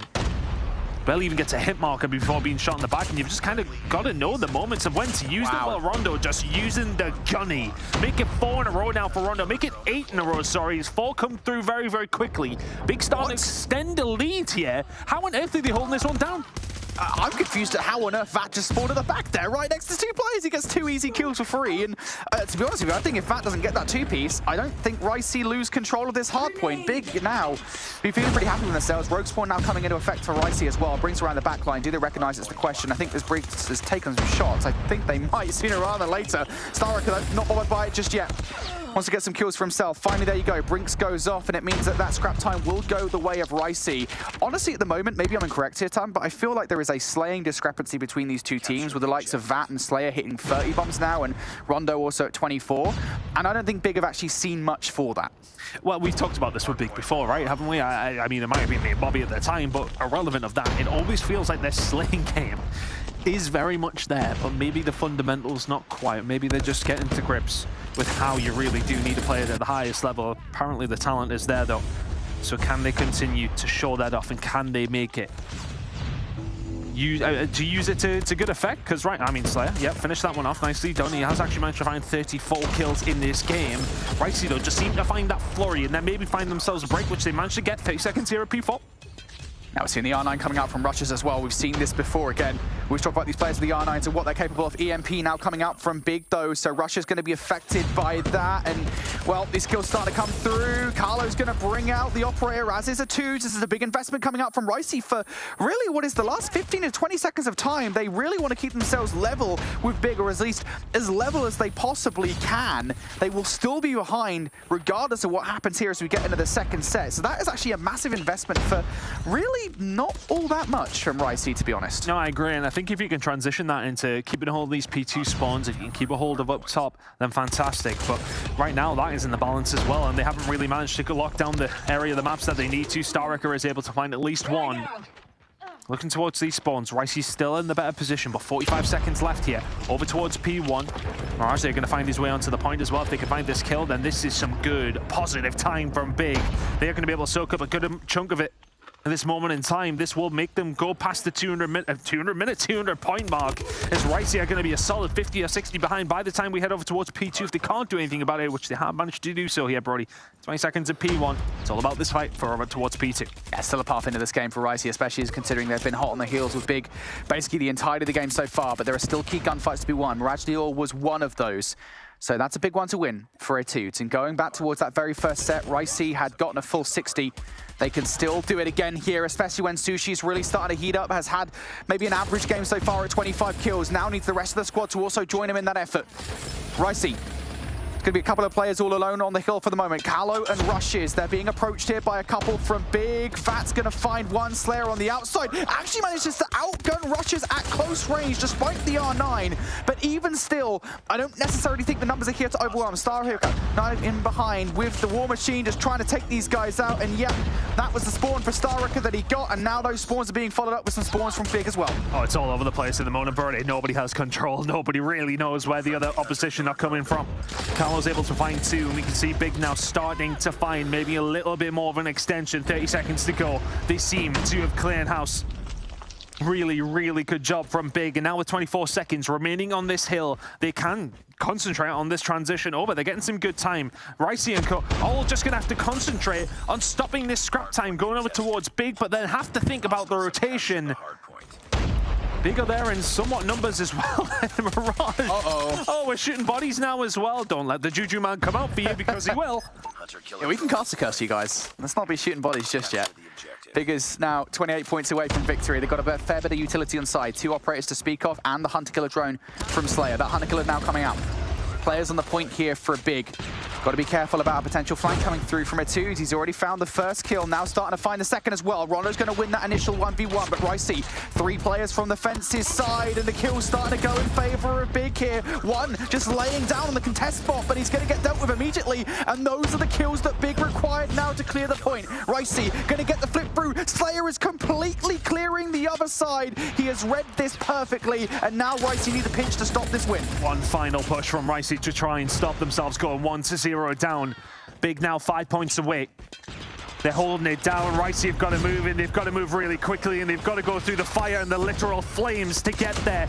3 seconds away now from Big. The congestion is there. The kills, though, falling the way of Big. That will be map number 1 going over towards Big. 250 to 178. I didn't see that necessarily. What do you mean you didn't see that? I didn't see that from Big in that comfortable kind of fashion. With the way that the game started, with the way that Ricey started over towards P2, P3, time and time again, was there for Big. I don't think I've ever seen a team have so much success over towards P3 specifically, if anything. I mean, it's not, when you think about this map particular, you don't think, oh yeah, Money Hill. Like, it's not even remotely yet. Every single, we were over there 3 times, and I want to say they probably picked up around 120 of the 180 on offer. That's crazy. Yeah, I think admittedly, the attempts at breaking into the hill from Ricey were a bit messy, I think is the way I would describe it, right? I think especially considering it's very often that you will get these split spawns coming through. You'll get players spawning over by Weld, you'll get players spawning out all the way towards the right side of the minimap, towards the very back of the map. And Ricey just couldn't time those hits, I think, effectively, or at the very least, they kept falling to the likes of Slayer and Vat and Rondo, the names that we have come to know from this roster that have really started to pick things up over the course of the last couple of weeks. It's just really difficult. And honestly, I think that is a point that we should probably mention here. The slaying on Big side. Honestly, I do believe that the scoreline probably should have been more in favor of Big, considering how much they were actually outslaying Ricey by. I think the efficiency wasn't as good as you would like on the whole. I mean, how often in Call of Duty esports, or how long we've both been around in it, that we try not to lean towards the kills too much, don't we? I think but it's hard not to in certain instances when it's so different. You know, you can talk about KDs, you can talk about the nearly 50 bomb on 2 different times that Vat and Slayer have got. But let's just paint the picture for the viewers at home. Right. Okay, yeah, they won relatively comfortably. I want to say a 70-point win. But that kill feed, I mean, I can roughly and quickly work out what the difference is. It may not be right, but it's a lot, is all I'm going to say about it. I want to hear the ton maths now on 20, 40, that is another 4. It's probably about 55 or 60 different kills there. That's insane. That's a very large... That was a 20 positive from both of the top 2 players. Yep. That's a large deficit. That's a huge deficit, yeah. To be outslain by that much and still only lose by 70, I think says a lot more about Big's Look, it feels like we're maybe bashing them here. But if you are finding that many kills, there is no way you should only be winning by 70. You should 100-point club. Well, yeah, I think it was just slow. It was just slow for the middle of the game, and obviously that big full 60 hold from Ricey probably did help them a little bit. But regardless, Big starting strong here with a map #1 victory over Ricey. Now Ricey want to have a better go at things in the search and destroy. This, of course, was the one game mode last week where they held it close against Mont. It was a 7-4 victory for Mont. The rest of the series was a complete blowout. Here, though, Ricey going to kick things off on the offense, and we know from the varied amount of maps that we played here, or casted, I should say, Tunt, on Tunisia, that this is very difficult to crack these sites. It's all going to be about the snipers on the defensive side. I like the setup coming in from Big. It is very standard, the 1 and 4 split. Slayer more towards the middle of the map, though, and just tempting fate by throwing a couple of shoulders, maybe too many. I mean, yeah, I was about to say, maybe Big being lowered in here. But really, really good shots coming in from Miragelier and Slayer. All of a sudden, they'll find one on rushes. Nearly found the second sniper already. I seen you holding your breath, but I thought for a second, mate. I mean, look, the crossbow kill was enough. But Callow will find a kill on Miragelier, and all of a sudden, what does that make Ricey do? Do you stick with it while you found the kill, or do you go for the twist over towards the B side? But a lot of real estate gained by Big over towards that side. So now Ricey have got a decision to make, and it should really be A. Should be. Technically speaking, there is only one player to contest with here. Rondo might well come and help out that in the situation. But they have a free bomb site. This is not good from Big at all. They should be a significantly more suffocating here. And I think a lot of this play is very reliant on a late hit coming through from Slayer. It has been read from Carlo, who should snipe him out. And there you go, Slayer down for the count. Big Rondo on the other side, going to trade for 1. It's now a 2 versus 2. Vat slides towards the site. And of course, they know where Tudes is located. All they've got to do is have somebody on the defuse and the other player pre-aiming. All they've got to do is exactly that. Tudes are going to be flashed up. Cannot find the final kill versus Vat. And oh boy, that was a lot closer than it needed to be. Yeah, and look, I don't want to like disagree with you in the sense that they give the site up. No, I'm not just doing it for the sake of it, but just to play devil's advocate, right? In the sense of maybe knowing that the aggression is going to come through. So happy for the retake with the numbers with them is kind of, I suppose, the theory. I'm not saying that it's necessarily right, but I suppose there is method in the madness, so to speak. I don't hate it too much. In the end, it does work, but just, I mean, just about. I promise I'm not just arguing. It's just difficult. It's very difficult to get on the site once you've lost control of it, I think, especially around A. So it's a big risk to take for sure. But regardless, as you say, mate, it works out. Big now 1-0 up. Ricey now. The bomb is moving itself over towards B, but I think at the moment this is kind of just surveying the land, right? They don't want to move anywhere. Put the feelers out. Yeah, exactly. You know, where are you guys at, you know? Let us know. Is that saying, you know, or is that Northern as well? I mean, no, that's a UK thing. Mirage, once again, opens things up onto Sushi specifically with the crossbow, who will be absolutely sick to death of having to pull those bolts out of his chest. Skewered sushi, is that a thing? Is what? Skewered sushi? Skewered sushi? No. No? I don't think so. Because that would deem that you are cooking it, and it is raw fish. So. Ah, true, I guess. Anyway, Rajduel's going off at the moment. Etude's going to snipe back, at least take Rondo out of the equation. Ricey, though, now have no choice but to push this aggressively, and they still don't know where Vat is located. Vat is being super quiet at the moment. The trigger discipline for him is insane. Never mind. Doesn't matter if you got the SMG in that situation. Brinkus is going to outgun you, and now you're looking for the set nades to stop this bomb. Slayer got the lineups, has he? Well, let's find out. Not quite. I like the player, but now Rush is sitting here with the R9 is just going to be so difficult to deal with. Apparently not. Slayer beams. Brinks is very weak. Slayer says, thank you very much. I'll have a free one there as well. Have they got any idea where Etudes is? Apparently they do. Big just walk back onto the site and wipe Ricey off the face of the planet. Correction, Slayer walks onto the site and does that. I mean, the first one's the big difference, right? I suppose he picks up, I mean, he could have spat on Brinks and he'd have died, but at the same time, it's the first gunfight. It's insane. Huge one to win. I'm gonna feel like Rush has got to maybe do a little bit better with the R9 in that situation, though. If he finds that kill, it's probably around the Ricey.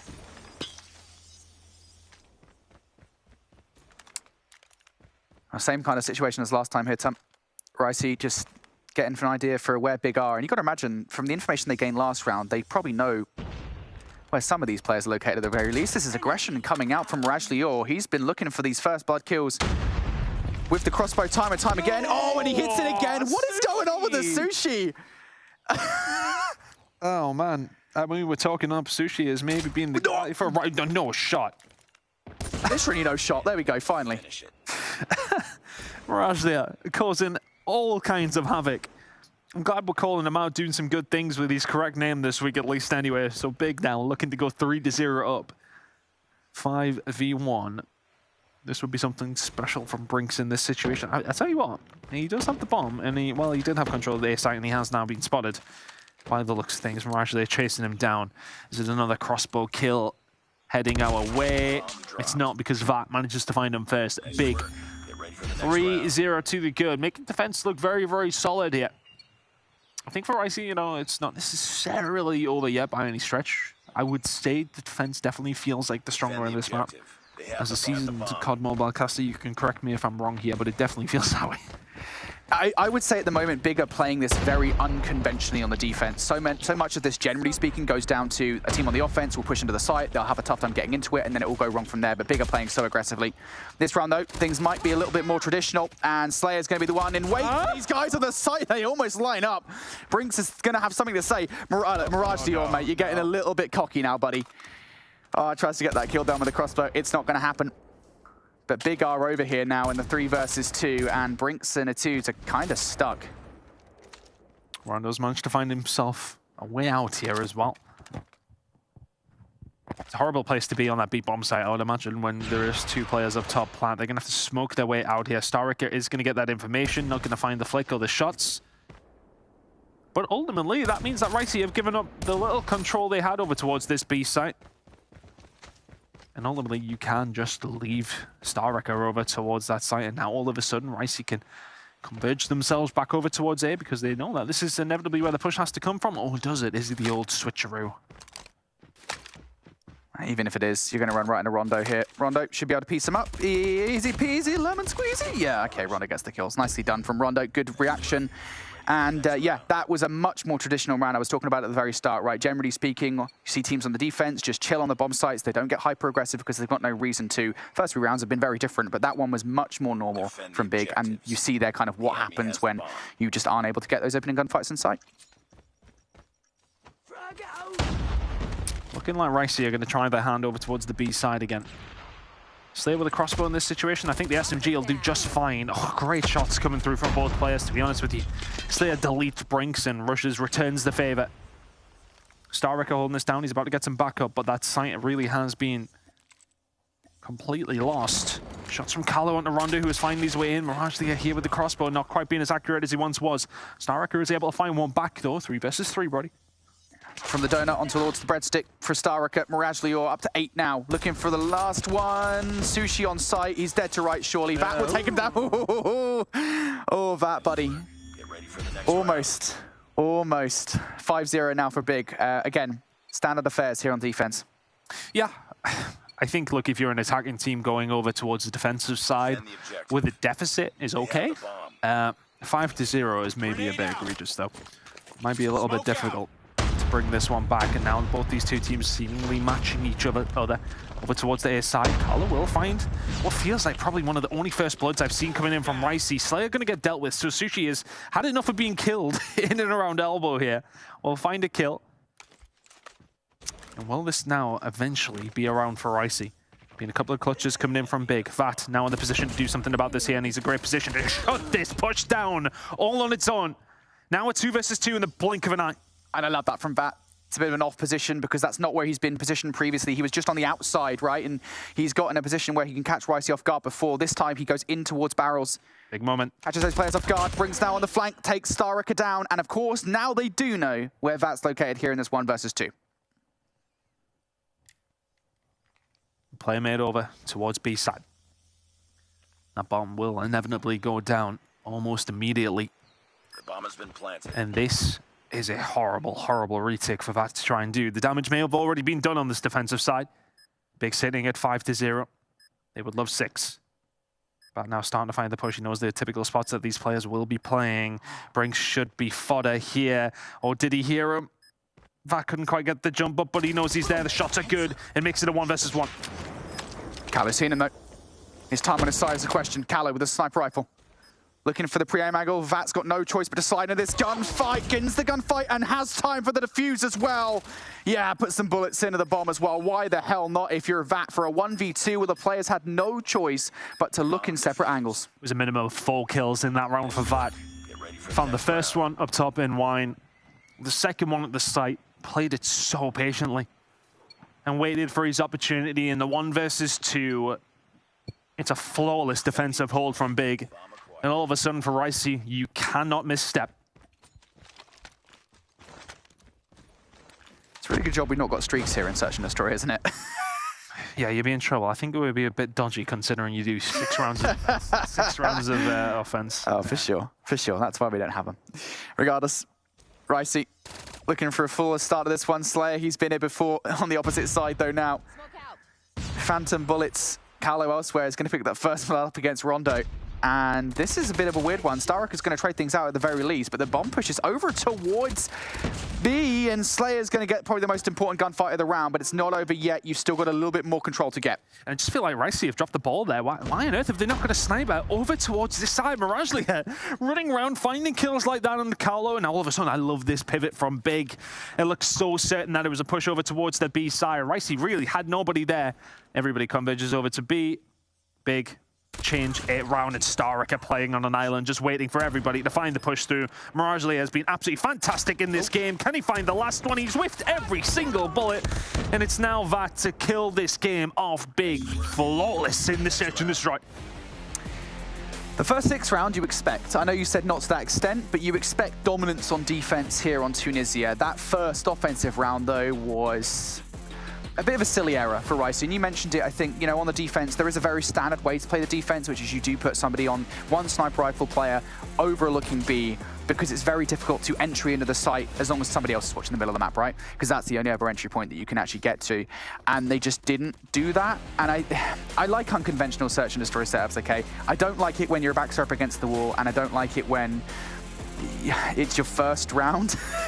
Yeah, look, I think it is sometimes tough for teams on this map with the way that it's lined up. And the reason I say this for anybody who's not aware, in traditional Call of Duty is typically more so of a round switch every side. So, you have a balanced side of things, I suppose. So I can sympathize with some players at this sort of stage, but you can't find yourself 6-0 down. I don't care how defensively sided the map is. You've got to find something. And what I will say, though, that there was opportunity there to find some on the attacking rounds, right? There was a couple of occasions where, in fairness to Big, they really did clutch up. But for Ricey, you should have probably been heading into your attacking rounds, I want to say maybe 4-2 down, not 6-0. I think it was the first 3 rounds for me where you see Big getting over-aggressive. Like Miragely or just pushing through with a crossbow. Every time. And it's like, he had Sushi's number. Well, yeah, when he does it the first time, it's like, okay, we should be a little bit more cautious about this right now. Yeah. And then the second round is almost the exact same look with Miragely or doing the exact same thing.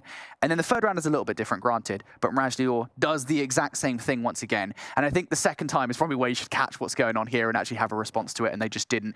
That's probably where they should have maybe got a round or 2.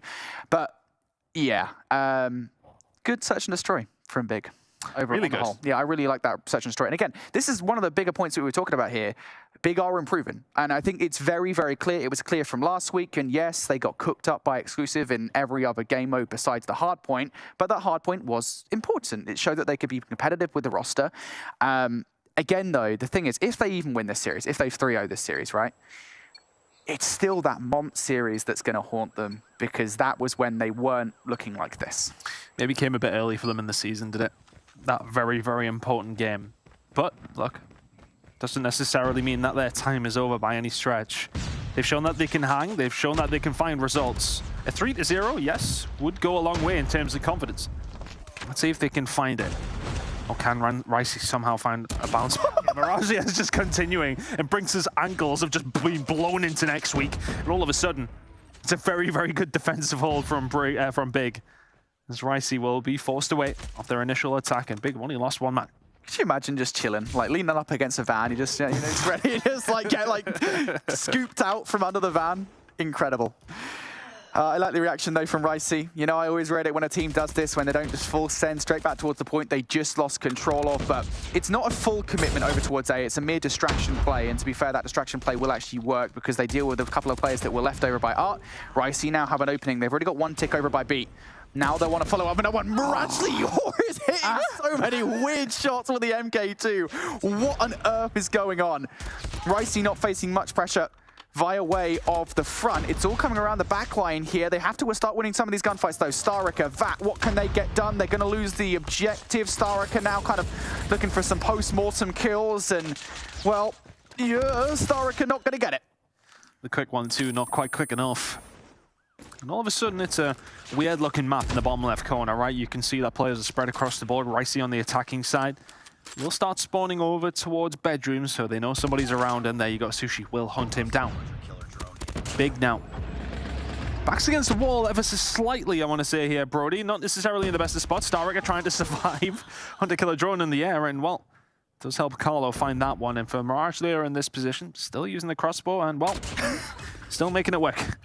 He's got 4 kills to his name. Every single one of them has been stupid. I feel like he's doing it for show.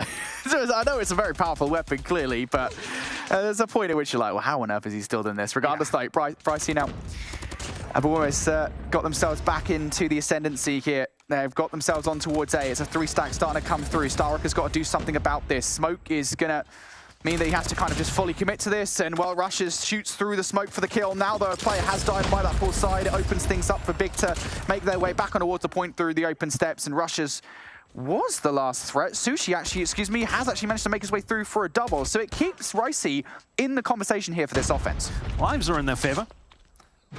They've got time on their side. Now, the thing is for Big here, they've got no presence towards the middle of the map, and, well, that is showing now. You lose these gunfights here, you pretty much usually always lose the round. Push now going to start coming through. Vat, you absolutely need to find everything here for your team. It's a 3 versus 9, still doable, I want to say, for Big. Bring some rushes. That grenade is going to cause absolute havoc, but not before Vat's head's been taken off. Starricker trying to do something, but it is pretty much fruitless in this situation. Big are pegged back. Nicely win that one. I don't want to say comfortably, but relatively simply, I want to say.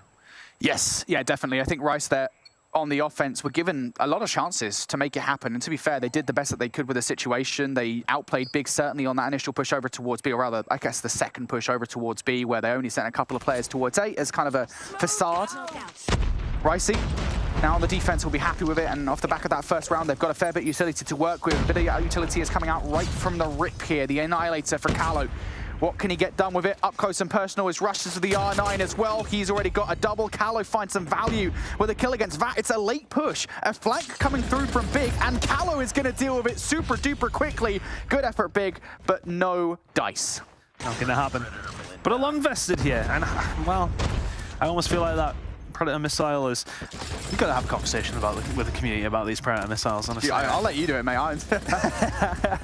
Save them for when you bloody need them, boys. Anyway, here we go. Big starting to get something going over towards the A side. A lot of kills going over towards the A side, and all of a sudden, would you rather have the Predator missile right now when there's 2 players pushed over towards A? Hindsight is indeed a wonderful thing, but Rondo now going to start some investment, as is Starricker. This is going to be a very, very aggressive push coming on through from Big here, and you're just going to force them away. Maybe 3 kills here now for Rondo. Surely it follows, and number 4 and 5 might not be far away, but Solarico are doing such a good job over towards A and B. Fighting on 2 fronts, forcing the spawns over towards the basketball side is going to benefit Big over towards B. A, though, the control you had on the so-called harder side to take has now mostly been lost. Oh. Yeah, Big here in a great position. Ricey have kind of messily fought back. They've, at the very least, stopped the capture on towards A. Vat able to kind of walk straight through the pool, though. Just doing the front stroke, having a good time. Already picked up a double kill. Now looking for number 3 from Rafar. Has just spotted out that player on the top left as well. So Big here in a great position. They haven't even got rid of all the progression on A, have Ricey. And now as more kills start to come through, I mean, the right thing to do would just be to stack the point. You can get the kills from there on out because it definitely raises the pressure for Ricey. And they aren't even there to deal with it. That was really messy on the defense from Ricey, to be honest with you. I didn't really feel like there was any kind of effort for a unified push to get Big out of either of the points. And again, I'm not going to say to go back to that, but those moments where you have such a good start to the round, and it's like, yeah, bang, Predator missile straight in. you would want it, right? You would want it later. At that stage, you could have maybe used it to help break the setup that Big had apparently found with some kills over towards both sides to find the shots. From Etudes is solid enough, not after Mirage yet once again. I'm still sitting on only the 7 kills. It's actually impressive that Big managed to find a round with him just running snipe side of things. But here we go, Ricey now going to invest a little bit. Equalizer in hard now for rushes. There's a lot of progress being made today and very, very quickly. Got players in the right positions. It's a snipe off over towards the top side. Etudes will eventually win it. But a lot of damage being done by Ricey over towards this A side right now. And, well, Big haven't really answered the question. Yeah, Ricey doing a really good job at the moment. They've got 3 players on point. Brinks with the Sparrow finally runs out of bows. Or arrows. And now Big want to try and hold on to that point. I don't think they're going to be able to be honest, Tan. Ricey have got the players on the point. Somebody's got to stop rushes right now, and Mirage instead goes for the pre-aim. So that is A gone. And very early on in the round, now there's 2 minutes on the clock here for Ricey to get some movement on the easier of the 2 points to take. It feels like Big are very just disjointed, I want to say, on the defensive side at least. I mean, both teams are, if I'm being very frank. Now they're starting to push up after they find a couple of kills through the middle of the map through Mirage Lear, who's now sitting at 10. Quite surprised that he's sitting it over towards 10, and Slayer really hasn't stepped things up, but Big Rondo is doing all kinds of things to try and slow things down over towards Zigzag, but Mirage Lear, it feels like he's trolling. It does feel like that a little bit, doesn't it? I don't want to say it, but it feels like he's just having a really fun time. He's in La La Land at the moment. It's a good time for Mirage Lear, or maybe not so much for his team, though, as they are in a really tentative defense at the moment, and players now starting to come through the middle of the map for Ricey. You've got to be careful, though, that you don't get overwhelmed if you are those players, because it'll be very easy for you to lose control and get put in a spawn trap. That hasn't happened just yet, though, although it might with Starricker now coming in from behind. There's one down for the count. The players that are pushing all for open stairs and elbow side for a potential flank might have to come back and deal with him. Mirage Lear finds one all the way from the statue over towards B, towards the stairs at A. In this round, for all that it felt like Ricey had such a fantastic start, they haven't made a dent over towards B since then. Etudes will find a kill back on the Big Rondo, so kills have now been traded. Rushes is just waiting for an inevitable push, but it's not going to come. Big are on the defensive side. They don't need to find this push. Mirage are absolutely flying. Get another one as well. And here we go. Callow, you've got to invest. 5 versus 5. Sushi and himself are now starting to piece up, maybe just a little bit too late. 18 seconds, time and pressure on the side of Ricey, but the lives also with them as well. Slayer on the point, though. What can he do? Shuts down the Annihilator. That is a massive kill. Can he find more as well? He's going for the melee, and he gets it. The trade is good from Sushi, though. 3 versus 3, 12 seconds on the clock. Trying to get this done with a capture. Starricker going to find one more on the outside, but he didn't spot Brinks that was just chilling in the corner. But Mirage Lear will. Mirage Lear will. 3 for him. What is a double setup with the crossbow and the MK do? The most unconventional setup you will ever see, and Mirage Lear is rocking it like a mullet. I want to take it back. He's not trolling, he's just the best. Oh my god. Oh, I want to give him an award. Best MK2 player in the game. Some of the flicks, honestly. He's on PC, not on a bloody phone. Incredible stuff going out from Mirage Lear. I mean, we've got to stay on. But what is going on here? Sushi is going to be so happy this game's over shortly, because Mirage Lear is dominating him time and time again. He's like, oh, I've been killed again. Buy a crossbow, buy an MK. It's just time and time again. It's embarrassment. But Big now found a lot of progress over towards A. Ricey have sacrificed 4 lives, and A is gone. What are we doing this defensive side? You need to stop them. And finally, at least something from Rushes, as he comes in on the flank for a kill, but too little too late, as you said, mate. A is already gone. Mirage Lear looking for more kills. Surely not again. Mirage Lear. There's murder, and then there's that. And now we're seeing investment from Big to try and close this control out. Slayer with 1, Starricker on the other side as well. The kill's starting to come in, and you can see the panic for Ricey, because slowly but surely the ticks are going through. Slayer looking for some more kills. He's done this before in Hacienda, and Slayer finds more. The Predator missile straight down from the heavens. Information in the kills as well. Looks like they're going to do it here. Need to make sure they find this kill over towards the laundry side. Another dent into Ricey's, well, what was a very, very hopeful push over towards that top 4 has now been eviscerated. 24-7 to 6, this game is done. Big embarrassed Ricey. It's a 3-0 smashing. And Big will take this series in simply convincing fashion. A comfortable map number 1, a whitewash in maps 2 and 3. That is a disappointment from me in the sense of that where was big at the start of the season against Ricey. It looks so good. They have so much potential. They do things like this. I just needed to see more in other games. It's so frustrating. They still do have an opportunity, but have they left it too late? Is my problem. I want to say no. I want to say no, they haven't. But it's so difficult when, as somebody, you know me, I'm always looking at kind of the permutations of any given playoff situation to try and figure out whether or not it's still possible for teams. And I think theoretically it will be for Big, but it's still a massive, massive ask for them because of what happened against Mont at the very start of the season.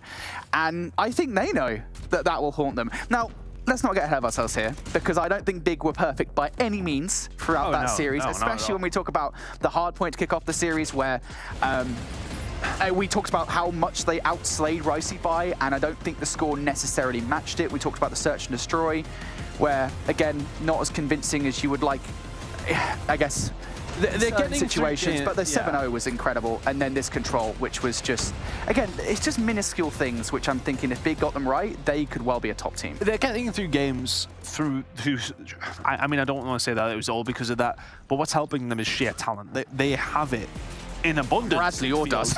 Bradley Orr, honestly, I dare to think what he would have done with just an AR. No, I think he would have done worse, honestly. The MK2 is his speciality. Maybe. But and again, I don't want to be talking about Big in any sort of negative aspect here, but they have so much potential in this team that I just think that if they could, just catch up on a couple of different things here and there.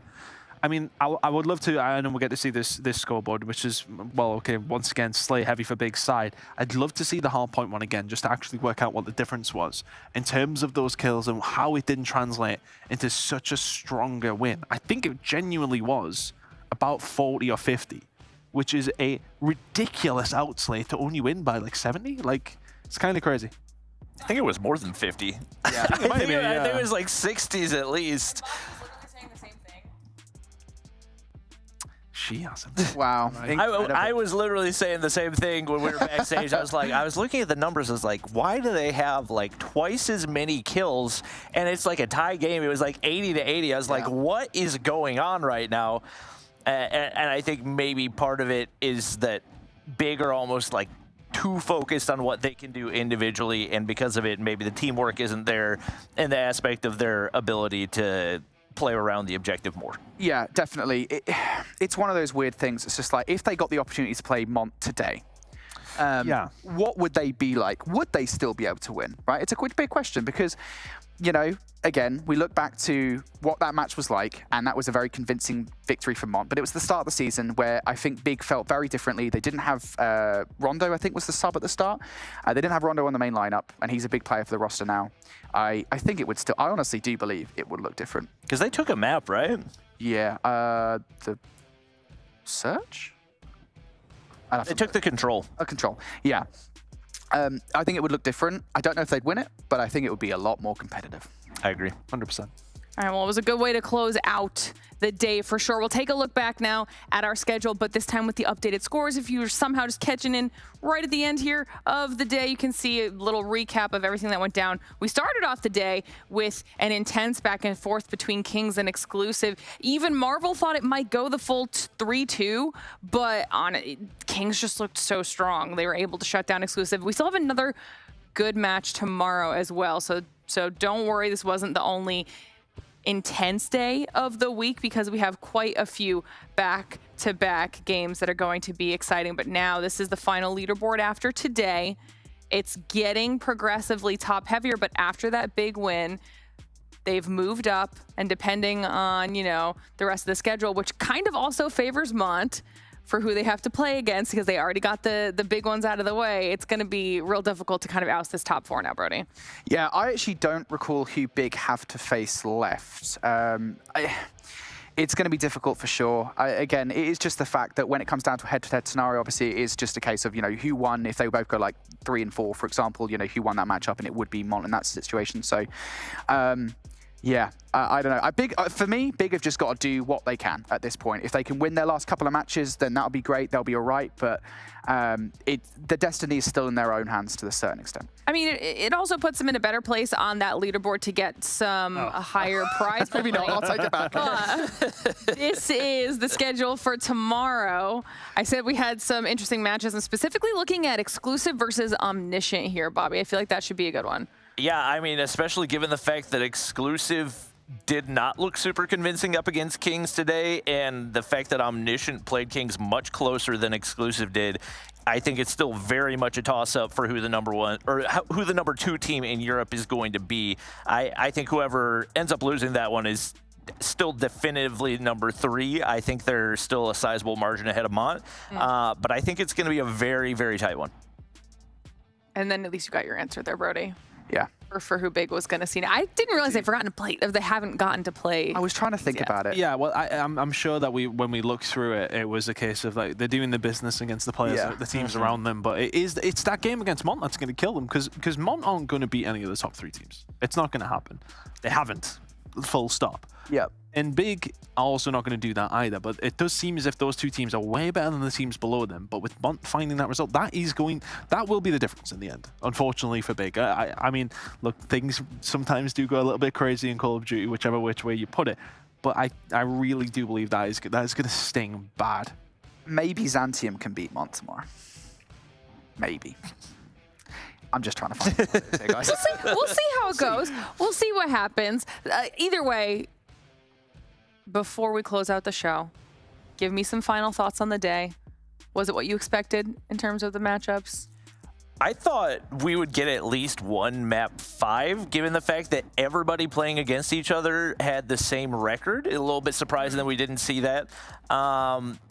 I think that maybe there were some scenarios where that could have happened. Like, I think that Xantium versus Nexus could have potentially gone to map 5. But overall, the total outcome of it, I don't think was super surprising at all. I think Kings feel like the definitive number 1 team right now, and I think they proved that.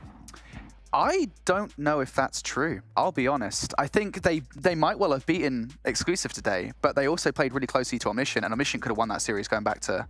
They should have won that series going back to the very first series of the tournament. I mean, and like tomorrow, when that was a different Kings roster. That was a much weaker Kings roster. I guess that's true to us. Yeah, that's true. Yeah, and I think as well that ultimately, we can talk about Omniscient being close to them, but they did still lose. And I think that is ultimately what really matters.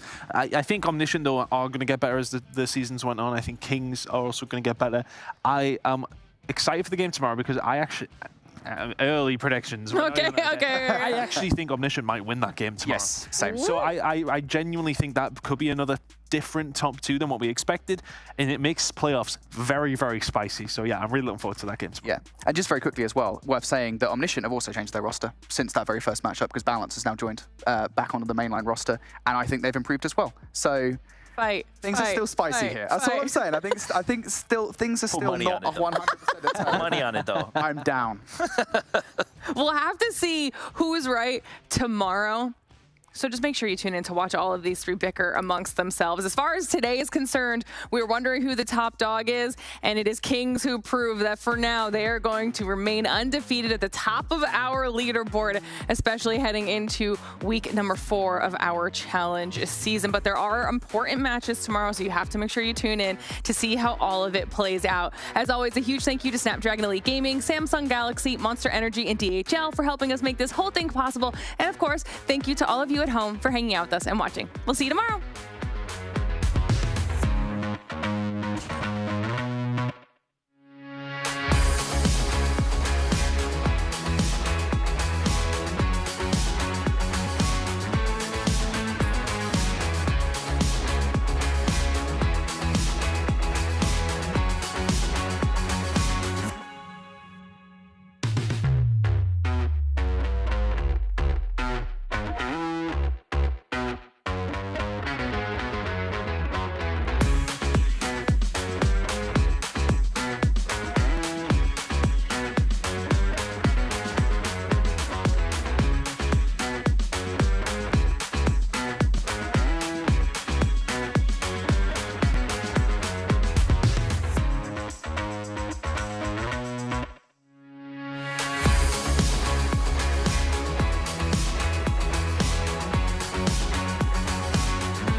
The Snapdragon Pro Series powered by Samsung Galaxy is brought to you by Snapdragon Elite Gaming, Samsung Galaxy S23 Ultra, Monster Energy, and DHL.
I'm on the mission, snap any minute, casually winning. Stop tripping on me, stop dissing on me. Yeah, I got a dream, can't take it from me. My fire's burning, now I'm always learning. Tell me where to go, man, I'm on a journey. Yeah, I can't explain it, I get excited. Keep it 300, King Leonidas. Strap in, cause it's gonna be a long ride. Working on me every single day and night. There comes a time when your worlds will collide. If it's holding you back, push it right to the side. Ain't got no time for no fear. I work too hard to get here. Ain't got no time for no fear. I work too hard to get here. I don't got the time, put me in, coach. I've been going hard, time to let it show. Everything raw, give it to me now. Let me have the spot, man, it's going down. Gotta get it here, I don't wanna wait. Take what I want, then I go train. Gotta get a win, I won't lose the game. This is my year, I ain't gonna break. Strap in, cause it's gonna be a long ride. Working on me every single day and night. There comes a time when your worlds will collide. If it's holding you back, push it right to the side. On another level, I will never settle. Mind over matter, get the gold medal. On another level, I will never settle.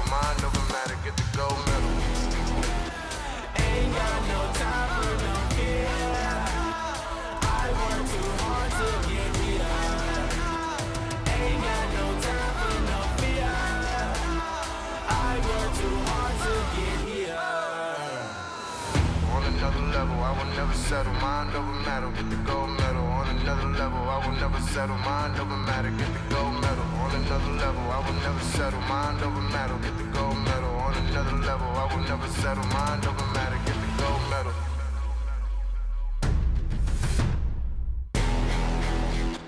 Ain't got no time for no fear. I work too hard to get here. Ain't got no time for no fear. I work too hard to get here. Ain't got no time for no fear. I work too hard to get here. Ain't got no time for no fear. I work too hard to get here.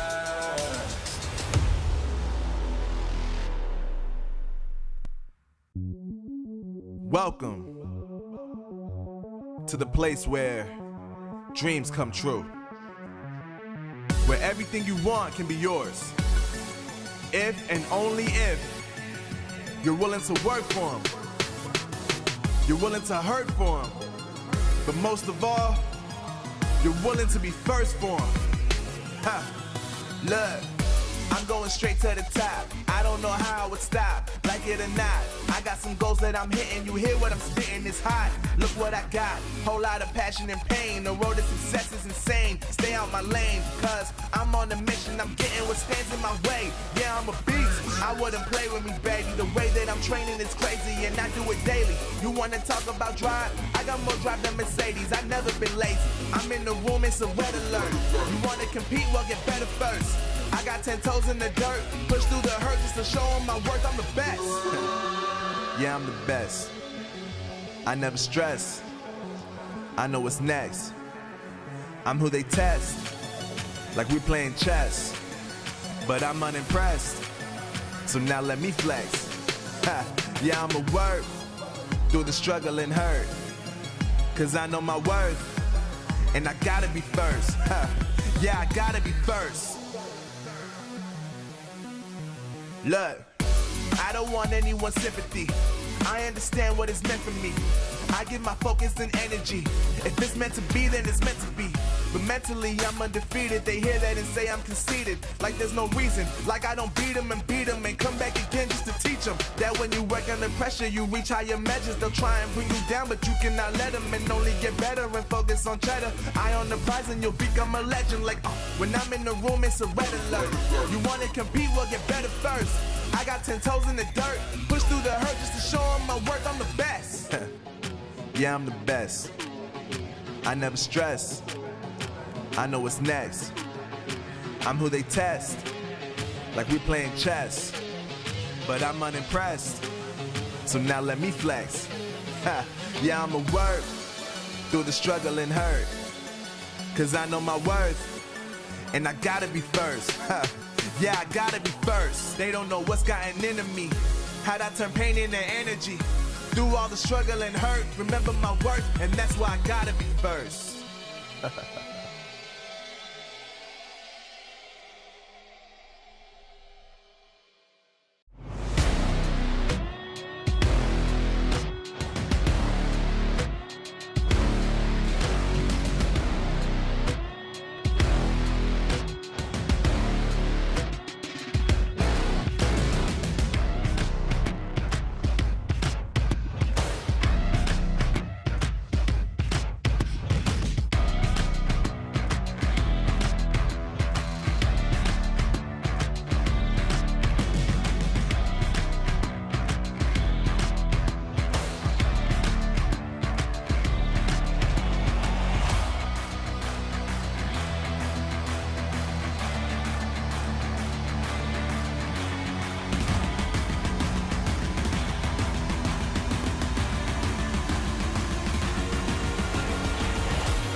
I'm on the mission, snap any minute, casually winning. Stop tripping on me, stop dissing on me. Yeah, I got a dream, can't take it from me. My fire's burning, now I'm always learning. Tell me where to go, man, I'm on a journey. Yeah, I can't explain it, I get excited. Keep a 300, King Leonidas. Strap in, cause it's gonna be a long ride. Working on me every single day and night.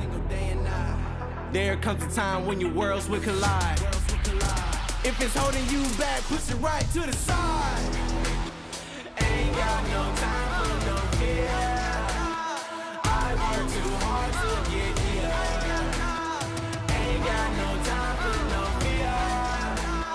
I work too hard to get here.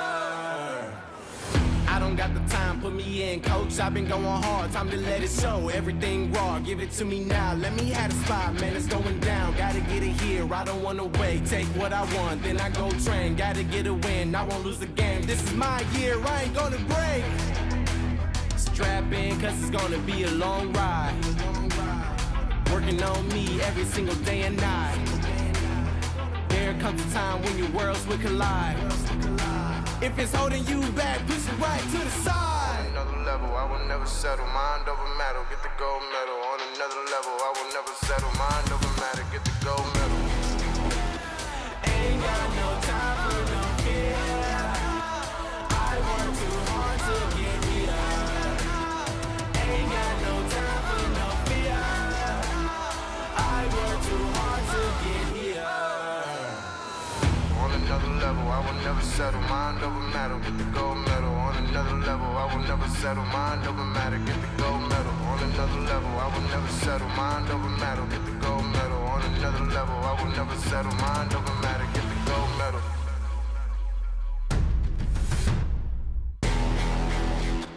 Ain't got no time for no fear. I work too hard to get here. Ain't got no time for no fear. I work too hard to get here. Ain't got no time for no fear. I work too hard to get here. Ain't got no time for no fear. I work too hard to get here.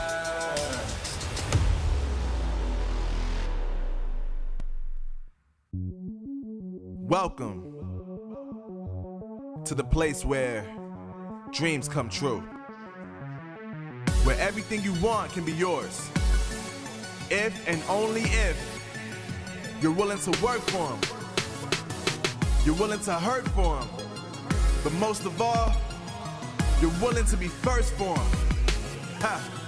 Look, I'm going straight to the top. I don't know how I would stop, like it or not. I got some goals that I'm hitting. You hear what I'm spitting, it's hot. Look what I got, whole lot of passion and pain. The road to success is insane. Stay out my lane, cause I'm on a mission. I'm getting what stands in my way. Yeah, I'm a beast, I wouldn't play with me, baby. The way that I'm training is crazy and I do it daily. You wanna talk about drive? I got more drive than Mercedes, I've never been lazy.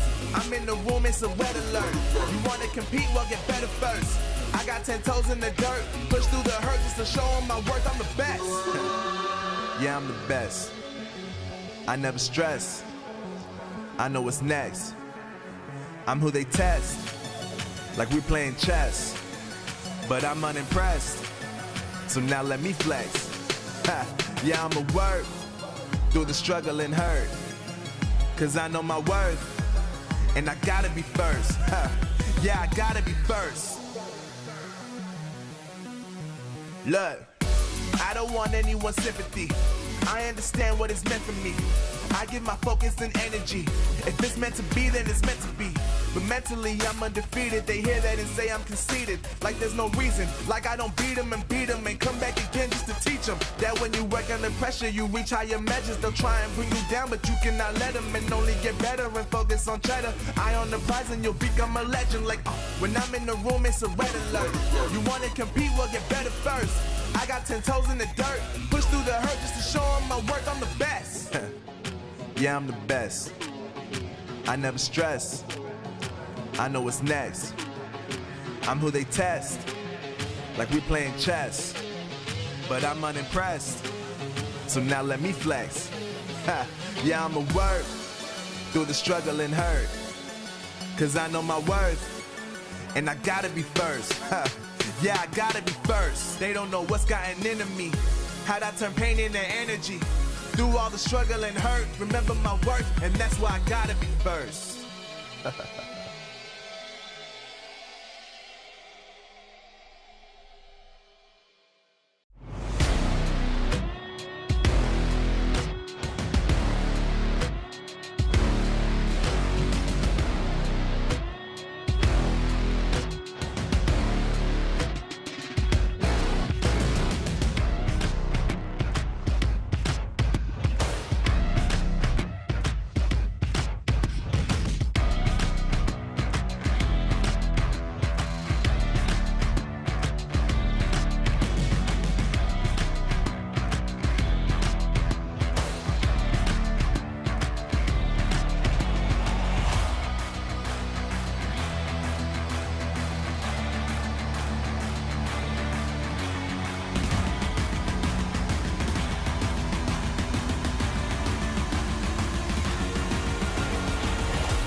I'm on the mission, snap any minute, casually winning. Stop tripping on me, stop dissing on me. Yeah, I got a dream, can't take it from me. My fire's burning, I'm always learning. Tell me where to go, man, I'm on a journey. Yeah, I can't explain it, I get excited. Keep a 300, King Leonidas.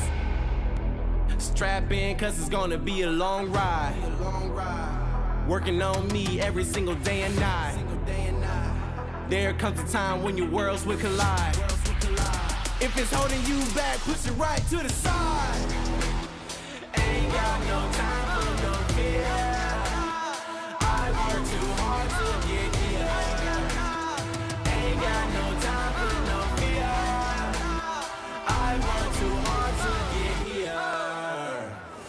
I don't got the time, put me in, coach. I've been going hard, time to let it show. Everything raw, give it to me now. Let me have the spot, man, it's going down. Gotta get it here, I don't wanna wait. Take what I want, then I go train. Gotta get a win, I won't lose the game. This is my year, I ain't gonna break.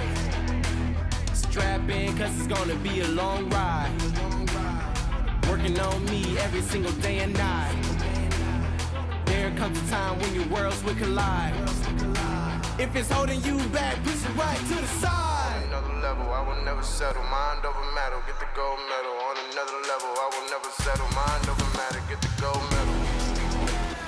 Ain't got no time for no fear. I work too hard to get here.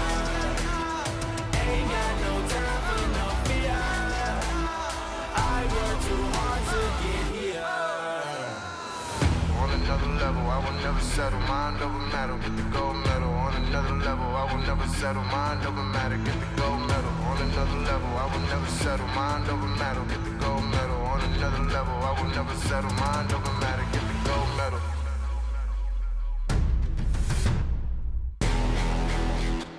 Ain't got no time for no fear.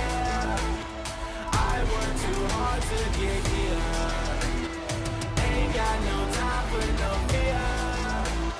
I work too hard to get here. Ain't got no time for no fear. I work too hard to get here. Ain't got no time for no fear. I work too hard to get here.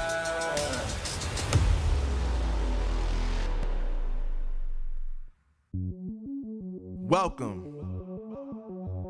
to the place where dreams come true, where everything you want can be yours, if and only if you're willing to work for them, you're willing to hurt for them, but most of all, you're willing to be first for them. Ha! Look, I'm going straight to the top. I don't know how it would stop, like it or not. I got some goals that I'm hitting. You hear what I'm spitting? It's hot. Look what I got. Whole lot of passion and pain. The road to success is insane. Stay out my lane, cause I'm on a mission. I'm getting what stands in my way. Yeah, I'm a beast. I wouldn't play with me, baby. The way that I'm training is crazy, and I do it daily. You wanna talk about drive? I got more drive than Mercedes. I've never been lazy. I'm in the room, it's a red alert. You wanna compete? Well, get better first. I got 10 toes in the dirt, push through the hurt just to show them my worth. I'm the best. Yeah, I'm the best. I never stress. I know what's next. I'm who they test, like we playing chess.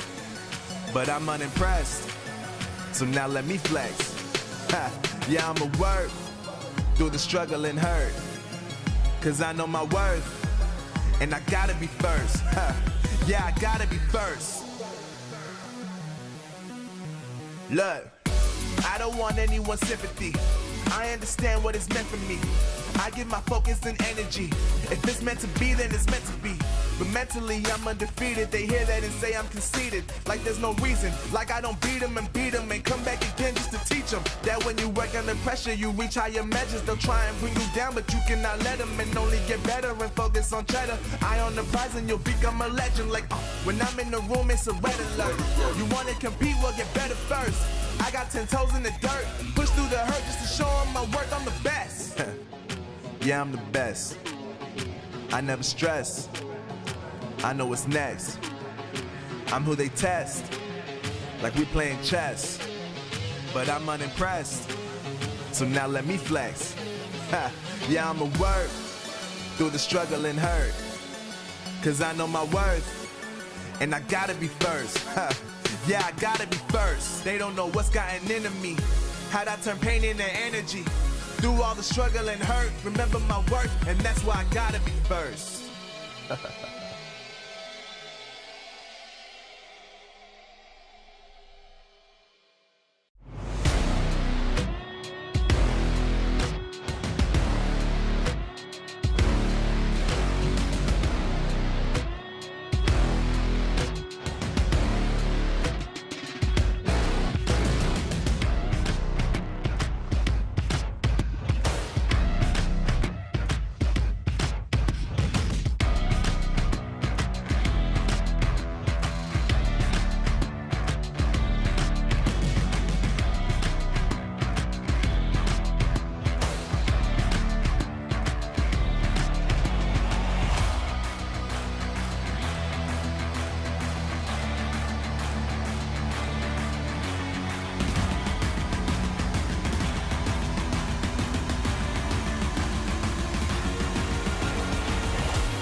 gotta get it. I'm on the mission, snap any minute, casually winning. Stop tripping on me, stop dissing on me. Yeah, I got a dream, can't take it from me. My fire's burning, I'm always learning. Tell me where to go, man, I'm on a journey. Yeah, I can't explain it, I get excited. Keep it 300, King Leonidas.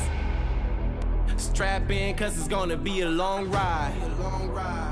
Working on me every single day and night. There comes a time when your worlds will collide. If it's holding you back, push it right to the side. Ain't got no time for no fear. I work too hard to get here. Ain't got no time for no fear. I work too hard to get here. I don't got the time, put me in, coach. I've been going hard, time to let it show. Everything raw, give it to me now. Let me have the spot, man, it's going down. Gotta get it here, I don't wanna wait. Take what I want, then I go train. Gotta get a win, I won't lose the game. This is my year, I ain't gonna break. Strap in, cause it's gonna be a long ride. Working on me every single day and night. There comes a time when your worlds will collide.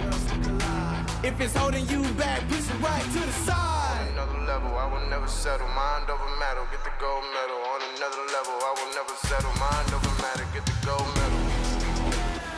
Ain't got no time for no fear. I work too hard to get here. Ain't got no time for no fear. I work too hard to get here. On another level, I will never settle. Mind over matter, get the gold medal. On another level, I will never settle. Mind over matter, get the gold medal. On another level, I will never settle. Mind over matter, get the gold medal. On another level, I will never settle. Mind over matter, get the gold medal.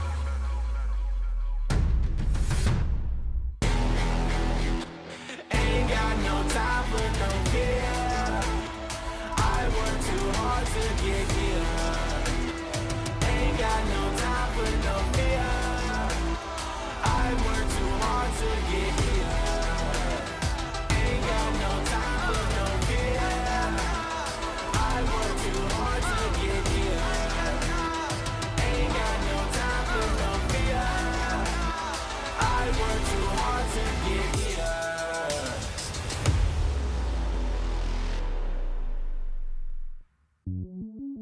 Welcome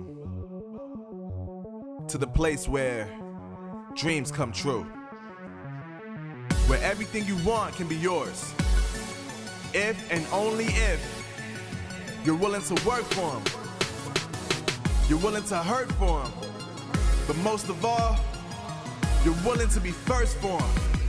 Ha!